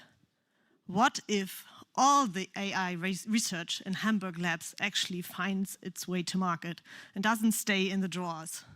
And what if all the students at Hamburg universities would learn entrepreneurship in their first semester and not as a byproduct of some kind of course? These were the types of questions we were asking ourselves when we started to work on the concept for Impossible Founders. So you may ask yourself, what is actually Impossible Founders? Impossible Founders is the new central startup program for science-based startups in Hamburg. It will start as of 1st of November, and it was all kind of coming out of the Lighthouse competition run by the federal government. So there's been a lot of talk today about the federal government doing not so clever things or being too slow or whatever. But in this respect, they actually did something smart. They said, we will only give out a grant for startup support in up to 10 ecosystems in Germany if the ecosystems find private financing partners. So this changed the dynamics within the universities. And for instance, here in Hamburg, a consortium was built between the 3 biggest research institutions, 2 private foundations, and corporate partners. And we applied for Impossible Founders for this competition, and we actually won. So what if Hamburg finally untaps its deep tech potential? We've got all these things here. We've got 120,000 students at more than 10 universities. We've got a University of Excellence. We've got great labs in Science City Bahrenfeld, and more are being built. I think those will be the best deep tech labs for startups in all of Germany. Believe me. We've got the harbor, where there's lots of space as a test bed for innovation. We've got economic clusters, and we've got industry with R&D. So why are we so far behind in terms of startups, in terms of unicorns, compared to, for instance, Berlin and Munich, but also compared to other ecosystems, such as what Ragnar was talking about, Dubai? So we want to at least start and tackle this problem, and looking at one really central thing, that the startup support for deep tech startups was very decentralized. Something was happening here and there, but it wasn't really lined up. And this is what we're going to change with Impossible Founders. So we will have like a one-stop shop for all the entrepreneurial talent coming out of Hamburg's universities and research institutions, so that they can get an access to a universe of support and to networks, and so to find their way around and not waste times by looking at 10 different websites. And we will be sitting in the digital hub of logistics next to AI Startup Hub. So we will have very dynamic neighbors, and we look forward to working together and growing the community. And the idea is to offer startup support across the entire entrepreneurial journey, from ideas phase over pre-incubation, so testing ideas, over incubation, then once you've got an idea and you've got the feeling as a founder, okay, this may be something, how do you build it into an actual company? And then once you're done with your actual company, or once you founded your actual company, how can you grow it and scale it? So the hypothesis is to build it from the bottom up and then to grow the ecosystem and find more successful startups coming out of Hamburg and tapping into this big potential. We already ran some pilots. One was called Future Founder. Some of you may have heard about it. Some of you may actually have helped with it and may helped make it a big success. So we got a lot of interest, which was great. So we know the students are keen to do something. We know lots of people are keen to help. So that makes me very positive. And we are building a team. So our CEO, Arik Willner, will start on the 1st of November. He's actually, or he was the CTO of DESI, of Germany's biggest fundamental physics lab, and he will be leading the effort. So some people here may have gotten curious. So what if you got involved today? So who are we looking for? We're looking for potential founders, people who want to start a business. So if you know any students or scientists in Hamburg thinking about starting out their business, spread the word, there's something new happening.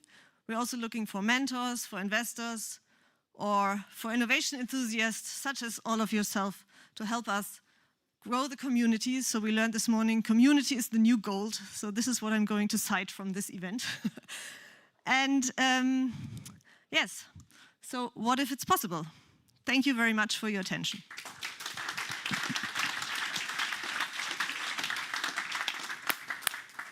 Thank you so much, Dorothea. What a fantastic initiative. I love it. Now, the first round of AI flashes is done. We're going to have a second round later. Very cool that this worked. I know it's usually a bit of a challenge to have these things so rapidly after another, but I think it went very smooth. Thank you very much for all of you who have been just a part of it. Now, let's move back to something that we did not really discuss yet, but that has been kind of an emerging theme as well. And I think it is best encapsulated in what is called the first law of digital innovation, which essentially says technology moves fast, organizations move more slowly. However, what we're learning is that technology is not the problem, but the speed at which organizations adopt. And this is the subject of the next talk from Jens and Robert from Tagueri with their keynote, From Vision to Impact, AI Transformation Can Only Succeed Synchronously. Jens and Robert, the stage is yours.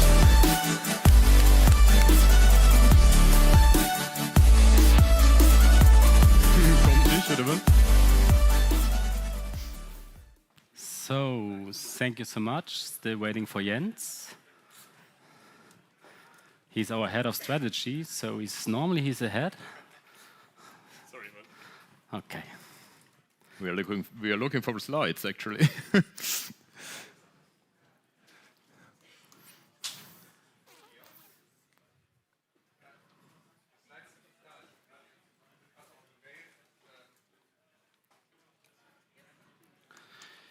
Okay.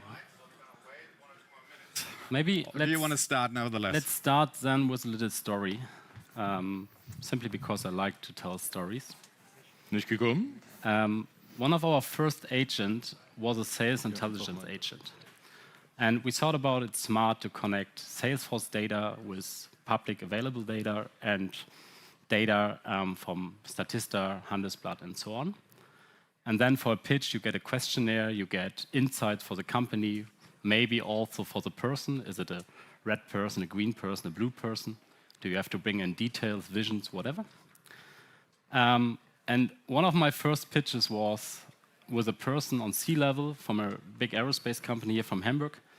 And the agent told me that this person is into rugby. So I thought, hey, I want to do something different. He has so many meetings with consultancy companies. So I was sitting there with a New Zealand rugby shirt. I'm not into rugby, I bought this shirt. Long story short, he was not into rugby. But we laughed a lot. He's still one of my best customers today. And what I want to tell you with this is, speed is king, speed is key. Please make those mistakes because they help you a lot. And now I hope we have the slides. As you see, yes. Thank you very much. Help me with that. So, yes, hello everybody. Talking about a leadership moment in the 21st century, or about a future-proof company in 10 minutes is super, of course. But I hope we can give you some metaphors to think about. And the first is that we are living in the time, as we have heard, in the morning and in the afternoon as well. We have to think about why is it we don't moving over all of the companies. You see the numbers? Yeah, true integration, 8%. It's not what we have to talk about. And the next thing is it perhaps because we don't understand on the company's artificial intelligence right? And this is what I said. If I said, is perhaps sometimes it helps to step back one step, looking at the whole picture and thinking about what we are talking about. Is it a software? No. It's technology, of course, but as I show you here, the sentence is AI, for me, is more like electricity in the company. It's not a software, and it's more energy. It's alongside all of your people. And yes, of course, the sentences could be from a yearly calendar of a leadership circle. But what is if we take these sentences seriously? What is if we do exactly that, what we are talking about? Being alongside with all people in the company, not with the digital hub, not with the test case. And I think this is the time we are living in. at the moment. And the next thing is, what I say is AI is the digital brain, and it truly challenges our brains as leaders. What does it mean? It means we are talking about real transformation. And as I said, it's real transformation. And if you think, or your leadership is thinking, yes, we understand that. We know AI is important. Full stop. They don't understand it. They think we know something about it, but the thing is, you have to transform the complete company. The complete company. Not only a pillar, not only the sales, not only the marketing, because we have a lot of cases here. You have to think about how we can transform the complete company. And it's a psychological thing for me. And it starts, and this is why I said it is the leadership moment of the 21st century. It starts with our psychological mindset. And as you see here on the picture, yes, of course, it's a little bit an AI picture, but we have to break through these path dependencies. You know, we have to leave the vertical pillars, and also, yes, we have to move into it, of course, in the next 2 or 3 years. No, we have to move now. We have to change the company in a horizontal matrix. And some of you think, okay, we have a matrix organization, of course, but we need a digital matrix organization. It's a matter of fact that large language models are working 60 or 70% generic on the technical side. Yeah? It's not interesting for the large language model if it's used for sales or for marketing or for the manufacturing line. So you need the horizontal lines, yes, the data lakes and so on. And I think, and in my opinion, the more digital century we are facing about it, then more human factor is coming up. That means, or think about, if you have to make a decision about an M&A deal or something like that, and you can choose the company or can make the decision in 24 hours because you have all the data, all the values, all the KPIs. What does this with your mindset? Waking up in the morning and so I can do this decision, but I have not 3 weeks or 4 weeks and a lot of people talking with me. I can overslap this. Are we aware of this? Are we prepared for this? And the good thing is we know where the roadblocks are because we are not the first movers. And in this case, or from this point of view, it is a good thing because we have all the analysis since 2 or 3 years. We know where the roadblocks are. We know where we can directly go in it and said, okay, let's crash this roadblock and go ahead. And the last sentence, innovate, activate, integrate, but all simultaneously. And the problem is, it sounds cruel, but the problem is we have to do this all at the same time. We have to drive and help the people in our company. We have to make clear that there is no other way to go in the future. And opposite of this metaphoric lines, Robert can show you some examples how this can work. Thank you, Jens. So coming back to my little story, it's all about speeding up, right? It's about making mistakes. And that is not that easy for us as a culture, as a German culture, because we are engineers, we like safety, we like regulations. But when it comes to AI, we have to do mistakes in a controlled way. So what we have kind of steps, we call it AI learner journey. We have AI accelerator workshops, which helps to shift mindset from the leaders, because there's a German quote, der Fisch stinkt immer vom Kopf. The fish always rats from the head. And I truly believe in that. So the leaders of our companies, they don't have to deeply understand AI and technology, but they have to enable their teams to use it, to make mistakes, to encourage them. So this is all about the workshops, acceleration. Then we have ideation. We heard a lot about use case, ideation. So it's all about creating use cases and putting them into a backlog and developing. And then we have a format which is called AI Lab Hackathon. And I'm really a fan of this format because we put in people for 1 day to 10 or 12 or 14 days into one room, normally data scientists, product owner, idea owner, and the people who understand the processes and the operations. And if those people come together in one room, magic is happening. They make mistakes, but they really build solutions. So I really can recommend this format. And then in the end, you need something in your organization, tech talks, communities of best practices, to bring together those people, engineers, product manager, whoever, bring them together, let them work on AI cases, let them show each other which cases work and which not. What we normally do in bigger organizations, we call it hub and spoke. Really short, hub is a centralized department, let's call it like this, and you have passionate people understanding AI, but also understanding business, understanding AOEs, understanding the core of our business. And then you have spokes, and in the spokes you have ambassadors who bring in AI into my organization.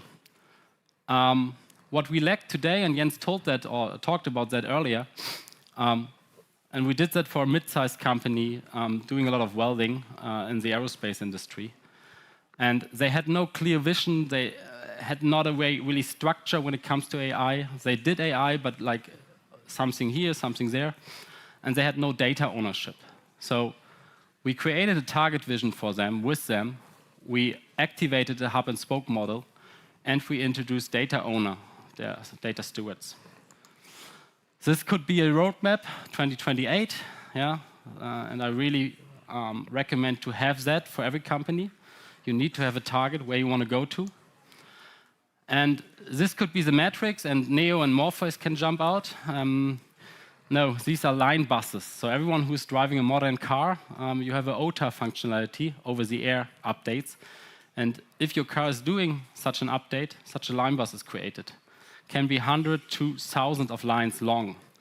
And a big company, a big car manufacturer, had a team of 25 people going through this line bus every day. And the guy who invented the word monkey work, he was doing this, I guess. So obviously, we implemented an AI model. Today, there are just 4 people doing this job, the same job. The model is identifying anomalies, and the people just go through the edge cases, let's put it like this. Coming to an end, the big challenge beside the data challenge is to translate the operational intelligence into AI intelligence, bringing that together. And I would to recommend you, please wear a rugby shirt, please make mistakes. Going back to Jens. Wear a rugby shirt is a great feature for the end, and I want to give you 3 takeaways from the simple word, do it, and take it seriously. That is a leadership moment. And I said, you have to do in all 3 pillars of your company 3 things separately and together. You know, the first thing is the business. Your competitor is obviously AI-driven. 1 of them, 2 of them, 3 of them, and tomorrow all of them. So we have to understand there is no perhaps tomorrow, perhaps we are in better shape, perhaps we are able to do this. There is a competitor that will do it. Perhaps some of these baristas the colleague talked about this morning, yeah, because it's possible. And the next thing is, you have to transform the complete company. Not the house, perhaps, not the building, but you have to think from this point of view. What is necessary to build a horizontal matrix with flowing data through all pillars directly? An artificial intelligence model can use all the data from your house, from all the people, all the experiences. This is necessary, nothing less. And the third thing is, beware of the people. Challenge them, Tell them this is the future. Be very clear. There's no future without working with an AI agent. Some of our colleagues are driving actually in phase 3. That means an AI tool is helping the AI agent of my colleague to being better. They don't think about, oh, where's the digital twin? They have digital twins. They have a master AI that helps the personal AI to make me better. This is the reality. And if it is not your reality, it's not a problem for today, but it is absolutely serious for tomorrow. And what Robert shows you is this is possible. And what I want to give you as an impulse is, it is, in my opinion, and I'm in the middle of 50s, in my opinion, it is the biggest chance for us as leaders, if we want to do this, or we dream about this, to build a footprint as a manager, an owner, an entrepreneur, whatever. If we dream about to make, oh, is there something I can give the next generation? This is the moment. Not in 10 years, not in 15. This is the moment. 2025, 2026, you have the possibility to change everything. And the most important leadership skill, in my opinion, is imagination. Thank you very much.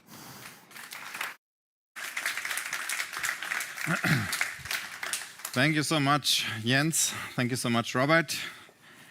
Thank you so much for reminding us once again that AI is about transformation, that it is about people, that it is about governance, and that it's about a mindset that allows making mistakes, and then return on investments of 1,500% seem possible. I would say that is the highest ROI that we've heard today. So fantastic. Thank you so much for sharing your insights. Now, next up is a panel that I'm personally very interested in. It will look into AI at factory floors, fleets, and flight decks. The next panel is called Engineering the Future, Industrial AI that Builds, Moves, and Flies. I would like to welcome Dr. Wolfgang Hildesheim to the stage, head of Watson at IBM, and introduce his panel. Hi, Wolfgang. Good to see you again.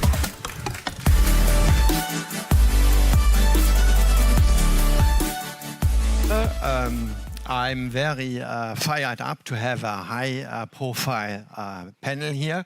So first is Dr. Markus Dostewitz from Airbus. Come join me on stage. We have the biggest plane plant here in Hamburg, and you will talk about it. Then we have Daniel Taravic here from QB1, an integrator here in Hamburg, doing very nice AI projects. We have Christian Gutmann from the founder and director of the Nordic AI Research Institute, but a worldwide AI executive as well. Welcome. And Emmanuel Jarlini from Moja. Everybody from Hamburg knows Moja. The buses, the hailing business model here, driving around in the city, a car sharing model. So first question to our panelists, maybe you introduce yourself and why AI is relevant to your job. So in Airbus, we have more than 12,000 engineers here in Hamburg. So what is you work in the role of central innovation benchmarking.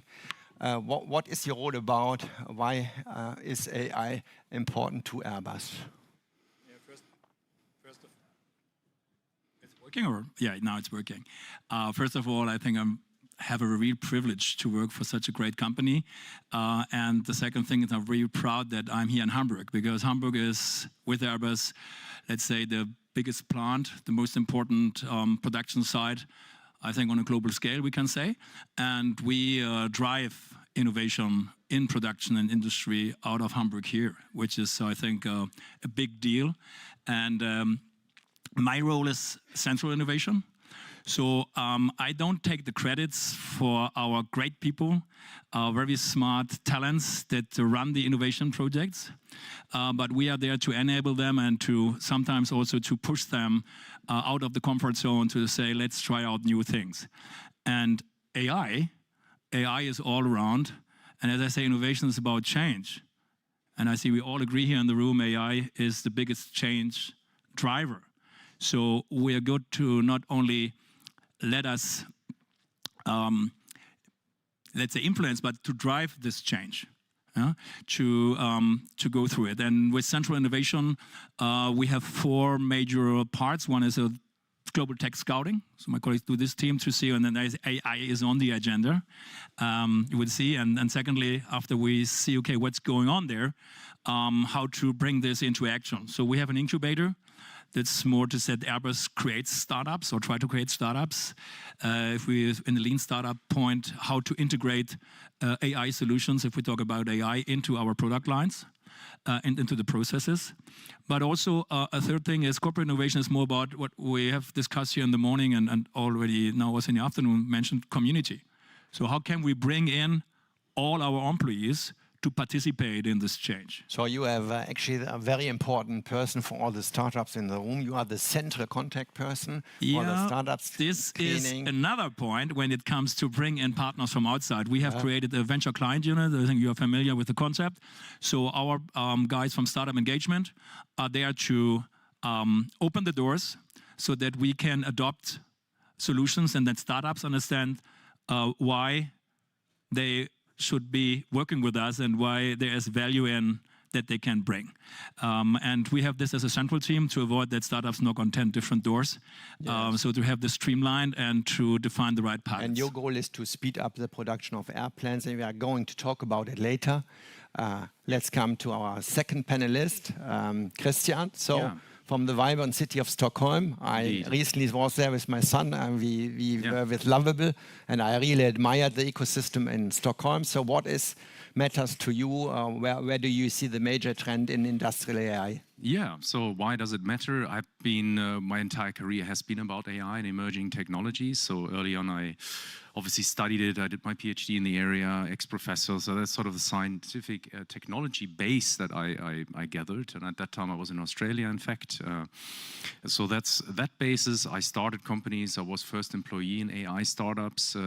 Some of them, I think we had one which was indeed built before. Ragnar sold and built his company in 2002. I think we had Agent Arts in 2001, which was sold to Microsoft back then. So I worked with AI in all sorts of places, startups, but also large companies. So I've been a vice president and global leader at large international companies, for example, Pega Systems or Tietoevry, large company in the Nordics. So that's what I've been doing, and has been my career. So extremely fascinated about the technology, and I think there's a lot more happening.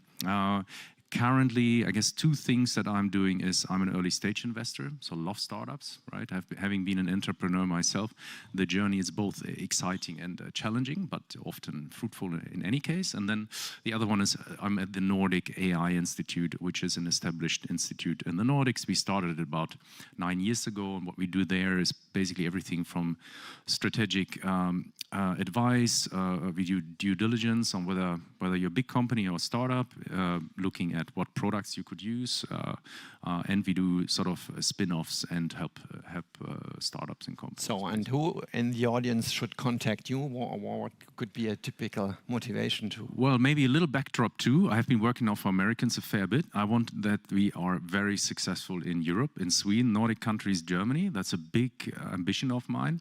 So in essence, since I have a lot of American exposure, I'm more than happy to talk to you, whether you're a big company, so I speak also to companies like Ericsson and Saab. If you're a startup and you seek investment or advice, so I'm a very active person in that space. Or in fact, if you're a researcher and want to turn your ideas into business. And that's what Emmanuel did at Moya. You are director of engineering. Moya is a successful grown startup, hailing car provider. Before you worked for share now Mercedes and BMW. So, and you do AI every day with your team. So tell us what makes you, what keeps you awake at night. Absolutely. So what keeps me awake at night, actually, for yesterday was the big outage that we had with Amazon, but I'm not talking about it. I'm just joking. AI has been a big part of my entire career for the last, especially for the last 7-8 years, right? Working for free now, actually, but also, especially in the autonomous field, working for Moya, bringing autonomous driving to reality. Also acting and working as an advisor for small startups, also working as a coach. And as the guy said before, this is the right moment for us as leaders to bring AI to this generation, but also the next one, right? So this is also my biggest motivation about AI. Do I use AI every day? Absolutely yes. As a coder, I also play music, so I also do a lot of music-related AI experiments, and I try to immerse, to surround myself as much as I can with everything about AI, because I strongly believe that we can only foster this creativity if we surround ourselves and if we play with this tool as much as we can, and we ignite our creativity. So to answer your question, absolutely yes. Yes, and we should recommend that everybody in the room who is not from Hamburg to take a Moya bus. They have a wonderful reputation to be the best luxury driving home office. If you haven't took a Moya to come here, shame on you. Shame on you. And last but not least, Daniel Taravich, Dr. Daniel Taravich, you hold a doctor from London, a doctor at business administration in service provider business models. And that's what you do today at QBeyond. You actually consult on strategy and implementation of AI. So what do you see in the market right now? What matters? Thank you. So yes, my name is Daniel and I'm the Chief AI Officer at QBeyond, and I'm responsible for the AI business across Europe. We focus on strategy, innovation, and also research and development. AI is very important for our customers because they want to be successful in the future. Yeah, so we deliver the right technology to implement solutions what can improve our customers' business. Yeah, that's what we do. Yes, and actually when we prepared this panel, we thought, what is more interesting than a real AI project? A lot of people talk about AI, you read a lot of marketing in the newspaper, but that's why we decided that everybody of us is talking about one of his most favorite projects, and maybe start in the other way around with Daniel this time. So what is the current hottest best AI project you are really, really proud of? Please share some experiences and how you actually measured success. So what is it? So warm, 1 second. Yeah, it's a hot topic, you see. Hot topic. So we had a great customer project with a German tool manufacturer, a real German hidden champion from southern Germany. And the CIO and product manager said they knew something had to change, but they really don't know the big picture or how AI could help. So we started with value stream identification, which gave us a clear picture of the current situation and showed where value could be created. After that, the problem was really, really clear. Production was too slow. 3D prototyping with 3D printers was too expensive. And the time to customer was around 12 weeks from order to delivery. In addition, the client didn't want to use any public AI services regarding security requirements and data loss risk.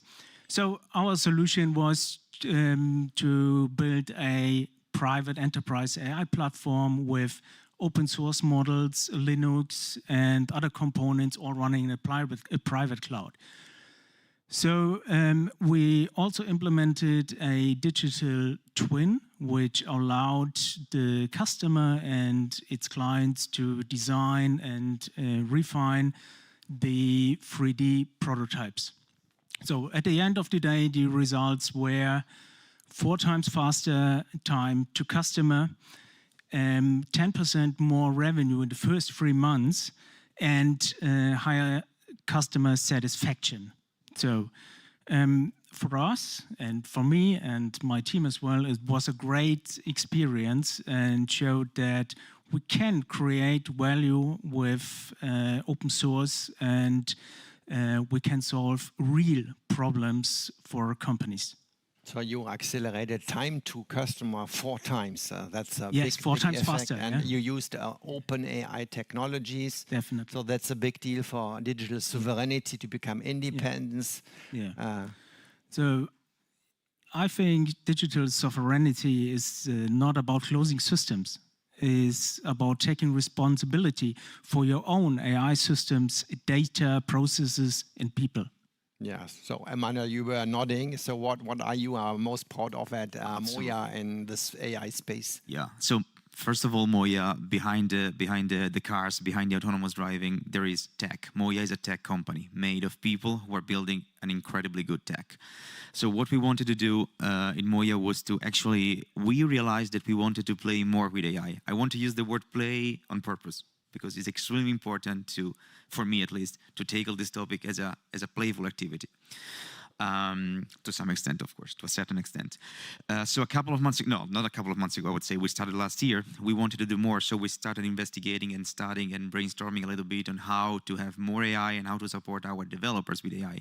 Starting with copilots, starting with GitHub, moving on, starting playing around, what we could do, what we couldn't do. With an initial phase, we tried around, we checked our productivity, especially related to our code base. We introduced Claude Code as an AI assistant for coding, which we are realizing that is a little bit way more than an assistant. It's really able to do day after day more and more and more. So I don't want to say my biggest success. I want to say our biggest success at Moya was exactly to go through the introduction of this on a development level, I would say. So you accelerate the coding of your team by using a Claude assistant and AI helping to code. Accelerated coding. How do you actually control the quality then of the That's result? a very good question. So controlling quality at the moment and also having numbers related to quality is not super easy. Like every week we see a new podcast where they say how do you measure productivity or whatever. What we are doing very much is to follow an approach that is qualitative rather than quantitative. So talking a lot with our developers and see if there is a perceived value in working with those items. We keep an eye open on the onboarding time. We keep an eye open on the velocity of our teams, of course, even though velocity, it's not like the silver bullet in these cases. So we have a couple of parameters that we are keeping in mind. But first of all, we want to talk to people and we want to ask the question, is AI making your life better or not? And if the answer is yes or no, why is this happening? And how do you assure your independence? Are you becoming dependent of Claude, code assistant? Digital sovereignty was a topic for you as well. Was definitely a topic. We are still not in a point where we could say that sovereignty is there, but of course this will come with time. Of course, we are still, of course, relying a lot on those tools. I have no problem to admit it. The goal is, of course, the same, but we are still in the. So this is really impressive. In the last McKinsey study on Gen AI on March this year, actually speeding up code is one of the main use cases of generative AI. So now coming to you, Christian, you talked a lot about a project called PIGA. You are very proud of. So tell us, what is PIGA about? Yeah, so maybe a few things. First, I have implemented hundreds of systems in AI, so and I always hesitate when you ask me the question before, right? Jumping to the favorite one. So there are many, and in fact, I would even argue that the most favorite ones are the ones that failed because we learned so much. And the reality is that many of the AI projects still fail. So just that as a background. But I would say at Pegasystems, the American company I worked at as the VP of AI engineering. First off, I would say what I'm very proud of is all the people I worked with, because I had a very large international team and the projects we had were very complicated. So that's probably the first. Working with the right people is good use case. So basically we built a product which gives clients, often banks, retailers, the ability to personalize the information, the communication to their clients. So banks obviously have many clients, and we had some of the biggest banks in the world that were our clients. So the question is there: how can you personalize that information to your customers basically in real time? One of the requirements is that we do that in less than 300 milliseconds in terms of you as a client to your bank logging in or getting some information and receiving basically information that's extremely relevant for you. So you might think, oh, what's the big deal, right? Like, I mean, you log into your favorite bank and then you get information and banners and so on. But I can tell you this is an extremely challenging thing if you have millions like doing it precisely at the same time. So in fact, some lessons learned there, and you might be having experienced something similar, is how to handle these tremendous workloads in a short period of time. And it's what kind of technologies were you using to do this? Well, I mean, Pegasystem itself it's an American company, so it's on the same level for enterprise software as SAP or Microsoft would be, right? So you would say it's the Infinity platform that's built. But of course, the background is things, all the big hyperscalers like AWS and so on. In terms of if you mean technology in terms of what machine learning algorithms we have. I just wanted to highlight that everybody talks about Gen AI, but there is this big field of classical AI with correlation engine predictions. You talked about the importance of speed up precision prediction. This is classical AI, and it's still a big deal for the industry. And you just talking about it. Yeah, it's true. I mean, and classical AI, like in my world, there's just we now just unraveling one big AI technology after the next, and Gen AI is also predictive AI, really, right? And so, but that's one area. We looked at naive Bayes and made very accurate predictions, which turned into very valuable outcomes. It basically meant you had the ability to sell much more, and that's really a proven technology, and we talk about a big impact globally. And maybe a quick other one other big thing that I'm doing, since I've done a PhD also in multi-agent systems, an area that I'm probably most fond of and is so far limitedly implemented. We looked at BDI agents, and we look at abilities of these agents to perform tasks autonomously, right? With the promise by our CEO to improve productivity by 50%. So these are some of the projects we worked on at Pega, but there's so many more. Fascinating. So, Markus, I mean, Airbus full of innovation there. To pick a favorite project is difficult. You said Gen AI is a very nice one, and so what AI is it about? AI is all around. So we have AI in the products. We have to look into AI in the processes, and in particular in the industrial process. We're talking here industry and manufacturing, as I said, but also, okay, what does it mean for the workplace? So the way of working is changing, and this concerns everyone. And my background is also in human-computer interaction, and in the 90s we talked about what we call cognitive engineering, intelligent assistance systems. So we're back on this. 30 years later, there's technology there to do this, so that everybody can get his personal assistant, and this guy now is really talking to you, and in the best case, if you do it right, gives you the right answers. So referring to this, at my heart is human-centered design, and we put human factors at the start. So when we talk about AI, we have to talk about the people. We have to talk about the human who is the operator. Is it the engineer in front of the desktop computer, in front of a simulation software? Is it the worker on the shop floor? So the Gen AI project you're referring to as a great thing, because our workers, they have to execute by excellence and delivering the quality we expect. So everything is predefined. There's tasks, there is means of compliance, and they execute to the best quality. But it's very burdensome, and it's very long. You go over the documents. So now imagine you switch this, rather go into all the job cards, you can integrate a dialogue mode, that the worker can talk to the system rather than to read through the pages. And this is Gen AI, in fact, to help you to go through all the instructions, and also to get the right questions if you're challenged, also to not only gaining time and efficiency, because the searching in the documents is rapidly shortened. So you speed up the knowledge work, the knowledge navigation, the knowledge extraction from large volumes of large volumes, but here we are in a very specific environment. So it's not like LMM, you look into more or less SLM, and then we use knowledge graphs to set the context right. If we're on a corporate level, we can talk about a corporate memory, and we're back to knowledge management and the things that have been mentioned this morning. But here we define these systems rather to the specific context and situation we're in. So we're on the shop floor, so then the documents in the background that are there to be used. And a second dimension, it's not only about the documents. A very key thing, go back to humans, is who are the experts? So who are the people I should talk to?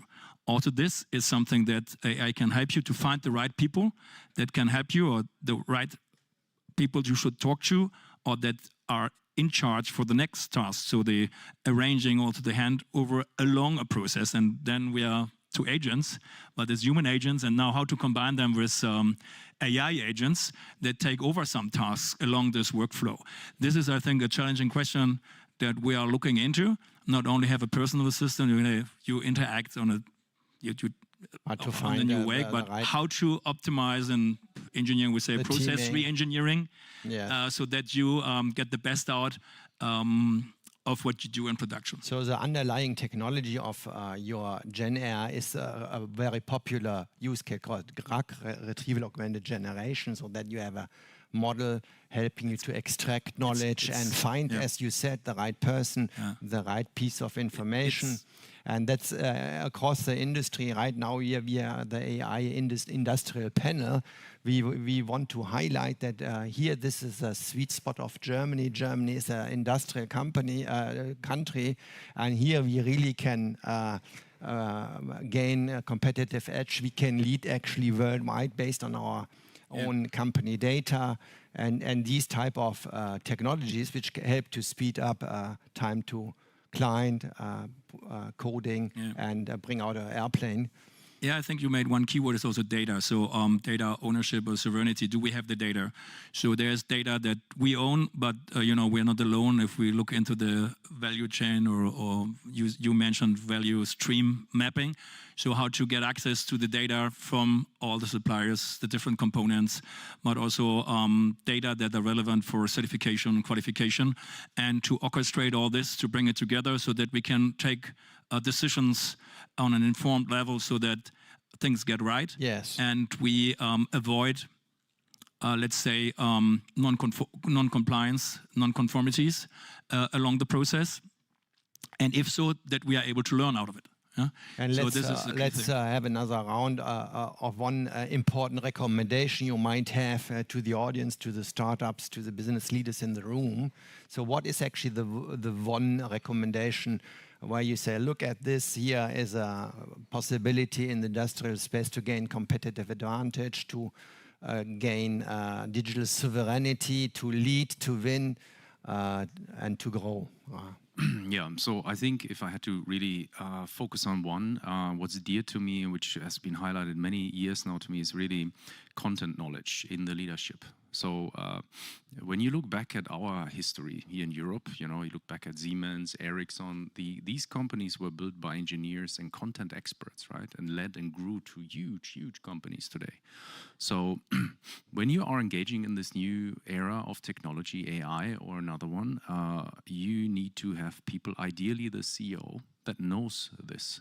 And it might sound a little bit abstract, but I can give several examples also in the Nordics with Pegasystems that the leaders, the CEOs, have learned the algorithms. One example, Risto Sillasmaa, great guy from Finland, chairman of Nokia, CEO of F-Secure, quite a well-known Finnish figure. He has also been an engineer. He went years ago to Stanford and for several weeks learned AI. So AI literacy is the big thing, and that's why you founded the Nordic AI Institute, and you have a booth outside, and so no booth, but you can talk to me. Yeah.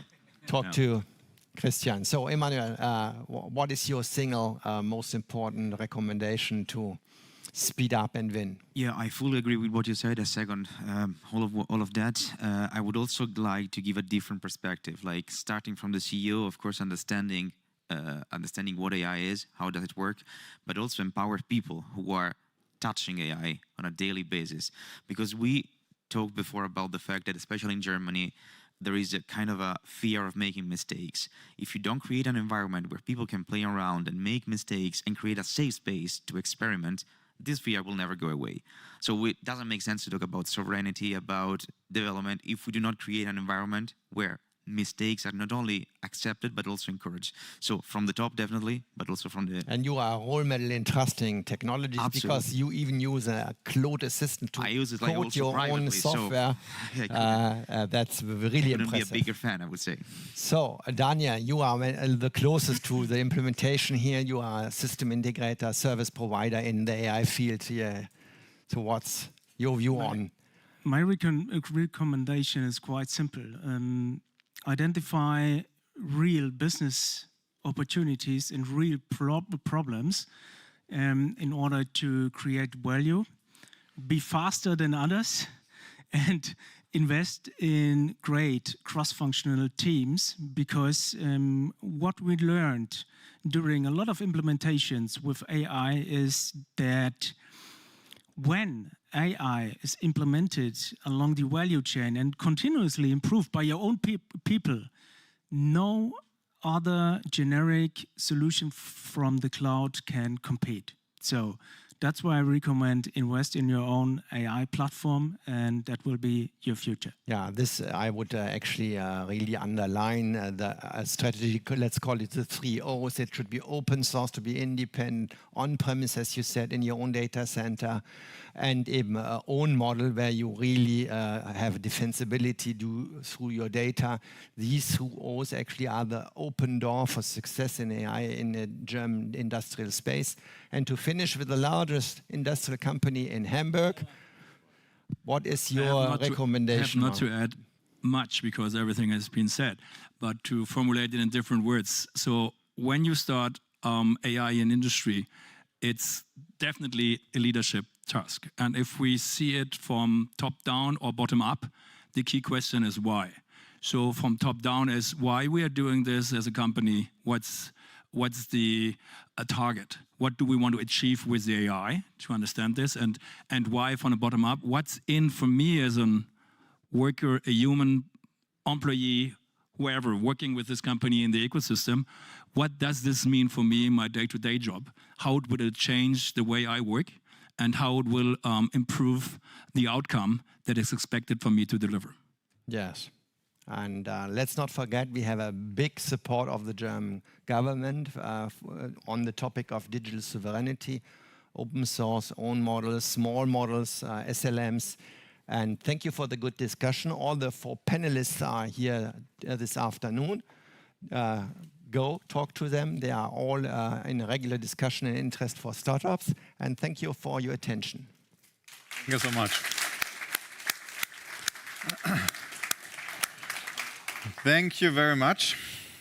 Thank you for this panel on industrial AI. Now, I do realize that we are deep into the day, hence it's time for another coffee break. I want to encourage you, even though it's getting late, to still come back, because this afternoon, after the coffee break, we have some real highlights. We have the Startup Pitch Award here, and we have a number of giants, I would call them even, AI giants, Germans that are currently living in Silicon Valley and that have pushed the AI ecosystem forward. We have Andreas Bechtoltheim joining us, and we have Mark Terman from Boston Dynamic dialing in, just to name a few. So therefore, enjoy the coffee break and see you back at 4 o'clock.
Hello, everybody.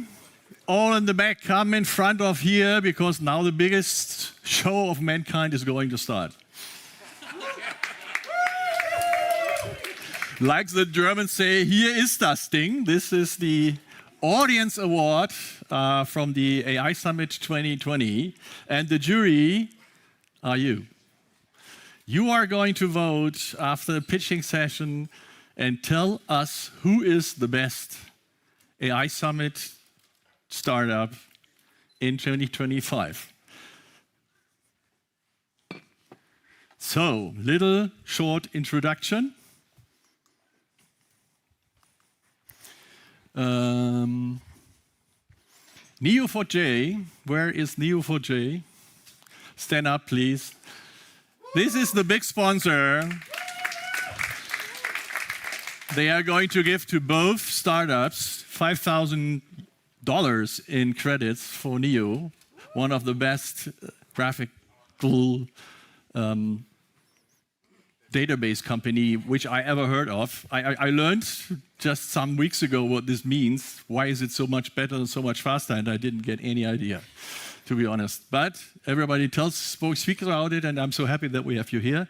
That gives us an international touch. It's wonderful. Thank you so much. So I don't know if that goes on. Next slide, please.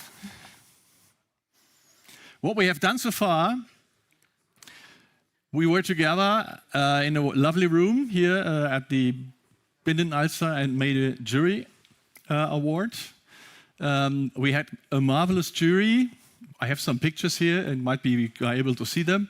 But the jury is here too, so everybody who was in the jury, please stand up for a second. And you know, this is competency. Tanju over there was our marvelous president of the jury, and I will bring him on stage because he will make the laudatio for the marvelous winner of the jury prize. Before that, the 3 best startup we could find. We took all the 24 we have here in the startup area, discussed for 2 years, 20 minutes and 7 seconds in order to find out who are the best 3, and they are here. So please stand up and show yourself, because you are a winner already. Yeah.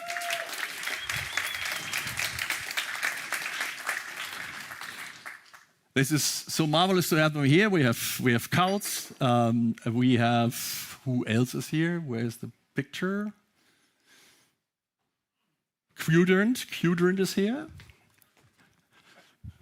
Kautz AI is here. And down left. Oh, we shot. We will listen to them 3 minutes each. This must be enough to explain what marvelous things you do. Can I get the next slide, please? Thomas Rüdel, Kautz AI. I don't know, is Thomas here to present? Thomas, come on stage. You have 3 minutes.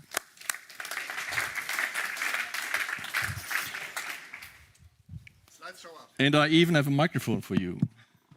It's working. How do I move the slides? Just a technical question. Here's a clicker. I don't know if you can move it. Oh, it works. Oh, so marvelous.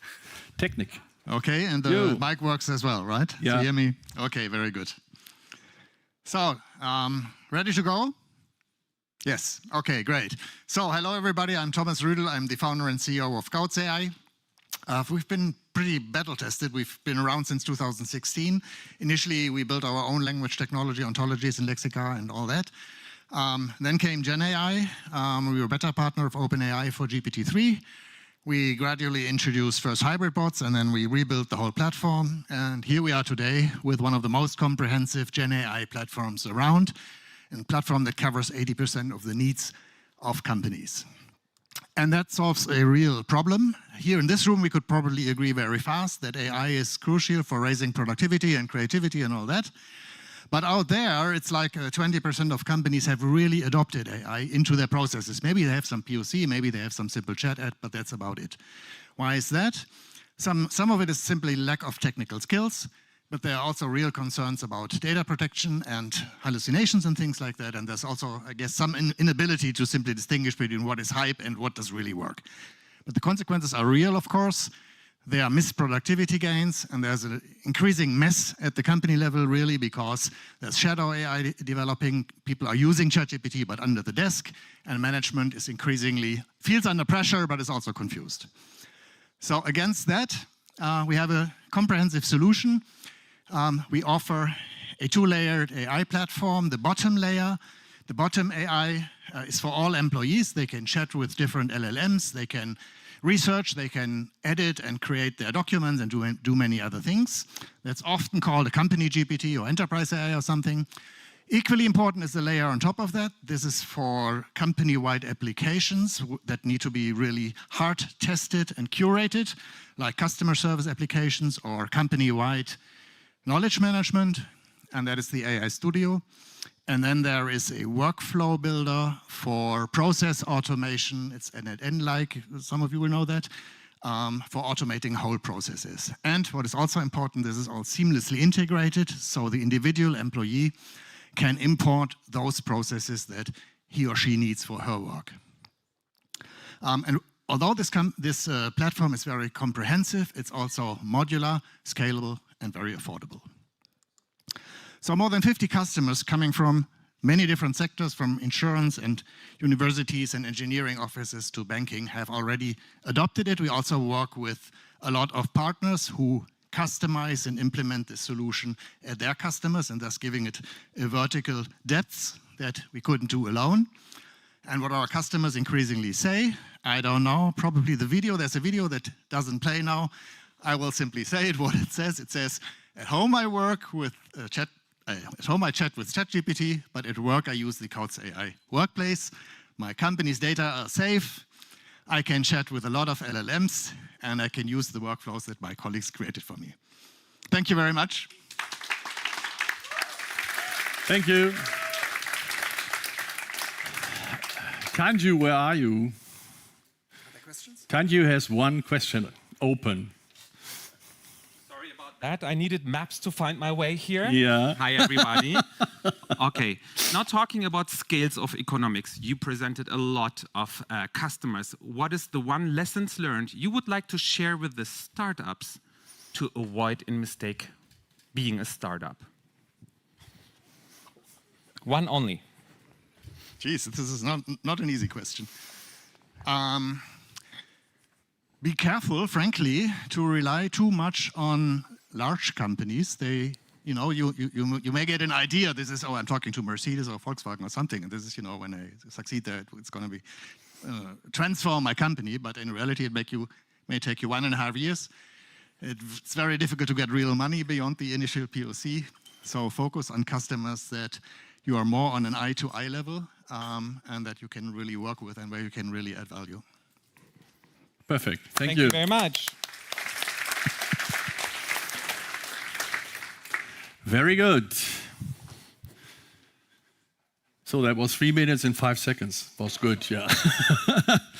So next one is Quadrant. Okay, it's Quadrant. Quadrant? It's Quadrant. They told me it's Quadrant. I'll pronounce my name. Quadrant. Evgenia. That was not that bad, right? That was astonishing. So the floor is yours. You want a clicker? Can I do a little test? Because Yeah. What? Yeah. Wait, is it changing without my will? No, it's not. No, it's not. Perfect. I checked the time, 3 minutes. Wait, before I start, Okay. A little disclaimer. I'm not the CEO yet. I am developer advocate. But maybe after this pitch, there's going to be some change, Okay, and I am ready to start. So let me start with something obvious. Digital data is exploding around us. It comes in any form. It has no structure, no unique language. And it's a curse and a blessing. It's a blessing because now finally we have the access to the word knowledge. It's a curse because it's so hard now to make sense of it, to find the right part that you need for your business. A couple of years ago with the AI boom, we had a hope that AI, Gen AI, is going to make sense for us out of it. But no, AI hallucinates, it forgets the context. So now we have both humans and AI in the need of instruments, which are going to make sense out of this pile of digital knowledge. So instruments of informational retrieval. And the old search that we had was mostly focused on the text and the keywords in it. So to find the good answer, you already had to half know it, to be a lawyer for legal documents, to be a doctor for medical. And well, that didn't scale, and the data scaled and scaled and scaled. So the search paradigm had to shift. And we got a new search. It's conversational, it's meaning-based. If you know wipe coding, think of wipe searching. It gets the answers to many questions like, hey, what's the problems with the customer X all over my data? It searches across the data types, across the languages. The only thing that matters is the underlying concept. And this new search needed a new search engine. And a quadrant is exactly this search engine for a new retrieval age of AI. And we combine the time-proof instruments of the search, which work, and exactly this new conversational search paradigm. We built our architecture fully around it, and that sadly is unavoidable requirement for it to scale. So our goal is to become a new default search engine for all the AI businesses out there. With us as a search engine already, we have, for example, TripAdvisor doubling their revenue with their informed AI assistant using our search. We have Deutsche Telekom helping 2 million plus customers in their support charts daily across Europe. We are behind the search in AI systems, in HubSpot, in Dust, in OpenTable. So if you want to make sense out of your digital knowledge, if you want to make it usable, come to Quadrant. We are German and we are open source.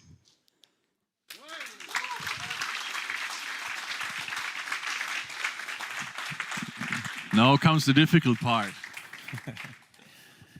Yes, we just got the tip to have clients meeting on eyesight, right? As an aspiring CEO, where do you see the eyesight on technology? Do you share a best practice working with AI from the technological point for the startups? What are your best practices you would like to share? This one, yes, sure. Okay, I might be a little bit skeptical. Don't try to put it everywhere. That is the best advice I can get. There is no universal pill for everything. So if you're using a technology, if you're using an LLM, if you're using a vector search, it has a niche, it's going to work there, but it's not going to work globally. So please remember to evaluate if you actually need it. I'm a technical person, I have education in machine learning, so I know that most of the time, unless you really try it, it doesn't work. Thank you. Thank you very much.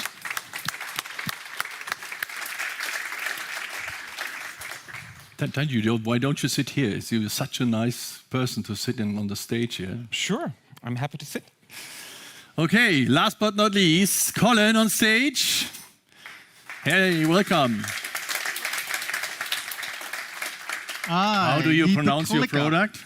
WeShift. WeShift, okay. Not Shift. Not Shift, okay. No, it's Shift. Okay, let me quickly check. Okay, it works. So timing, okay. Ready to go. I'm Colin, I'm the founder and CEO of WeShift. I start with a quick story. So a couple of weeks ago, a friend of mine visited us, went to our bathroom, came back and told me that we could save 250 euros just by changing the shower head. Didn't know about it, bought a new one for 30 bucks, and now I'm saving 750 euros annually because there's 3 of us in the family. Now, the thing is, I needed that friend to tell me. And for companies, it's the exact same situation. Companies usually don't have that friend, but they need it. They need precise advice, but they didn't have it yet until now, because WeShift worked for the last 4 years as being that friend to over 40 companies. We worked 30,000 hours in developing AI tools and also consulting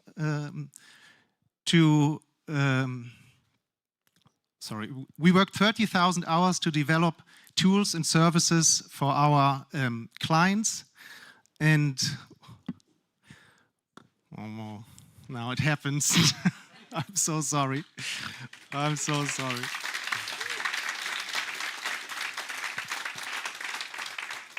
$30,000 hours in building software and services to clients so they can easily collect, report, and analyze sustainability data. And we ultimately tested one thing. Sustainability is not a compliance topic, it's a business case. Now, we injected all that 30,000 hours into our new AI agents. Let me give you an example how it works. So recently, one of our manufacturing clients told us that he wants us to quantify his sustainability program, which we did. We found a solid 800K in cost savings. But we dig deeper and found the real hidden treasure. Another 1.2 million opportunity based along 4 aspects. They optimize batches now, they have a new laser cutter, they absorb peak loads, and they streamline machinery use over the weekend.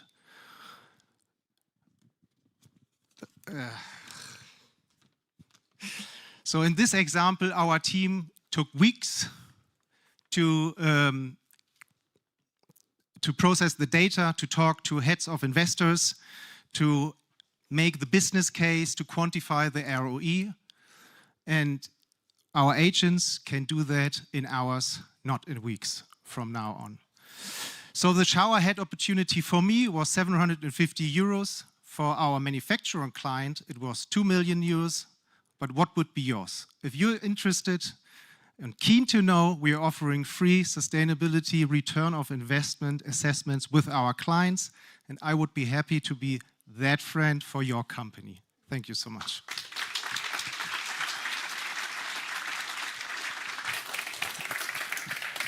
Oh, don't you worry. After you said you saved up so much money with the showerhead, you won everyone in Germany over. Don't you worry about that. And also been there, done that. I had blackouts all the time.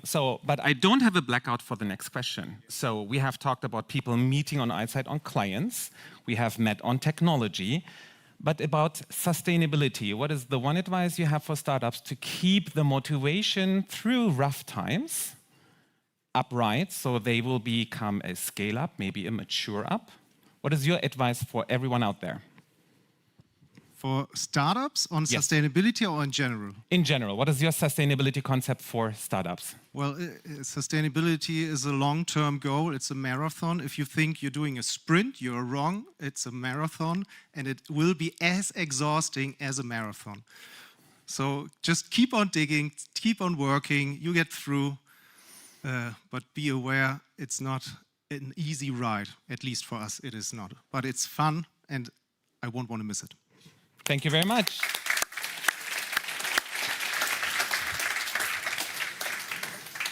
Okay, Tanju, we have seen 24 of those, but these were the best 3. That was not that long discussion we had. Who's the best of those 3? That was the longest discussion. Tell us about it a little bit. Yes, we as a jury, we have done something outstanding because as you saw everyone standing up today who was part in the jury, we had one question for each of ourselves because, you know, as everyone is individual, we looked also from everything as a person, as a human, we could bring into experience looking into these startups. And interestingly, well, not that surprising actually, we had, of course, at some point, a little bit varying opinions on some of the KPIs we went through. By the way, it was a long session and a heartfelt discussion because everyone in the room, as their individual and really wanting the best for the startups, brought in every ounce of energy until 10 p.m. or I didn't look at the watch, but it was after a long day of work. Everyone met and everyone was still super energetic. Ragnar, Petra, thank you for this opportunity. It's amazing. Every time you're in a room, people are just wanting to move on. So, looking at all of the contestants. Can't you one interruption? Yeah. We have to do the audience award now. We have to do the audience award now? Yeah, because before you start with your... I just want to hear what happened on our marvelous session and what was the spirit of that. And I that see. gives you a lot of impression what you now have to work on. Yeah, that's important, you know. They have to be briefed. Seems like that LLM has to restart the prompt again, but there you go for the audience award. We will see. Yeah, Katharina shouted at me, "What are you doing, Harry? We have to do the audience award first." And so this was the only chance to interrupt you. Thank you so much so far. Great stuff. Yeah, audience award. Are you ready? Are you ready? Yeah! Woo! This is your QR code.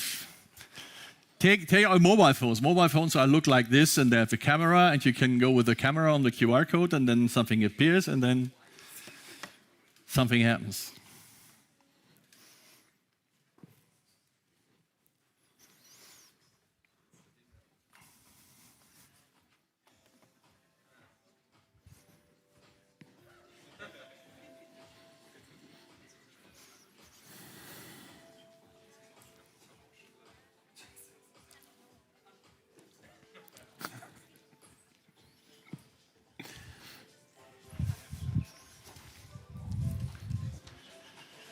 Kommst du dann auch?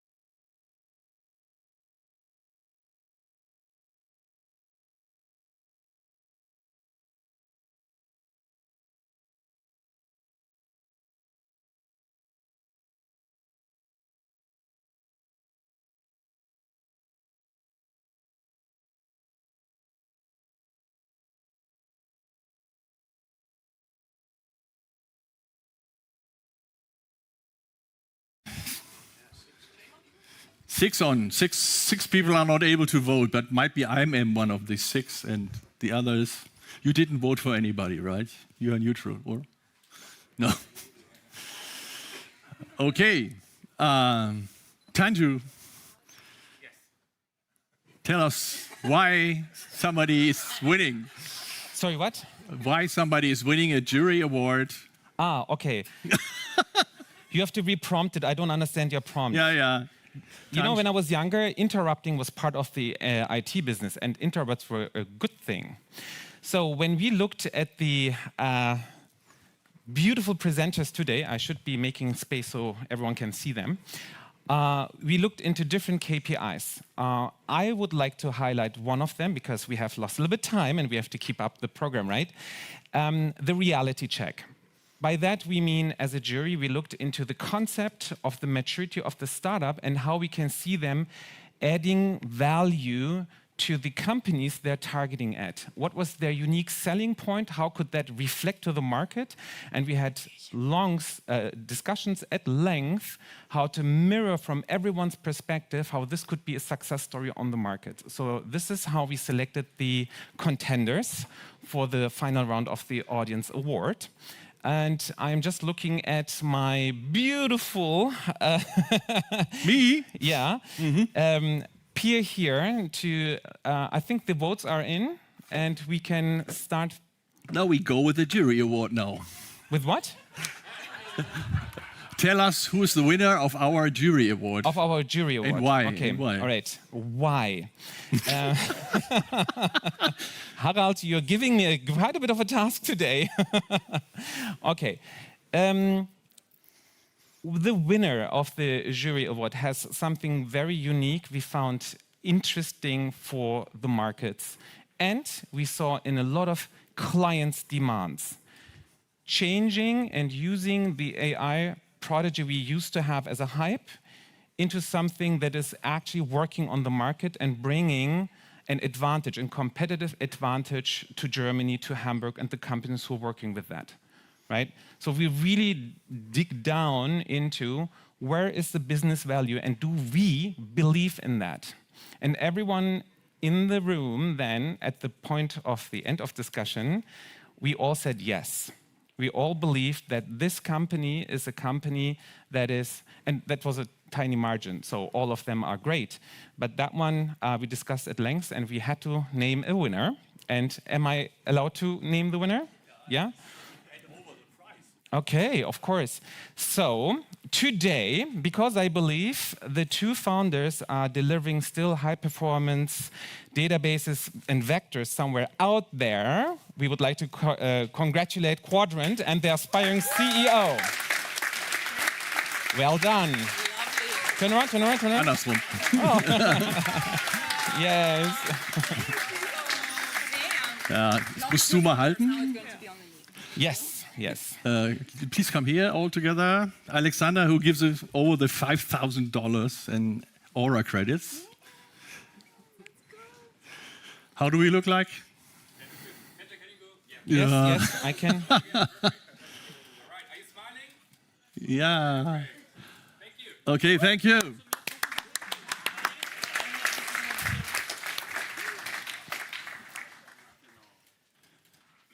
Kind nach vorne. Okay, alle noch mal hinsetzen. Ja? Stellst du auf die Erde oder so. So, now it's get really interesting. We are going to look now how you voted. And I hope you voted differently, but this is normally the case. Because when we talk about that, we had pitch decks in front of us, we don't listen to the people. And here on stage, you listen to the people, and there is, I like somebody, or I don't like somebody, or I like the way he or she speaks, or so is important too. So I'm really interested to see who the winner is of this award. Can we get the results of the audience? And the audience award goes to Quadrant again.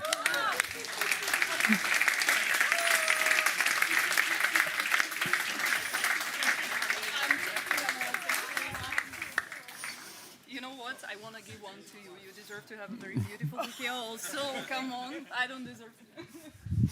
Das ist für die anderen beiden. So for the finalists, please all the finalists come on stage too, because you did a terrific job and you earned some applause too. Yeah. Yeah.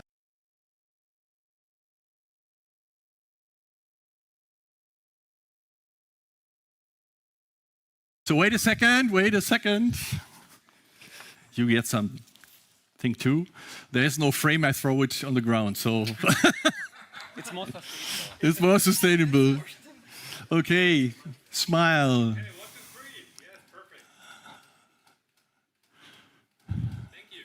Let me put on one.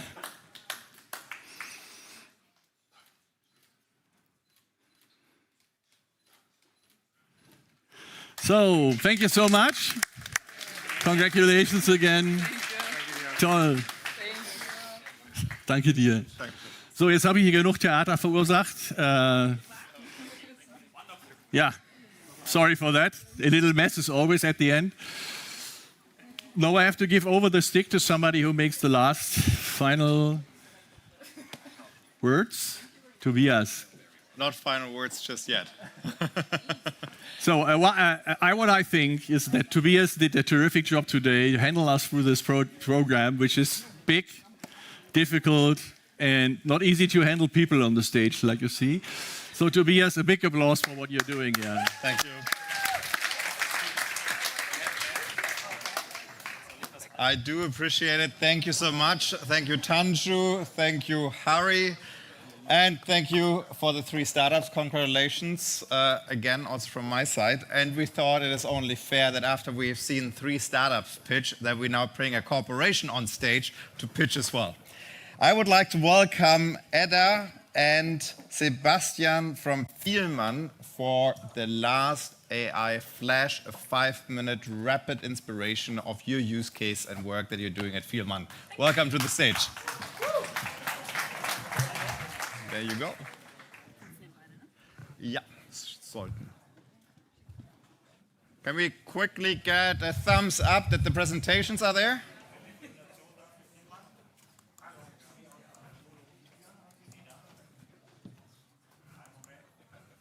1 second. That was a bit too much of a flash. All right, that looks good. Yeah, welcome. So basically, every company has the question of whether to actually make the AI products themselves or to buy them. And we are going to show you how we did it. Exactly. And we just saw that there was a great energy in the room. And actually, we need this energy right now. So don't let us hang in here. Yeah. So we have 5 minutes, and that's the two of us. So we're just going to speak very quickly. Basically, at Fehmarn, we have 3 entry doors for AI into the company. So first of all, we have our make entry door, which is we have an AI hub, which is we have a lot of AI developers, especially also some of them in Malaga that we're just staffing. This is where AI solutions can enter. Second, we have the ChatGPT enterprise solution, where we enable people to build the stuff on their own. And then last but not least, venture clienting. For those who don't know it, it's actually how to partner quickly with external solutions, meaning startups, to get AI solutions into the company. And this is where we need your energy now. So we will give you 5 examples of where we use AI. And we have you to decide really quick. As you know, we have, I guess, some remaining too few minutes. So if you think that the solution that we present you is a make solution that we make, for example, with our AI developers, we want to see one hand. If you say, okay, this is a ChatGPT connector thing, crossed. And then third, if you say, okay, this is a super clear venture clienting case, 2 hands up, don't let us hang. So, okay. First, we have an AI tool that helps us find every kind of frame in our web shop. So you see wherever a frame, you can upload the picture, and it will search our entire online shop. One hand, one hand, one hand. So typical make solution, 2 hands. This was a venture clienting case, so we partnered with a startup. Second, we have a tool in place for our resource planning in the stores. Was it a make, an enablement solution, or a venture clienting thing? This was a venture clienting case as well, so thank you for that one. So you can already tell it's not too easy to tell. And then this guy might look a bit familiar, looking at my left. So we also have a tool in place that when you find a frame in our stores, and you don't really know whether it fits you well or not, it will let you know how is the style and design, modern, intellectual, look with a light, sophisticated touch, or size and fit, good with, could sit slightly higher. We corrected that one. So what would you say? Was it a make solution? Did we do it on our own? Was it an enablement via ChatGPT, or was it a venture clienting solution? 2 hands, 2 hands, 2 hands. It was a make solution, which we did on our own. So, and then, only 2 to go, we have a sales booster in place that helps us to analyze all our data and then find potential Verbesserungen in our sales data. So really specific answers on, hey, this and this and this you could do better. 1, 2, or 3. Yes, the crossed ones. There we go. So this was a chat enablement. Our sales VP got into ChatGPT and was super surprised with the good results. And now, last one. We have a tool in place that helps you the question of, I don't really know which frame fits me well. Well, we analyze your eyebrow, your chin line, your colors, and then it will let you know, okay, which frame in our entire online shop really fits your face. What do you say? That's right. Perfect. So thank you for that one. And with that, I hand over to Sebastian to let you know a bit more about how to actually decide which door to go through. Yeah, so basically, when we're talking about making stuff ourselves, we concentrate on things that are not actually on the market, that are highly brand specific, and market is going to distinguish us from the market. The middle door goes for our growing set of boundaries and frameworks, which are we trying to establish which the ChatGPT enterprise environment with a growing set of connectors to attain some baseline level for self-enablement.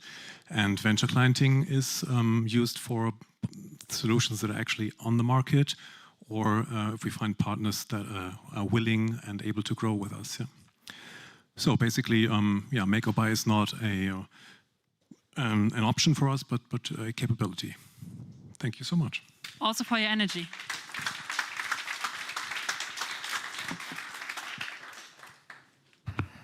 Thank you so much. I must say, it is incredible, and I've said it already to a couple of people, that if I remember the last AI summits, we had a lot of talk on potential use cases, and I feel every year we're seeing more and more actual real use cases making a difference in practice already.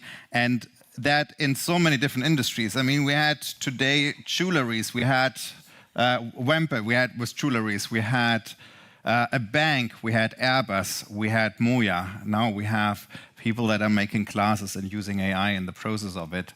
And those are just a very few examples. So I think it is very encouraging to see what's happening here in Germany and what innovators are building with the AI that is out there already.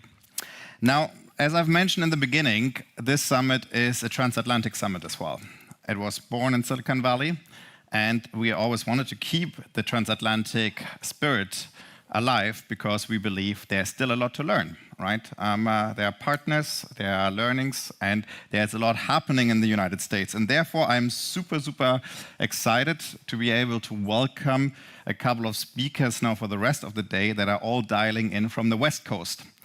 Being in an entirely different time zone and hence are only able to join us now.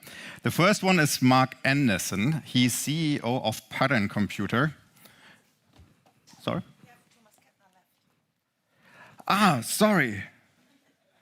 Apologies. Thomas Kettler. One more eye flash. Apologies. Then the floor is yours.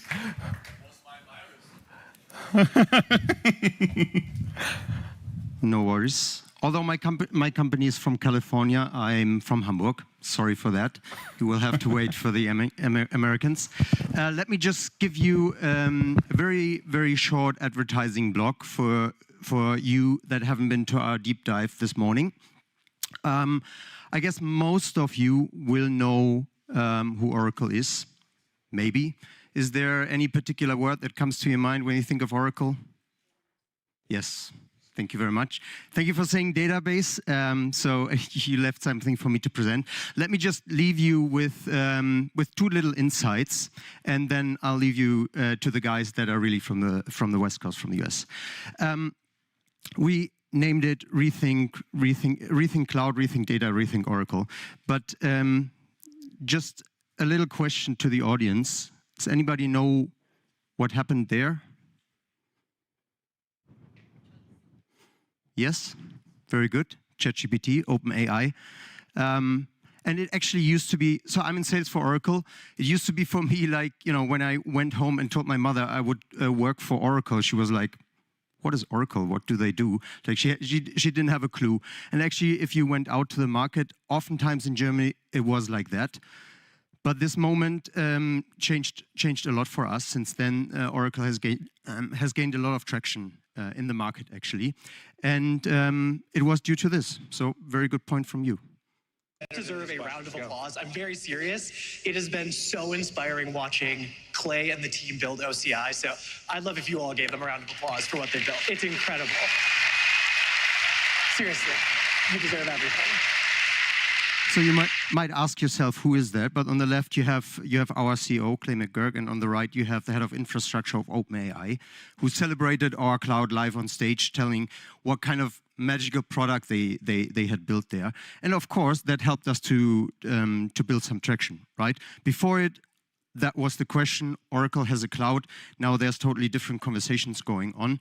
And it's not that we invented the cloud yesterday, right? I mean, we've been working on that like for 10, 15 years, very hard. And there's a lot of startups in the room, so I don't have to tell you that you need really long work and persistence to make something successful.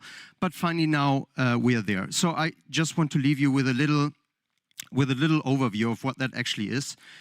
It's a complete range of services that you see with other hyperscalers, of course. It goes from infrastructure over platform services until our own applications run on there. But of course, we also have a marketplace for companies like you who want to gain access to those enterprise and medium-sized customers who are already on our cloud and make their product visible to them. But then on the other hand, we are also very open source open. I mean, it's not that we invented this industry, and so from the beginning on, we focused very much on customer centricity. So going on the Oracle Cloud doesn't mean that you have to use our proprietary services, but whatever technology you guys are using today, you can run them on our cloud. Basically, this morning we presented together with a customer who does not use a single proprietary service which we offer. And on the other hand, it's also nice to see that actually you see, the 3 logos of some of our biggest competitors on there on that slide, which means that we have actually built a product that also they want to offer in the market, and there's corporations going on fostering a modern multi-cloud environment so that you, as a customer, don't have to rely on single vendors, but you can have a multi-cloud environment that maybe doesn't give you the full sovereignty yet, like we heard earlier today, but at least it gives you choice of vendors, and then it also, an advantage and a leverage to negotiate with those vendors and not depend on one vendor at all. So, but then, last but not least, and therewith I'm going to close, many people think, Oracle, are they too big for us? Will they even talk to you? Oracle's an enterprise company. No, it is not. We have a dedicated startup, scale-up, SMB team, and it's actually here today. I brought Flavia, Tabea, and Milos with me. We're out here. We're eager to network with you and tell you more about it. If you're interested, come talk to us. If you're not interested to talk to us, just try us out, scan the QR code, and try it out for yourself. And then afterwards, when you're convinced, you can still talk to us whenever you want. Thank you very much.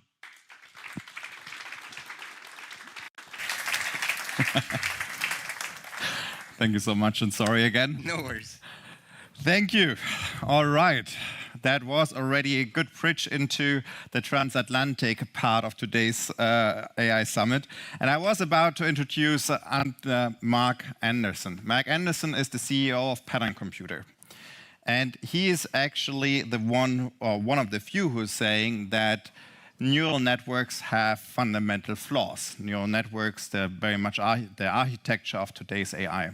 Now, the difference is that he actually has an alternative, and therefore I'm very excited to have him here for the next 10 minutes to talk about the future of AI.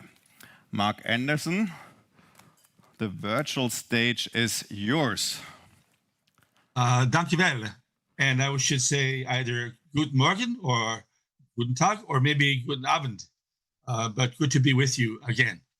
And I want to particularly thank Petra and Ragnar for inviting me. And as you probably, many of you know, this is some large number of times now that I've been with you. I wanted to be with you in person, of course, and I'm sorry that I was not able, but I'm really glad to be able to be with you virtually. Last time we talked, I tried to present what I think is a pretty interesting idea, where I showed you could actually provide a kind of a mathematical description of ethical AI. And by doing that, you could connect this moral idea of ethics with major discoveries, making major discoveries.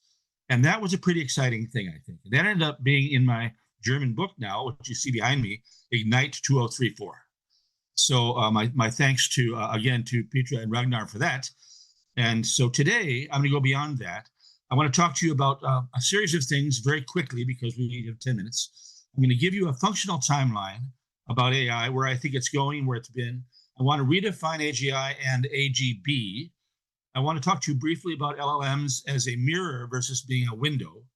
Then I want to talk to you about the pattern discovery engine and current results and abilities. So if we start with a functional timeline, here's the way that functionally I see AI today. Historically, we go back to Google DeepMind and Google itself. There's a shared technical family tree, an ancestry tree, if you will, which all began there. And then it grew out of there. OpenAI was created. A lot of other things have been created that are derivative. they share that genetics, that technical genetics. All of them share that. And that's pretty interesting. So if we wanted to look at where we are now, I think probably all of you, maybe in the audience, are in the next part of this timeline where once there were platforms laid out, LLMs, then there had to be applications. And that is the sweet spot, I think, in terms of business. So I've been watching for a long time Hamburg and what's happening with my friends in Hamburg. And I believe that you guys are really in that sweet spot of applications. And a lot of work goes into, thanks to Ragnar and Petra, a lot of work goes into funding and defining and helping companies provide application-specific work. The result is highly valuable in my mind. So while there are problems with LLMs, those problems are reduced the more focused you get at providing those applications. So hats off to everybody in the room who's doing that kind of work. That is the second part of a three-part timeline in my mind. The third part is where you find applications, where you find platforms. So we went from a platform to an application. Now we're going to find new platforms, and those platforms will differentiate by being trustworthy and transparent. Now, to give this thing the proper footing, I think, I want to say that I don't believe AGI is a thing. In other words, artificial general intelligence involves intelligence, and I don't believe that the internet is intelligent or that LLMs are intelligent. I think of them as not a window, but a mirror. And when we use tools to read the internet, what we get back is what we had written. That's pretty interesting. That's not a small thing, but that's it. And so all the valid terms about thinking and on and on, hallucinating, all these human-like terms are human-like, but they're not reflective of the technology or of the fact that the internet is being read and reread and reread. So I decided that what we learn when we look at the internet is AGB. It's artificial general behavior. It's our behavior reflected in our writing. It's a language project. That's fine, but that's what it is. And so I'll come back to wanting a window, but that's a mirror. If we then went from that idea to maybe LLMs and the idea of memory and intelligence, this is something which I don't think has gotten enough attention at all. If we're really going to understand what our tools are doing, and we use words like intelligence, we better understand what intelligence is. I don't think there's a very good definition available anywhere that really nails that down. So I don't have one either. But I will say this. It looks to me as though when we're using LLMs, what we're doing is we're using memory. And contrary to what I think Sam Altman is selling, I would like to sell you the flip version of that. I would like to suggest that the intelligence in this pairing of things, humans and machines, the intelligence is what we provide, what human beings provide. And the systems that are LLMs are providing the memory. And if you look at a human being and you ask, if someone was not very intelligent but had a perfect memory, would you think that person was smart? And the answer, I think, is yes. That's how we all got A's when we were in high school. But it turns out that's not intelligence, that's memory. And so as not to be fooled by confusing one or the other, therefore, let's say, with your permission, we have a great memory machine called the internet, and we use LLMs to make use of that memory in many ways, including applications. And then let's say, okay, we'll be the other part of that, we'll be the AGI. Actually, it'll be us. But together, a human being who's very intelligent and a system which has perfect memory is almost infallible. That's an incredible combination. So I think more about this as being superhuman, really, rather than super machine. But both are powerful. We're going to go down to the idea of the engine, because what comes next in this functional timeline then after applications is the new platforms. And what you see now are a lot of people from OpenAI leaving OpenAI to do this. So Ilya Sutskever is doing this. I think people at Google are trying to do this. Mira is trying to do this. So it's happening all over the place. And the people I respect the most in terms of their intelligence in this world are doing exactly what I'm describing. And I'm just proud to say that we're one of those groups. Pattern is one of those groups. And so we're working on that next set of platforms. And after that, of course, come applications. So you'll see these repeat, rinse, repeat. And it'll be platform, applications, platform, applications. That's where we are, in my mind, in the whole story of the timeline, the functional timeline of AI. If we then jump down to, well, what's the point? Why bother? It turns out, as I had mentioned last year, that there is a whole new world of discoveries available at a much higher level than you can get, than even Elon, my buddy Elon, can get from his own XAI. Because he doesn't have XAI, which is pretty ironic, I think. But if he did have XAI, he could do more. So as an example, at Pattern, we have 22 lines now in drugs and diagnostics against the top 5 cancers. I don't think anybody's done that before in a couple of years, 3 years. We have actual XAI, and it works great, and explainable AI. And so we're moving toward that trust and transparency idea. And by doing that, we were able to do some pretty amazing things. And we've got them on video if you'd like to see them. In one case, we were able to derive the Navier-Stokes equation for fluid dynamics from the data, the raw data going through a stream around a rock, fed into a neural network. We could look inside the neural network with XAI and find that equation. That's pretty cool. And then another thing we showed earlier, we were able to use the data from Lending Tree Corporation in the US, so a financial lender, to see what their neural network was doing and describe how and why it came up with yes/no decisions in lending. And the response, the ultimate thing, was a little bit illegal because they were using zip code. They were using, this is kind of illegal. They were using where you live to decide whether you got the loan from them. And in the US, at least, we call that redlining. You're not supposed to do that. It's against the law. So you can use these things to help lenders to understand how their own system is working, or borrowers to understand why they were turned down or why they were given a loan. I believe this perfectly fits German needs. I think it fits European needs. I think it fits the AI Act. I think it fits GDPR. It's great, and it is the future. It's really a way now where these laws and morals, ethics can be enforced, or at least informed. And then last and not least, we have now just launched Pattern DE. Pattern DE is the online version, for the first time ever, of a discovery engine. So just like with OpenAI and LLMs, you can now, well, we're in the launch phase of this for influencers. If you're an influencer, call me up. And you can now go to the web, get a password, go into the website, run your own data, or run data in there just to show you how it works. And you'll have firsthand experience of what it's like to run a discovery engine. And what happens when you do that? And the answer is you find out things you never knew before about your own data, which is just really, really fun. So I'll mention one more thing, and I think I'm probably nearing my 10-minute number here. We had the very first person who came through as an influencer was a scientist from UC San Francisco, and he had been working for 18 months using the supercomputers at Oak Ridge National Lab, which are, it's like Capitan and Pioneer for you HPC guys.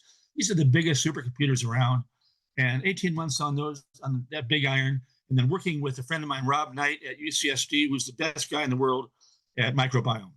And the problem was they knew that children around the world were getting asthma based on the biome of the soil, but they couldn't go any deeper than that. They couldn't figure out which species or taxa were actually the root cause of these diseases.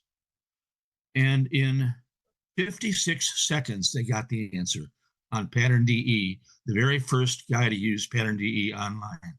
And they found out the actual species in the microbiome of the soil that were missing. And by missing, what happened was the kids didn't get exposure to them, and then didn't have an immune system that was groomed that way, and then they got asthma. Now they're publishing a paper. So in summary, I think it's clear to me, and I hope it's clear to you, this is the future of AI. It's platforms next that are going to provide trust and transparency and pattern discoveries and explainability. So I think with that, I don't have a clock running because we started a little early, but I think probably I'm right around 10 minutes. So hopefully that's true. And I will turn it back over to the team in Hamburg. And I hope I see all of you in Hamburg next time I have a chance to be there. Thanks again to Petra and Julia.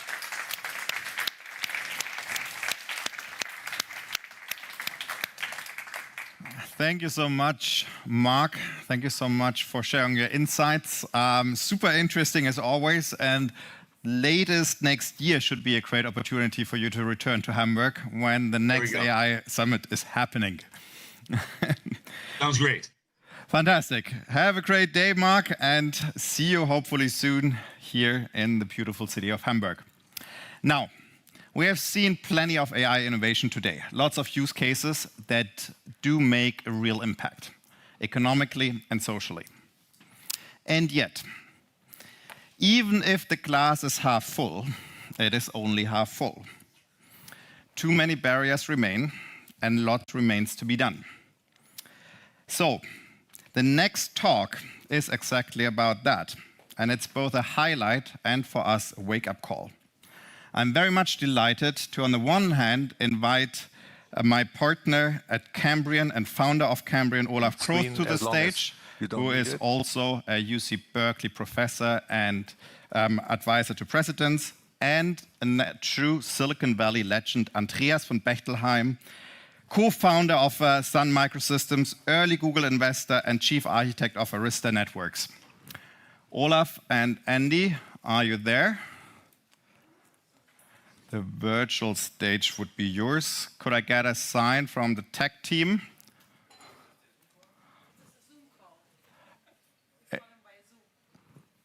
Yes. Can you see me? Can you hear me? Now we can see and hear you. All right, okay, welcome to our virtual stage. Olaf and Andy, the floor is yours. Thank you very much, Tobias. Thank you very much of the AI Summit. I am very privileged and delighted to be with you here today. But I want to give the stage now to the real celebrity here, and that is, of course, Andy von Bechtolsheim. We have with us today Andy as a shining example of a brilliant German technical talent that has succeeded many times over at taking digital innovations into scaled solutions. And of course, that is the big problem in Germany. Like few others, Andy Bechtolsheim can tell us about what it takes for Germany to succeed and finally get it right. From a kid tinkering on a farm in Germany to a Silicon Valley powerhouse, Andy Bechtolsheim's vision and engineering craftsmanship have been at the heart of computing's evolution. With a PhD at Stanford University, he co-founded Sun Microsystems and also founded Granite Systems, Arista Network, and was one of the early founders of Google with one of the first $100,000 checks. Please join me in welcoming a German-American icon in digital innovation and entrepreneurship in Silicon Valley with a big round of applause. Thank you, thank you, thank you. You can hear me all right? Yes, I can hear you well. Good. All right, so I need to actually make a few corrections to the introduction. I did not finish my PhD at Stanford. I dropped out, as many other people dropped out there. And also, one thing that's not known about me, I really came to Silicon Valley to study and work in artificial intelligence 50 years ago, but it was a little premature at the time. The computing power just wasn't available. So I then switched back to what I knew by heart, which was hardware design and workstations and computers and networking. And as of today, I'm spending most of my time on networking for AI. So I'm not back to the AI as the application, but I'm definitely in that field. But what I want to talk to you about is, and I hope these slides can advance. Yes, what's really going on in this, unbelievable explosion of activity in AI, both on the sort of hardware investment side, the venture capital side, the business models, and what opportunities are there. And there's plenty of opportunities. So what's driving this incredible wave of investment is the inescapable conclusion that the bigger the models get, the more compute power you have, the better your results get. And this has been true so far. So there's the so-called scaling laws, which basically show that as you dial up the compute power, the number of incorrect answers keeps declining. and the quality of the results keeps improving. Now, it has been pretty much a linear curve on a logarithmic scale here over time. It has been, unfortunately, shallowing out a bit lately. So progress is coming a little bit harder to come by. And more importantly, there may be algorithmic breakthroughs in terms of, I don't know, hierarchical models and other abstractions that may be more similar to how the brain works than the way the transformer model works today. But the net of this is, there's lots of investment going on in scaling the model sizes, dialing in more, tokens, making the context window bigger, and so on and so on.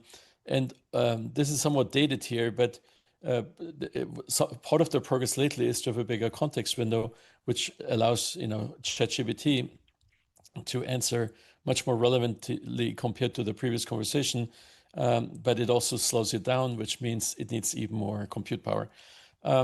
Now, one hot topic is mixture of expert models, and that's obviously very promising since nobody's an expert at everything, including AI. And the bottom line of all of this is that the people in the field think another 100-fold increase in compute horsepower would be just fine, and maybe more is needed. And again, this could be a combination in algorithmic gains, architectural gains, silicon performance, cluster size, and so on. And the size of these investments is like over the chart. Just showing one slide on the silicon level, today's NVIDIA chips, which is like the second one from the left. I'm sorry, it's actually not even the second one. It's like still the first one on the left. By making the underlying substrate, the silicon substrate, bigger and bigger, you can put more and more chips on that chip. So it's not a single chip anymore, it's many chips, but it does allow to connect these things at a very high bandwidth right on this piece of silicon, to the point where, by maybe as early as 27, there could be a 40-fold improvement in throughput just as is measured what you can put on one silicon substrate. Basically, what is kind of almost like a rack today collapsed down to one huge, huge chip. And the power of these racks is going up dramatically. So, these industry standard 19-inch racks that used to be, tens of kilowatts in air-cooled world, today they're 100, maybe 150 kilowatts for AI. Next year, they're going to be 500 kilowatt going to a megawatt per rack. When a megawatt per rack is a huge, huge number, right? You can barely cool the steam with liquids. And then the data centers are being built. This is a artist rendering of the Stargate data center in Abilene, which is well along in construction. The first phase of this, just the first 4 buildings, is 1.2 gigawatts, which is more power than a typical large town. This is where it is in the construction today. Actually, this is a dated picture. I think they're a little bit further along by now, and they expect to be running, sometimes next year. One thing that is actually shocking, even to me, is this chart which compares the amount of money being spent just on data center construction in the US. So that does not include the NVIDIA chips, doesn't include anything that goes into the data center, just the data centers themselves. This year is expected to pass the total amount of spending on new office construction, which has been trending down a bit. But 10 years, even 5 years ago, office spending was like an order of magnitude bigger than data center spending. And the reality is, you want to get as many of these computers into one building as possible. The incremental, all the large new data centers are in the gigawatt class being built in the US. It is tough to find that much extra power, electricity lying around. And the total sum of energy, this electrical energy needed over the over the next 5 years, incrementally is at least 100 gigawatts.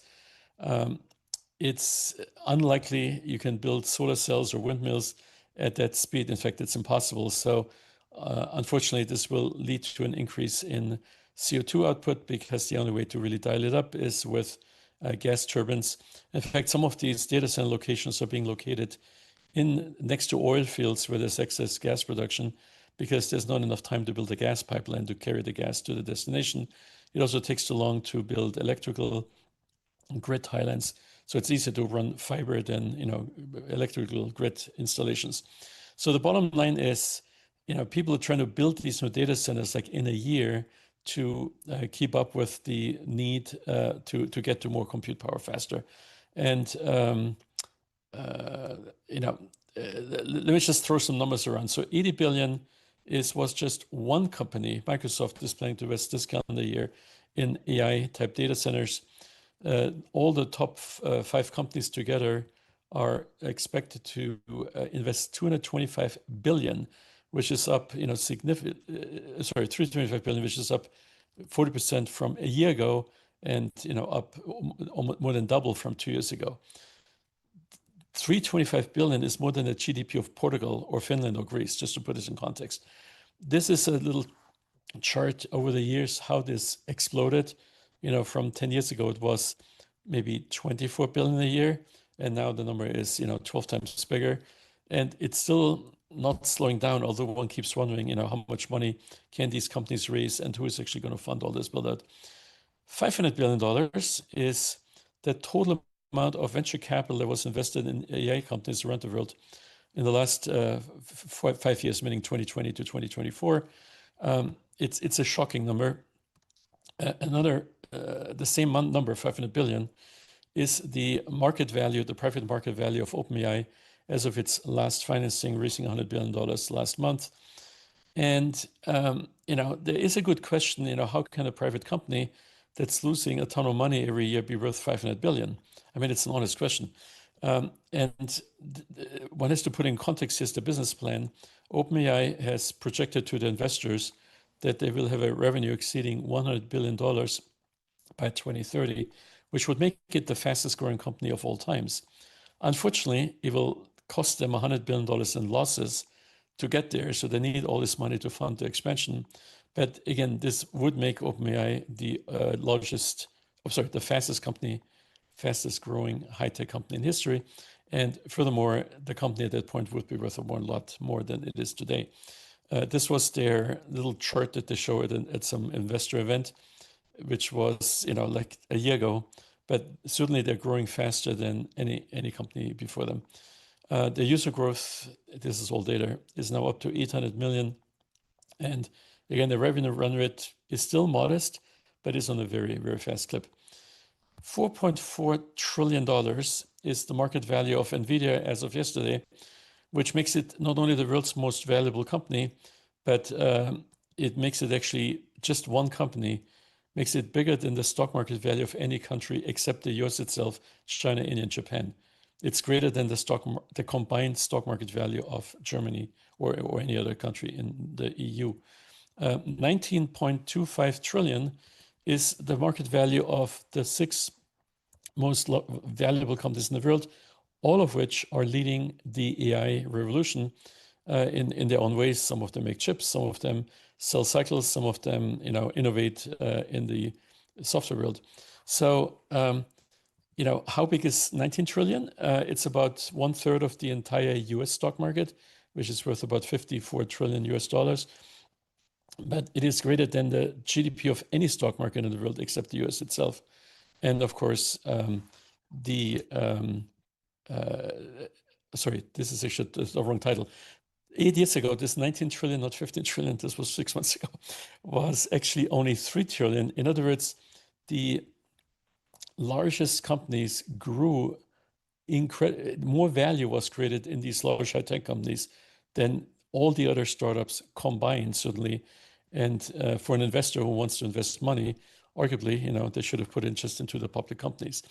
Now, dialing down on these large, I call them the top 6 companies that are leading the AI wave here, clearly they're all technology companies. They may sell social networking and advertising, but it's all achieved with technology. And all of them, are huge, took hugely advantage of the disruption and dislocation that they could achieve with their respective business models.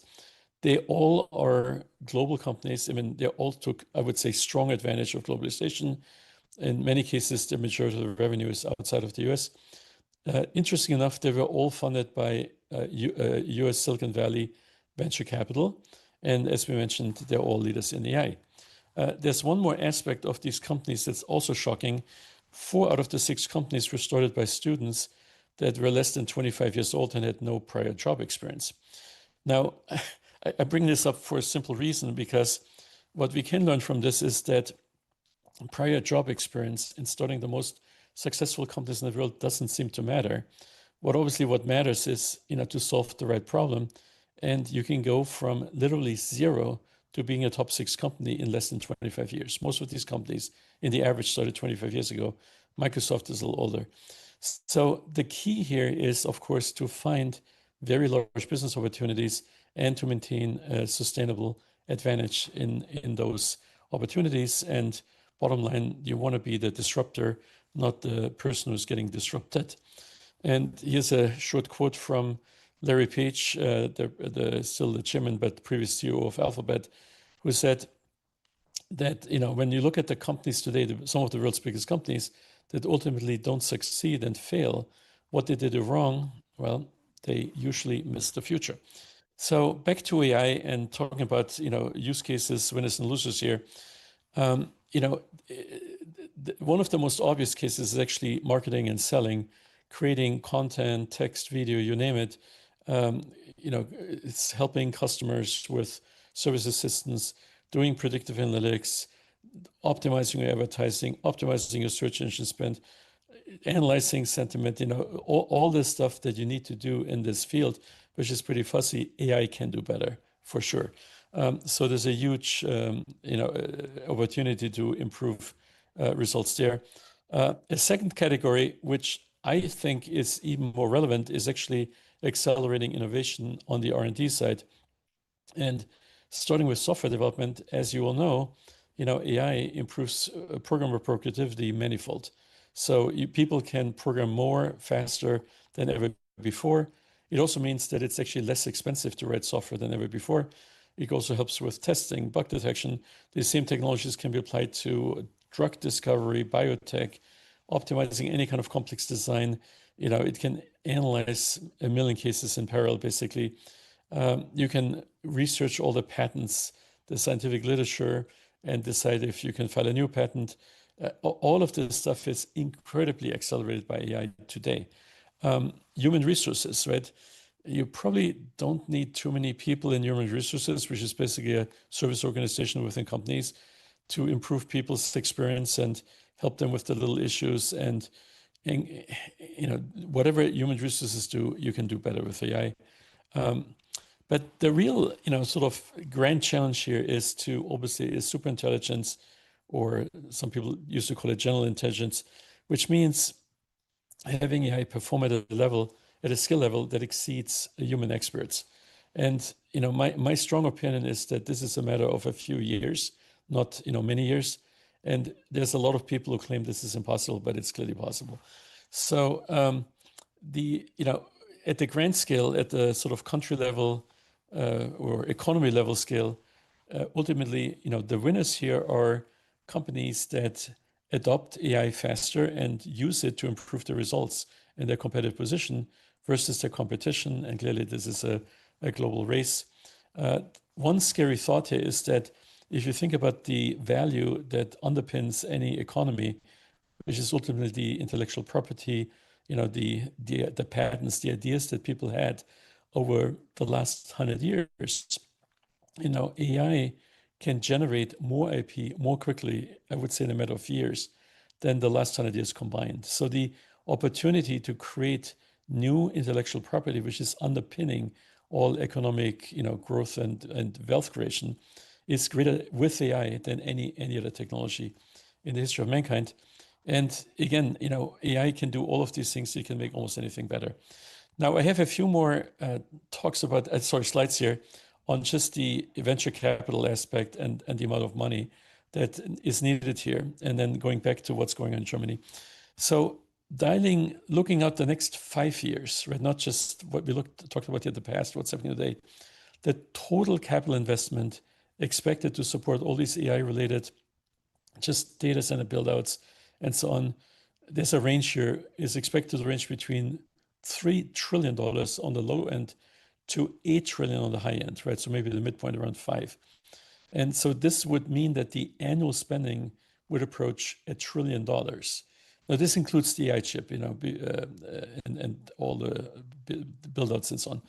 So the number is just stunning because, again, there was nothing in the history of mankind that ever got this much of investment. Now, this is driven, of course, by the AI boom. And in this particular picture, it talks about, you know, the gigawatts of power required. So just the building out the power infrastructure to deliver this, you know, means that the power available for AI has to grow by this 100+ gigawatt. This particular slice is 124, which is like tripling, you know, the power in this AI data center sector compared to history. This is on the venture capital side now. You know, the amount of money invested each year, you know, historically through 24 here, and this includes mergers, acquisitions, you know, private investments and so on. You know, it's in the hundreds of billions of dollars. And of course, this is dominated by the largest of these companies. And, you know, at the rate it's going to be another $1 trillion just venture capital going into startups. So this is different from the AI build-out money to build the data centers, right? The result, at least so far, is that, you know, the US, which has spent over half or more than half of all these dollars in AI and venture capital in general, is of course leading the stack all the way from the, you know, large language model all the way to the application layer. This doesn't mean that one cannot build on top of these things in Germany and other geographies, right? But it does mean that it's very hard to replicate the very large investment that has been going on at the language model. Now, this is an interesting chart, which actually says that, you know, everybody's heard about inflation these days, that AI is actually likely to drive deflation in the next 5 years because it does lower, or it actually makes AI itself and AI agents very competitive with what humans can do. And it actually makes it cheaper to offer a lot of services.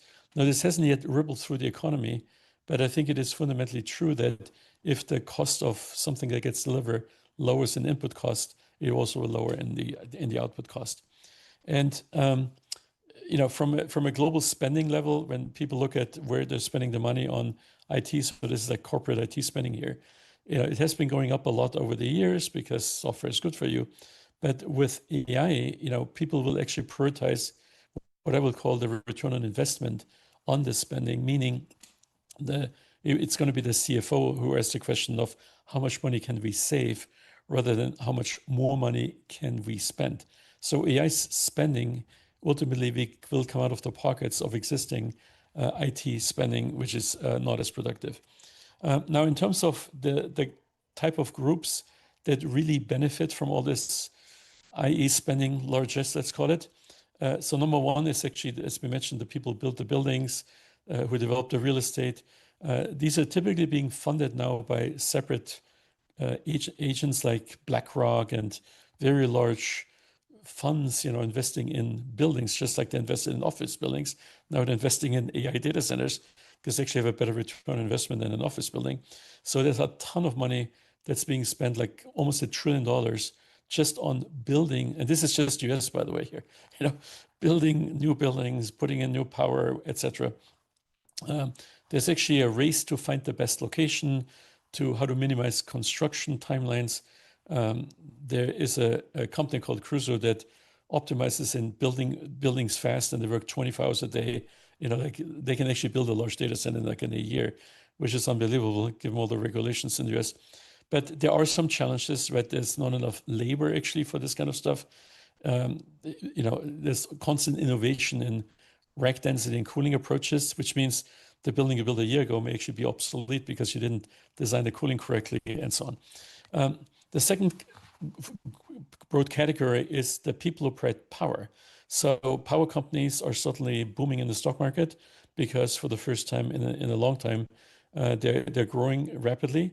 And there's probably more than $1 trillion that needs to invest it just in power, cooling, and electrical supply chain, which benefits people who make like gas turbines. You know, Siemens comes to mind. There's only about 4 companies in the world that make these large gas turbines. but also people make cooling systems, and there's a lot of European companies in that space. So it's a big opportunity for people who have energy.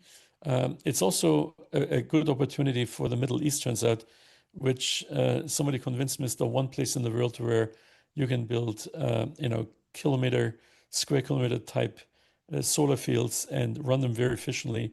And you can actually power a AI data center purely with solar energy. I mean, they got the space in the desert, they got the sunshine, and they want to save the oil to sell it on the world market. So yes, there will be some green data centers in those kind of locations, but it's tough in places where the sun isn't as optimal.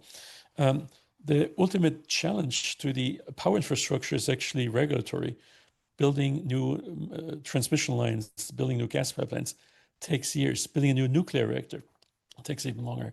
It's actually too slow. So a lot of people have talked about nuclear as a good source of power, and it's a great source of power because it's 24/7. It's very reliable.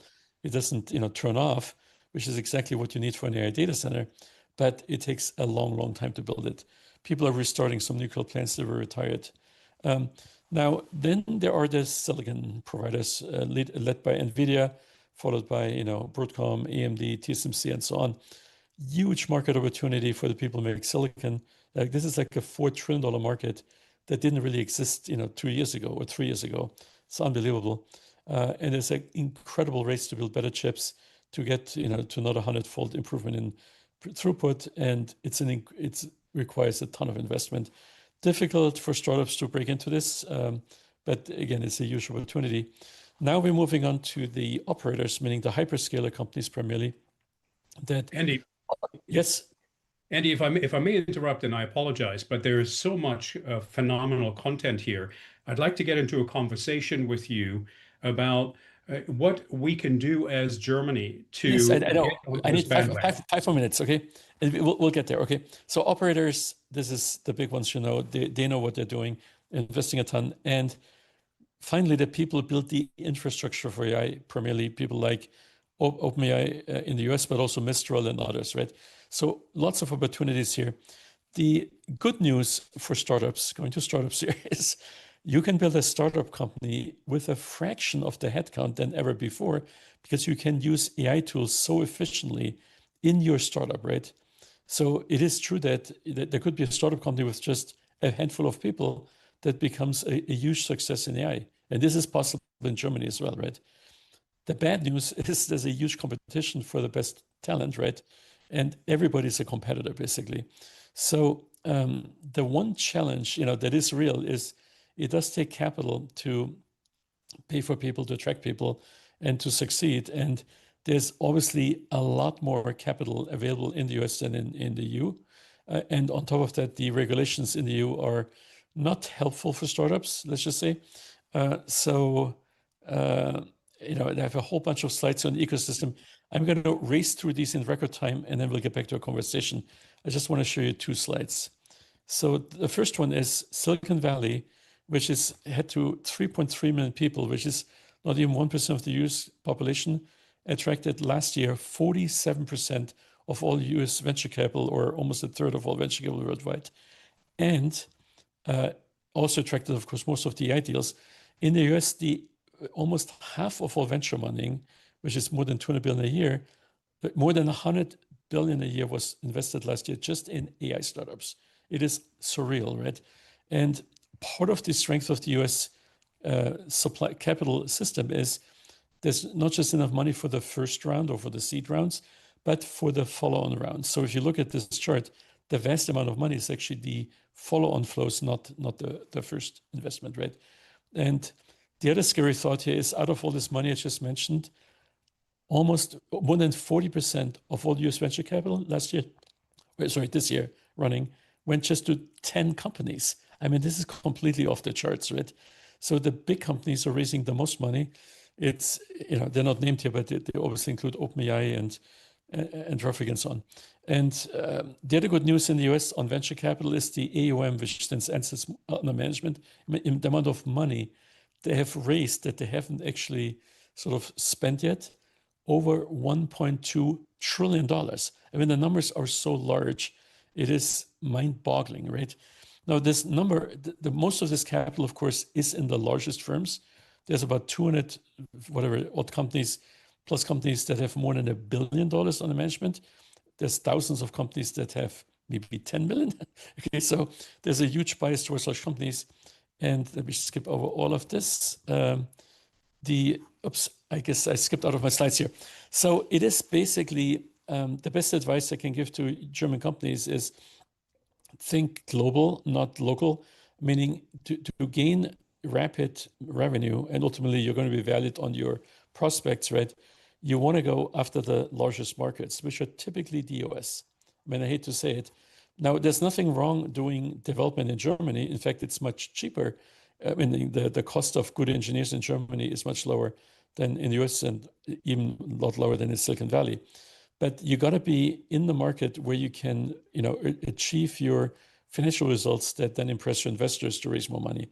And it sort of goes hand in hand, meaning US investors are unlikely to invest in purely, call it local German companies, but they don't mind a German company that's becoming successful in the US and it's really viewed as a US company at that point. Okay. So that was all my slides, and thank you for your patience. Sorry, I had too many slides, but we can discuss any question you like. Yeah, thank you very much, Andy. That was a tour de force and a very impressive, I think, roundup of what's going on in Silicon Valley. And I think you're already hinting at it. Germany has tremendous challenges. And of course, one of the challenges is, as you point out, we're seeing numbers of 500 billion, 3 to 6 trillion. Those are numbers that are that are not achievable in Germany and maybe not even in Europe overall. In order to develop these new technologies, however, you need the energy, you need the compute power, and sometimes the expensive talent. How can Germany, how can Europe possibly do that? So you have to look at your assets and your disadvantages. One asset in Germany is there's lots of smart people. There's probably more smart people per capita in the US than in the US, in Germany than in the US. They're a successful company. You need some money up front to get going. You can raise seed capital in Germany typically. What's hard in Germany and in Europe in general is to raise large amounts of capital to follow this on. So the real trick in this strategy is you get going in Germany, and again, with the latest AI tools, you can be very, very productive with a handful of people, or maybe it takes double digits people, but with a very small headcount compared to history in startups, you can achieve a lot in AI. I should mention here, one thing that shocked me was there was a hackathon sponsored by some US venture capital company a few months ago, where they gave people 24 hours, to do something interesting in 24 hours. And, they had teams of people. There was 2, 3, 4, 5 people, different companies. There was one company that in 24 hours, using AI tools, completely rewrote the application called DocuSign, which is something people use to sign documents on the web, right? You sign your signature. So apparently, you can replicate DocuSign in one day. Okay, I mean, that reality, if you think about it, is just shocking. So, one shouldn't look at the existing stuff that's out there where people spend thousands of man years, and the rule of thumb was, the average person writes 1,000 lines of code a day. 100 lines of code or whatever. That's bug-free, but it's like people look at the history the wrong way. You can be so much more productive with a smaller team than ever before. It's just surreal. There was actually one forecast from, I think it was from Sam Altman, which said he wouldn't be surprised if there wouldn't be a unicorn company, a company that's worth $1 billion, that is started by one person who has one employee. I mean, that's the most extreme version of this, right? So don't think of that you need too much money up front to get going. But the problem is you still need to get to revenue, right? So in the end, right, your success is based on growth and paying the bills, and people get, the better you do financially, the more people get excited to give you money, right? So you have to get on this revenue growth, and for that, you need a large target market. And unfortunately, Germany or Europe as a culture is not easily embracing new ideas quickly. I can tell you it's tougher to sell new ideas in Germany than in the US, the same idea, right? And it may be even tougher for a German startup to sell an idea in Germany than a German company to sell in the US. Because in the US, a startup that has a hot new idea, people assume it's going to succeed. Whereas in Germany, they think they're not going to make it. Why start with a company that's going to be bankrupt, right? So the ability to get to traction and revenue is unparalleled in the US. And you can forget all the tariff stuff and all this political nonsense. There's no tariff in AI, okay? You're not selling a product, right? There's no cost of goods sold. You can sell your AI in the US on day one, right? All you need is a way to get into the country. So your focus ought to be how to grow outside of Germany. Yeah, Unless you do something that's specific to Germany. Like if you do something for the German car industry, right? Of course you sell the German car industry. But they're not doing too well lately, or maybe they need more AI to succeed. Who knows? The point is you gotta go where you can grow, okay? And in most cases, it's the US. I want to pick up on a couple of things that you mentioned that Europe actually has going for itself. Okay, so one of those is that you mentioned already the percentage of smart people. It's actually true that that Europe overall is on par with the United States in terms of its share of global AI talent. The other thing it has going for itself is that in theory, EMEA actually has higher data market growth than North America. However, we also know the flip side of that, and you very nicely pointed to that right now. Don't decry US tariffs when, in fact, Europe internally across borders assesses 40 to 50% of taxes by way of bureaucratic hurdles on digital services. So the internal market coherence of the United States is, of course, much bigger. But there are other things that Europe has going for itself, such as a stronger manufacturing base. The fact that with 3.5% defense spending, we now have an opportunity to spend, I don't know, maybe 0.5% of that on AI, on collaborative autonomy to counter, for instance, Russia's drone warfare. We are closer to Africa, to Central Asia, to the Arabic world, and there is lots of growth to be had. In fact, we can learn from countries like Estonia, Denmark, UAE, Kazakhstan, that are quite frankly much faster in revolutionizing their economies because they have a different starting point, but we can nonetheless borrow some good practices from them. There is no reason for why Germany couldn't have a multi-billion-dollar AI center like Alem AI in Kazakhstan, out of all places, that has just a population of about 20 million. So what do you think, Andy, to accomplish, to leverage some of these assets? Do you see any structural change that needs to happen in Germany? I understand the focus of focusing on the US. I'm in the United States. I always tell entrepreneurs, come here and scale here. But if we wanted to achieve greater scaling capability in Europe, what kinds of things do you think the political elite and the industrial elite need to start working on with urgency? Yeah, well, I have given this kind of talk that I shared here today over the years, actually over the last 10 years, typically to audiences in Germany, right?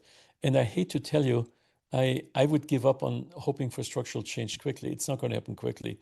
In other words, you have to focus on the opportunity at hand, because the opportunity will be filled by somebody. If Germans don't fill the opportunities in Germany, they will be filled by US companies for sure, right? So in other words, the opportunities don't wait for structural change. So you have to go over the opportunities available today, whether they are in Europe or in the Middle East or wherever they are, right? Because it's a global race. It has nothing to do with local politics. And if anything, if you feel you're boxed in by EU regulations, well, then just invest outside of the EU. You can do engineering in the EU cheaper than other places. It's an advantage, right? But if the regulations kill you, you're knocking on the wrong door. You just go to the US. I mean, the EU regulations may shut down a lot of things that could have been done in the EU relative to AI, but it doesn't shut down your ability to sell the same product outside of the EU. It's, every country has its own laws. So I would just focus on the places where you can grow the fastest. Now, you mentioned defense spending and also the need for national security and so on. And this is a huge topic for every single country, because clearly AI is the best way to improve this kind of very important category. And normally you don't want to source that technology from other countries because it's too critical, right? So there's an element of and it's not national pride. It is true that you don't want to source your, face recognition from China. They have very good face recognition, but it's probably the wrong way to start buying technology from, right? So people have realized that to guarantee the future stability of the country, right? They have to make certain investments, in particular in this all-important security defense area, which are unparalleled. I mean, it's completely obvious that the best way to improve things there is AI, right? So AI spending in this sector alone will reach billions of dollars per country in the US. In Europe, I mean, sorry, in Europe. In the US, it's much higher. Yeah. So I certainly appreciate that message. Be pragmatic, be opportunistic. The things that you're hinting at, whether it is energy infrastructure, compute infrastructure, things that I have studied alongside my colleague Tobias, of course, here at Cambrian Futures, are things like capital market reform so that more millionaires and billionaires can make their money available for ventures is a big political lift. But you can't wait for that. Also, Yeah. on data centers, you know, I hate to say it, Germany is probably the wrong place to build a data center. The cost of power kills you. In fact, Yeah, most it of does. Europe is not competitive. Now, Norway is cheap, and Finland has some cheap power here, but the next cheap power may be in Saudi Arabia. You know, and they're willing to invest in data center anyway. So just take Yeah. their money to make those investments. You don't do things that are not economically meaningful, right? And it is true that the cost of power in Germany will always be higher. So yes, you cannot do data centers here, but you don't need a data center in Germany. You know, you can have a data center in the US or you can have one in Saudi Arabia. In both places, the power is 7 cents a kilowatt hour, not 35 euro cents. Yeah, and that gets me to the topic of alliances, right? Of course, Europe will argue there needs to be some level of both energy and compute sovereignty to withstand the winds of geopolitics. But you're right, there are alliances that one can have that are reasonably stable, whether you go to the Middle East or Central Asia, or of course, the primary partner being the United States. I want to wrap us up now because we're about 10 minutes over time and just reiterate, look, again, be opportunistic, be pragmatic, but at the same time, I want to leave us on a positive note with some calls to action for us as entrepreneurs and as business executives. There are things we can do, right? Beyond being pragmatic and staying focused on, absolutely. on the product, right? And the main thing you have to keep in mind is that we're at the very beginning of this disruption cycle caused by AI. The vast majority of all the opportunities are ahead of us, not behind us. It's not locked up by the US, it's not locked up by China. Maybe the large language models are because of the dollars required, right? But the vast amount of opportunity, probably 90%, is ahead, not in the past. And then if you look at the most successful companies today, like these top 6 companies I mentioned, they're all like average 25 years old. 25 years old, in the US, people didn't believe these were big businesses, right? You know, initially, Google, Facebook had trouble raising money. It's hard to believe this today. But the point is, not everybody sees the opportunity. But the entrepreneurs, the founders of these companies, had not only the conviction, they knew this was going to be important. They didn't know how big it was, right? Nobody knew that. But there was complete confidence that it's going to work out. And it's going to work out in the AI, okay? Except if you don't start, you know. So there is this point where one has to commit to ignoring all the terrorists and all the politics and all the other problems in the world. You just got to focus on this prospect of AI in particular, but innovation in general, as the opportunity in life, because it is the only opportunity. You know, everything else is kind of, if you have better AI, you can solve most other problems. But without good AI, you know, what are you going to do? Yeah, in fact, that's exactly right. And we have called that the AI-driven cognitive economy, with or without Germany. And we are, of course, seeing lots of evidence in Hamburg and elsewhere that there are entrepreneurs in this very room that we're addressing that are getting off the couch and doing. And so we have to support them with all we can. Let me just wrap up here, Andy. Can I say one more thing? It would be great if the government would be more supportive, and maybe they will, okay? But you can't wait for that. You have to do with whatever the context is. Yeah. Because AI doesn't wait. AI is on a flywheel here. Exactly. So here are some recommendations that I'm going to give the audience. The first one that docks exactly to what Andy is saying is, go to your associations, exert pressure on the chancellery, exert pressure on the ministries and on the legislature, complain, whine, and cry. But of course, beyond that, we also need to take the fear of AI out of the population. So go to your associations, create alliances, put marketing ads out there on TV and show the golden horizons of artificial intelligence and how that can change people's lives for the better, rather than always thinking about Terminator and the Skynet. Stay away from full-time equivalent reduction, FTE reduction. This world of AI is not about firing people. At the same time, of course, we have to think about AI-first organizations. Play on immediate European strengths, such as the privacy regulations that are otherwise inhibiting growth, by maybe tying data traffic into blockchain. There are technologies out there that are very compliant with European cultural preferences for privacy, and do alliances, both for sandboxes between Germany and France and the UK and other places, to create scale for yourself within Europe. Each one of you knows your market best, and you can scale easier if you collaborate on sandboxes. And the same, of course, goes for compute power and for critical minerals. Again, Central Asia and Middle East and Africa being very close, and therein lies some parallelism with the United States ambitions as well. So there is an alliance to be had for natural resources and for compute power.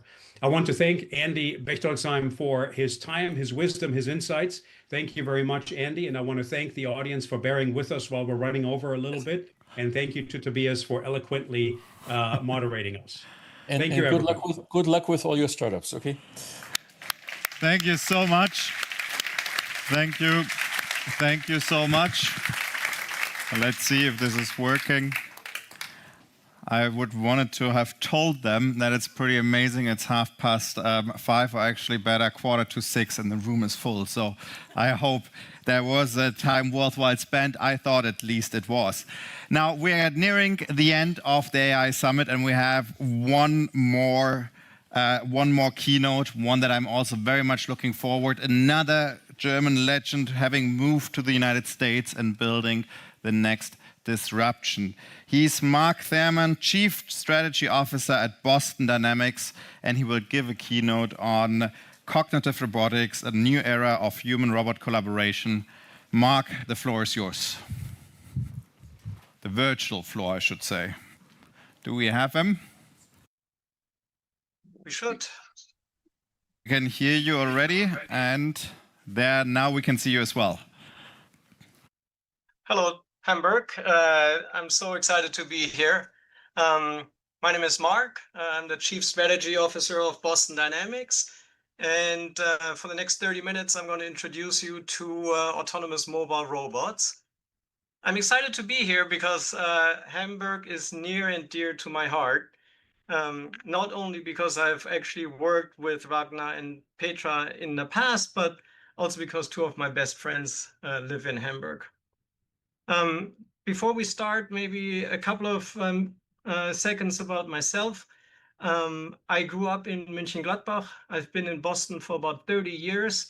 And you can see I was an ugly, chubby kid, but I fell in love with robots early on. And when I took this job, my dad said to me, "It's about time. You've been talking about robots since you were 8 years old." So why does a company like Boston Dynamics exist? We exist because there's a global labor shortage coming. On the one hand, we have aging populations in many of the Western countries.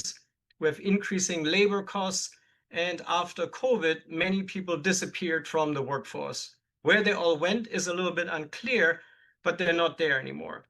And that has an outsized impact in labor-intensive industries such as manufacturing, logistics, and automotive. And Boston Dynamics' mission is to bring autonomous mobile robots into these environments and bring automation without fixed infrastructure. So we're bringing automation to existing facilities without bolting anything new to the ground. And our vision is to create general purpose robots. And to us, that means robots that can go anywhere a human can go, robots that understand their surroundings, and then ultimately robots that can manipulate their environment.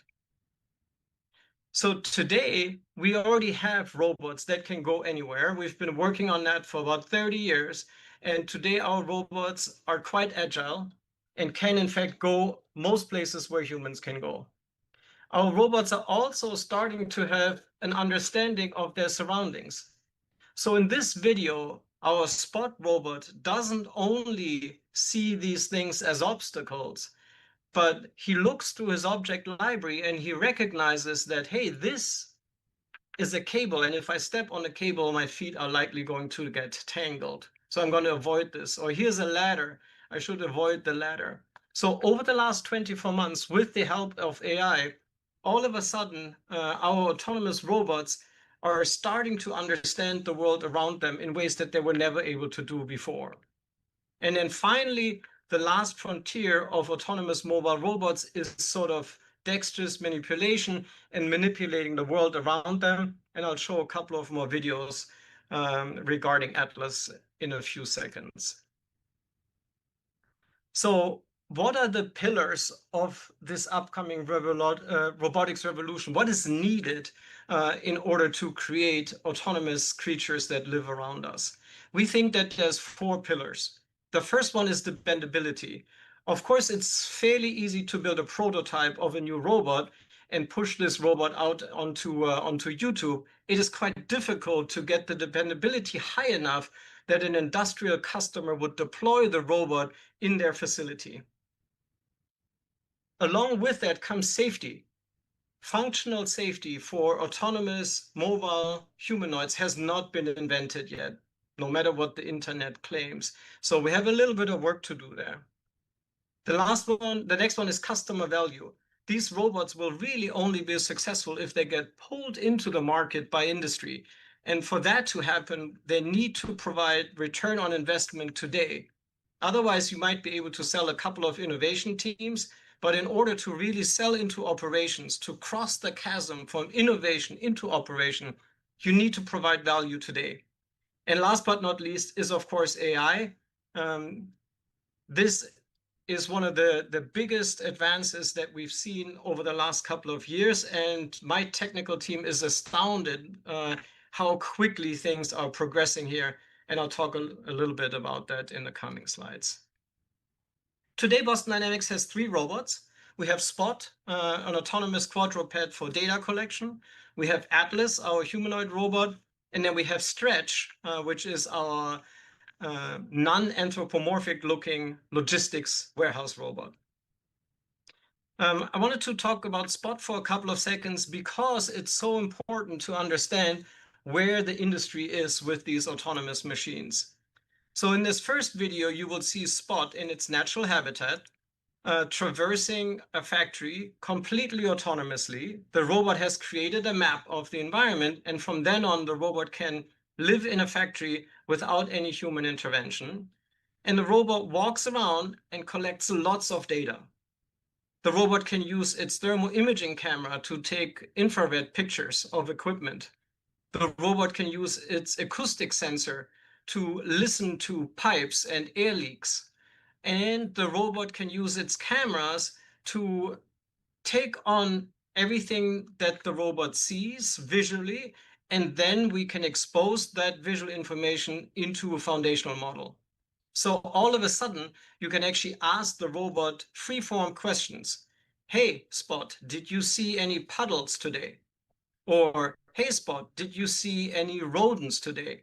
For example, we're in one of the largest food manufacturing companies in the world, and they want to know immediately if there's mice present. So you can just ask the robot, and the robot looks through all the pictures, and then the robot says, yes, I have in fact seen a rodent, and you can create an alert from that immediately. Now, in Germany, people will immediately say to me, but Mark, you have a walking robot that takes pictures. What about GDPR, and what about the faces of associates that might be picked up? That's true. So we immediately blur all the faces. So by the time these pictures hit our servers, we cannot recognize humans individually anymore.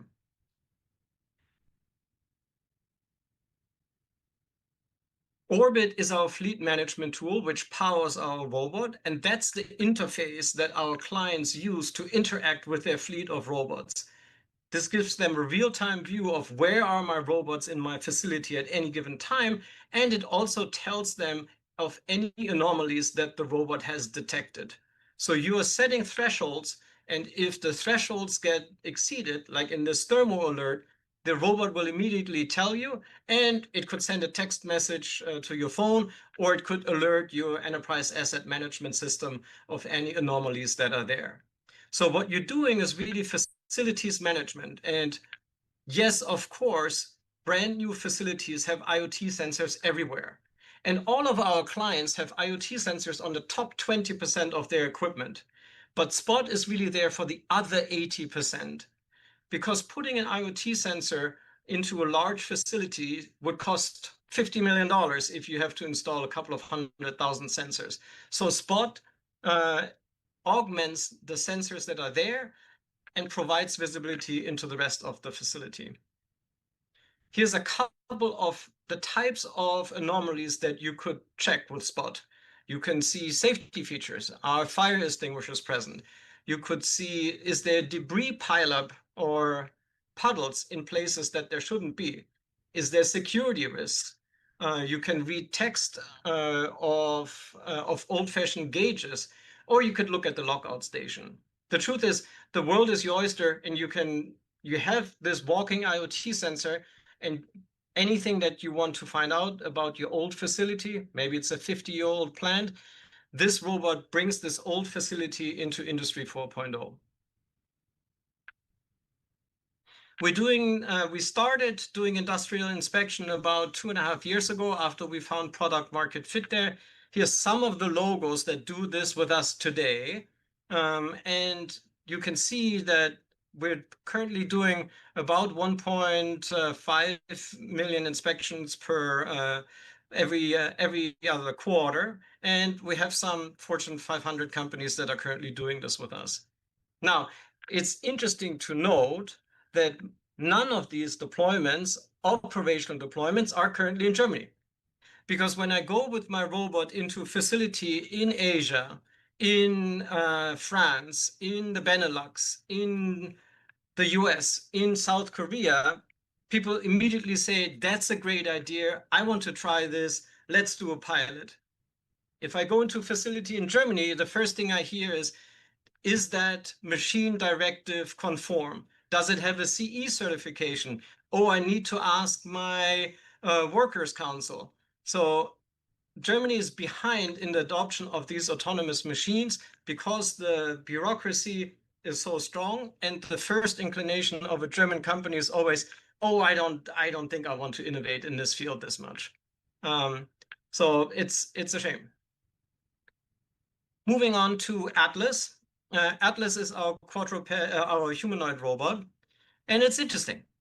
The UBS Bank recently did an outlook where they asked hundreds of companies on their outlook for humanoids, and they came to the conclusion that there's going to be 300 million humanoids by 2050. That would be fantastic, and I'm happy to take the business. However, the bad news is when they asked these people about their expectations, most respondents thought that they could have a humanoid in their facility next year, and most respondents didn't want to pay more than $60,000. I'm here to tell you that that's not going to be the case. They're not coming next year, and they're not going to cost $60,000. In the long run, for sure, but not next year, no matter what the internet and YouTube currently claims. Our humanoid robot is pictured here. It has about 3-hour battery life. We want it to be able to teach and repeat new skills very quickly. It is going to be IP67 rated. It has an onboard safety system with about a 2-meter radius, and it has all the various Wi-Fi and other integrations in order to deploy it in your facility. So how do these robots work today? Today, when you look at a workflow of a robotic specialist like Atlas, on the one hand, you have to perceive certain assets. You have to have an object library where the robot understands the task at hand and the task and the objects that he needs to manipulate. For that, you need perception models so that the robot understands the world around him. And then you need the dexterity and manipulation skills to actually manipulate the world. And up until very recently, much of this was hard-coded through controls software. So if-then software. But today, that won't be enough, because when we go into automotive factories and we look at specific tasks, there's so many sub-tasks that go along with it that this hard coding simply won't work. Where we need to get to is that we can leverage demonstration learning, meaning that you can turn everybody in the factory into a robot programmer by showing the robot what to do, and then the robot can repeat it with a certain level of generality. And then secondly, we need to focus on new approaches that can solve these hard manipulation tasks that have so many subtasks in it. For example, there's a plastic wrap, or you need to scan a barcode, or you need to use a machine in order to complete the task. And that is still very hard for robots. So how do we get there? On the one hand, we're teaching our robots through telemanipulation, meaning the person in the background has a VR headset on, and you see that any movement that the human does, the robot mimics. And then from there, we put it into a reinforcement learning algorithm. We run it through simulations, and we're thereby able to teach the robot new skills. And the more skills we teach the robot, the bigger the generality of the robot becomes. This also works for whole body control. So what we've done here is we've put a human in a motion capture suit, just like in sci-fi movies. Then we created an animation out of this in the middle here. And then we said, okay, reinforcement learning model, try to mimic this physics-based animation to the movements that are currently possible on the robot. And then we upload the policy onto the robot and end up with very dynamic movements. So I'm going to play this video, which is currently one of my favorite videos, and it shows the results of this workflow.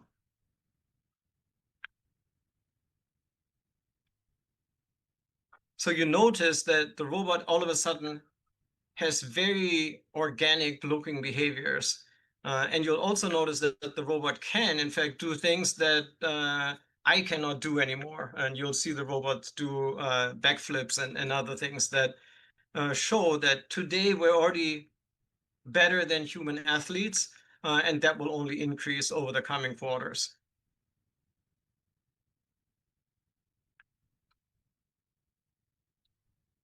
Finally, what's interesting to note in this video is that it used to take us about 2 months to push a new policy onto the robot. Now, with this robust sim-to-real pipeline, it takes us about 48 hours. So the speed is increasing exponentially here. Here's a video of a task that we're currently chasing. This is called parts sequencing, and the robot is able to recognize individual parts and take them from one dolly and place them into a separate dolly.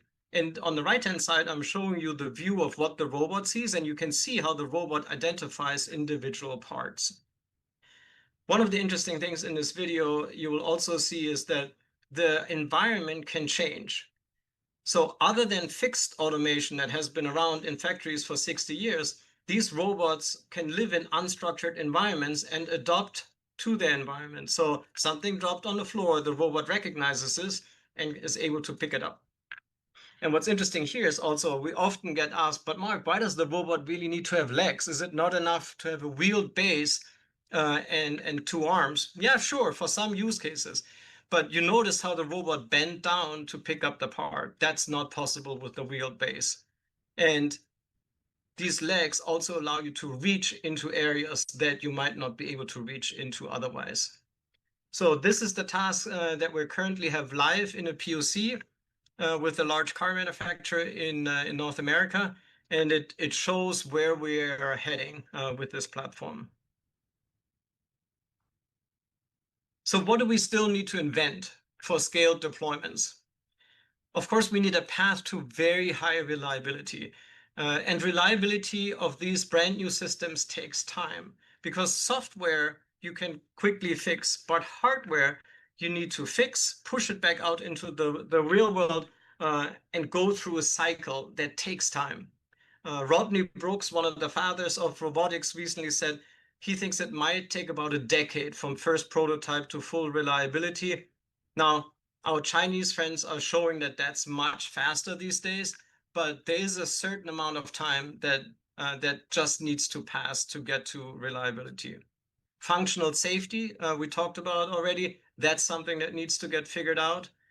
Economical retasking, meaning teach the robot one thing, but then teach the robot a new task that is similar. That needs to be fast and easy. Fine dexterous manipulation, still very, very difficult for robots. You see some robots out there with 5-fingered hands, very anthropomorphic. The truth is those hands are very difficult to control and also not particularly stable yet. So if you handle heavy parts, you might rip out your fingers. And then, of course, large language models have become so good that it's easy to have a fluent conversation. But what these large language models don't know is the physical world details. The large language model understands this is a Coca-Cola can, but the large language model doesn't yet know how much that weighs, where it is in the physical space in the environment, and how to manipulate that. That then becomes a large behavioral model or VLM or a robot foundational model. And we and every other robotics company is chasing in that direction at the moment. So where are we today?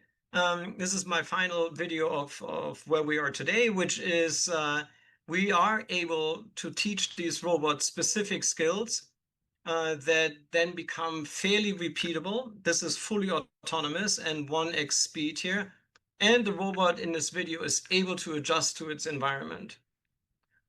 So as you know from Boston Dynamics, we always have a hockey stick somewhere in the video. That's true here as well. So we're changing the environment on the robot while the robot is trying to complete the task.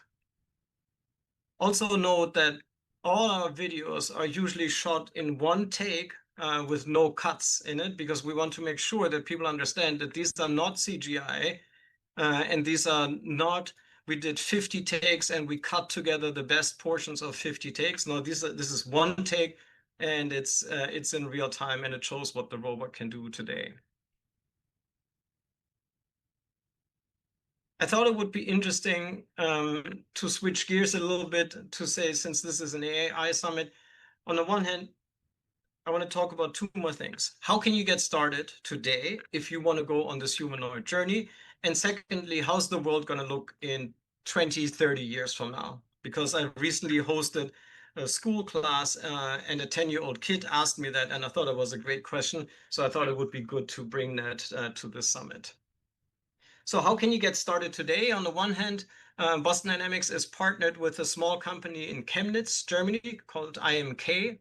IMK has built simulation software that is used to test the ergonomics of new work cells in manufacturing and logistics environments. And these are some screenshots of this animation tool. The tool is fully integratable into NVIDIA Omniverse. So you can start here, export into Omniverse, and continue the simulation in Omniverse. And everything in these simulations is physics-based, including the humans. So now we have integrated our robot into their environment, and you could test new work cells and see, okay, how much strain does this put on a human body? And then what happens if I replace this human with a robot? Is it more ergonomical? Does it save the human from dangerous tasks? And is it potentially faster than a human? So that's one way how you can get started with the Atlas journey today. And then, of course, the second one is if you want to learn how to live with an autonomous mobile robot, the journey starts with Spot today. This is a fully commercialized robot that's deployed to hundreds of companies, and it teaches you how to live with this new species. And it's not to be underestimated. This is different than AMRs because this robot lives with you completely autonomously. So I think we've noticed that for a lot of our clients, this is a great way to start. Now, how does the world look in 30 years from now? This is highly speculative. This is all CGI, and this is just one person's opinion. And I'm sure it's going to come very differently. But here's some ideas. For sure, robots will be living among us as friends and companions. I think what the form factor ultimately will be is yet to be determined.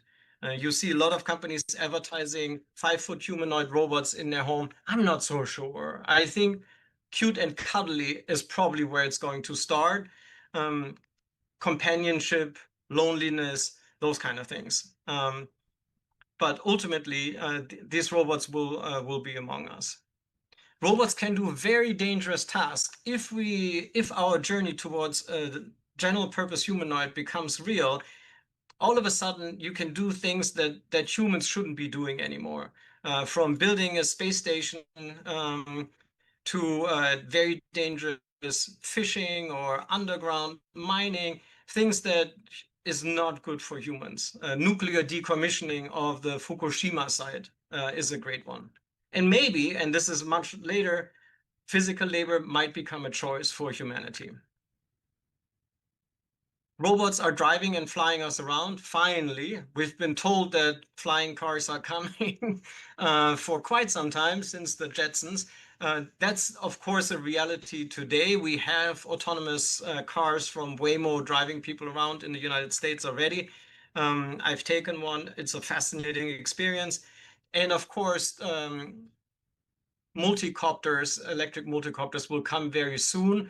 Again, here I'm a little bit worried about Germany because I don't think the regulation is going to be super friendly to these types of companies. We've seen this with the Lilium disaster, where the German government couldn't find it in their hearts to support one of the most innovative German companies.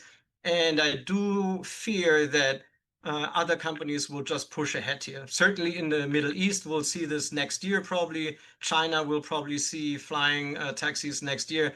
Until that comes to Germany, it's probably going to be a decade or so. And then finally, I want to leave you on a positive note. I think robots will have a profound impact on our landscape. I was recently in Tuscany, and I was reminded that the Medici and other noble families changed entire landscapes during the Renaissance. If physical labor does in fact become abundant, why wouldn't we use robots to build audacious urban planning projects, build beautiful monuments, create amazing gardens? Maybe we can all have a Zen garden in Hamburg. But I think these robots will allow us to do things that are currently not possible, and I'm very much looking forward to that future. And with that, that is my last slide. Please feel free to reach out. I'm easy to find. And this QR code gets you, I think, to our website. And LinkedIn is an easy way to find me. I hope you have a wonderful evening in Hamburg. I'm sorry that I can't be there live and share a local beer with you, but thank you so much for your time.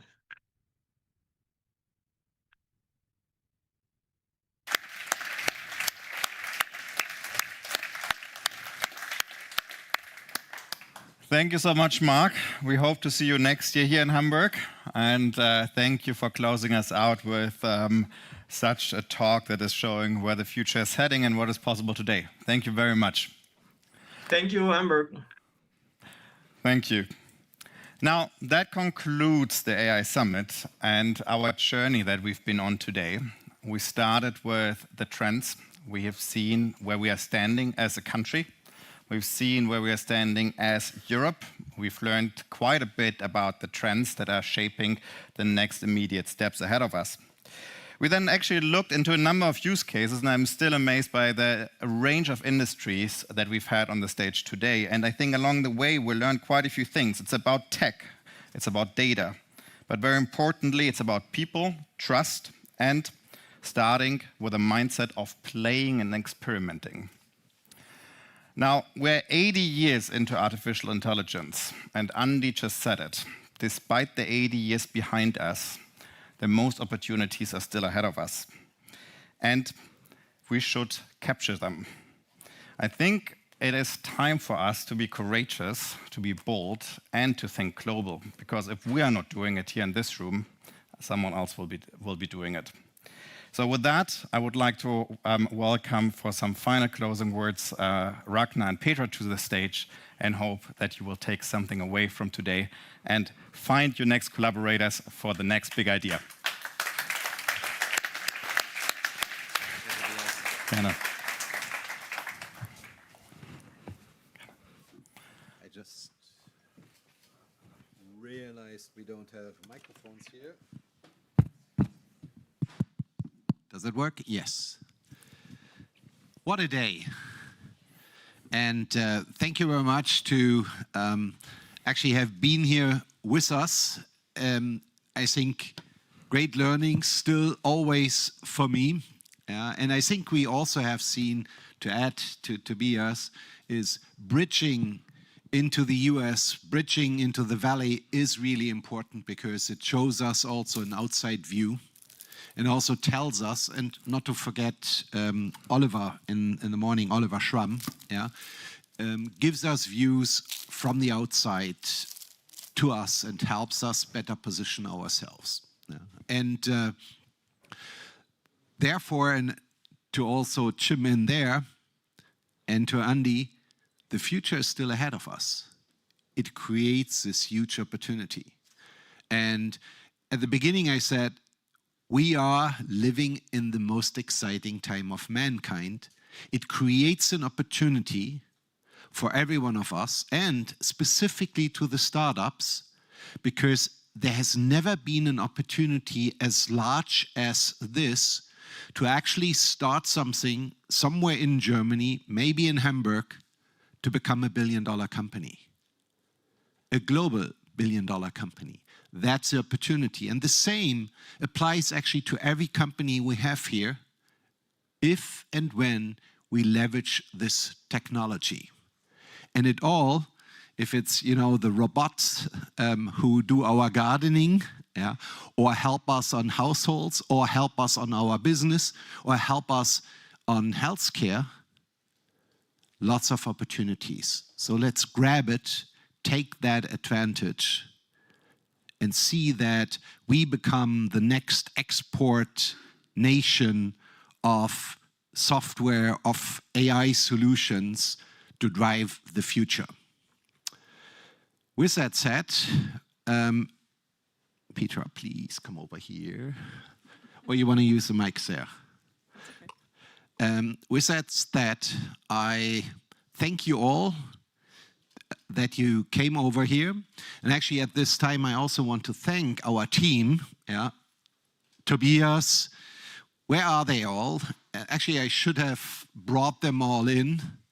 Is Katharina here? Please bring them all in so that you also can see which the team is who actually made this event happen. Come on, and give them a hand. Tobias, come over here. Can someone put in the chat? Kim, come in also, and put in the chat, everyone coming over here. I know this wasn't planned, but you all deserve the thanks. And can someone take also Katharina? Okay. So while they're coming, want to thank you. Petra, do you want to say something at this? Yes. First of all, Tobias, thank you so much for this incredible moderation all day. Thank you. It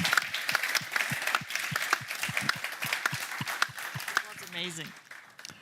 Thank you very much. And also, while we're waiting, thank you so much to our sponsors again, because of you, we are here today, and we are really, really thankful that you did this, and we hope you will come again next year.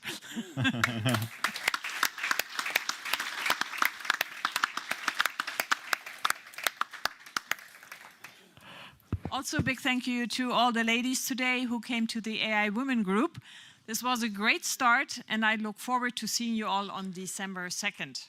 Thank you for coming there.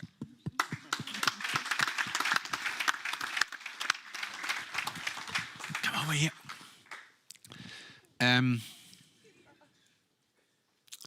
Let's get everyone on stage. Katharina, Bartu, please come over here. Georg, where's Georg? Hiding. Come over, please. Yeah. So also, we should announce next summer, probably in June, we will have the next AI Summit. We actually would like to do it a little larger. You've seen we have lots of content, and we want to enable more attendees to actually see more startups and greater solutions, and of course the progress which has been made year over year. So therefore you will see a QR code probably earlier where can you already pre-register for the event, which probably will take sometimes in June. We've learned, don't do it in the Herbstferien, during vacations in Hamburg or in Hamburg. So you will be able to pre-register on the site, and we will keep you updated. So this is the team who actually made this event happen. So please give them all a hand.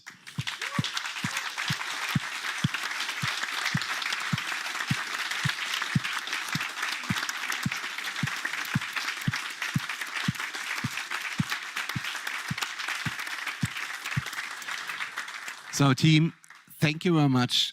Great job done. Yeah.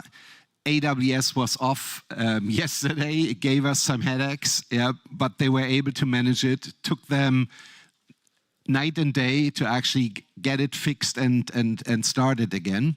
And we are not finished, by the way. So you will be able to meet all of us then over there for the networking. Plus, there are plenty of startups. So if you haven't talked to them, get them to know, look at their solutions.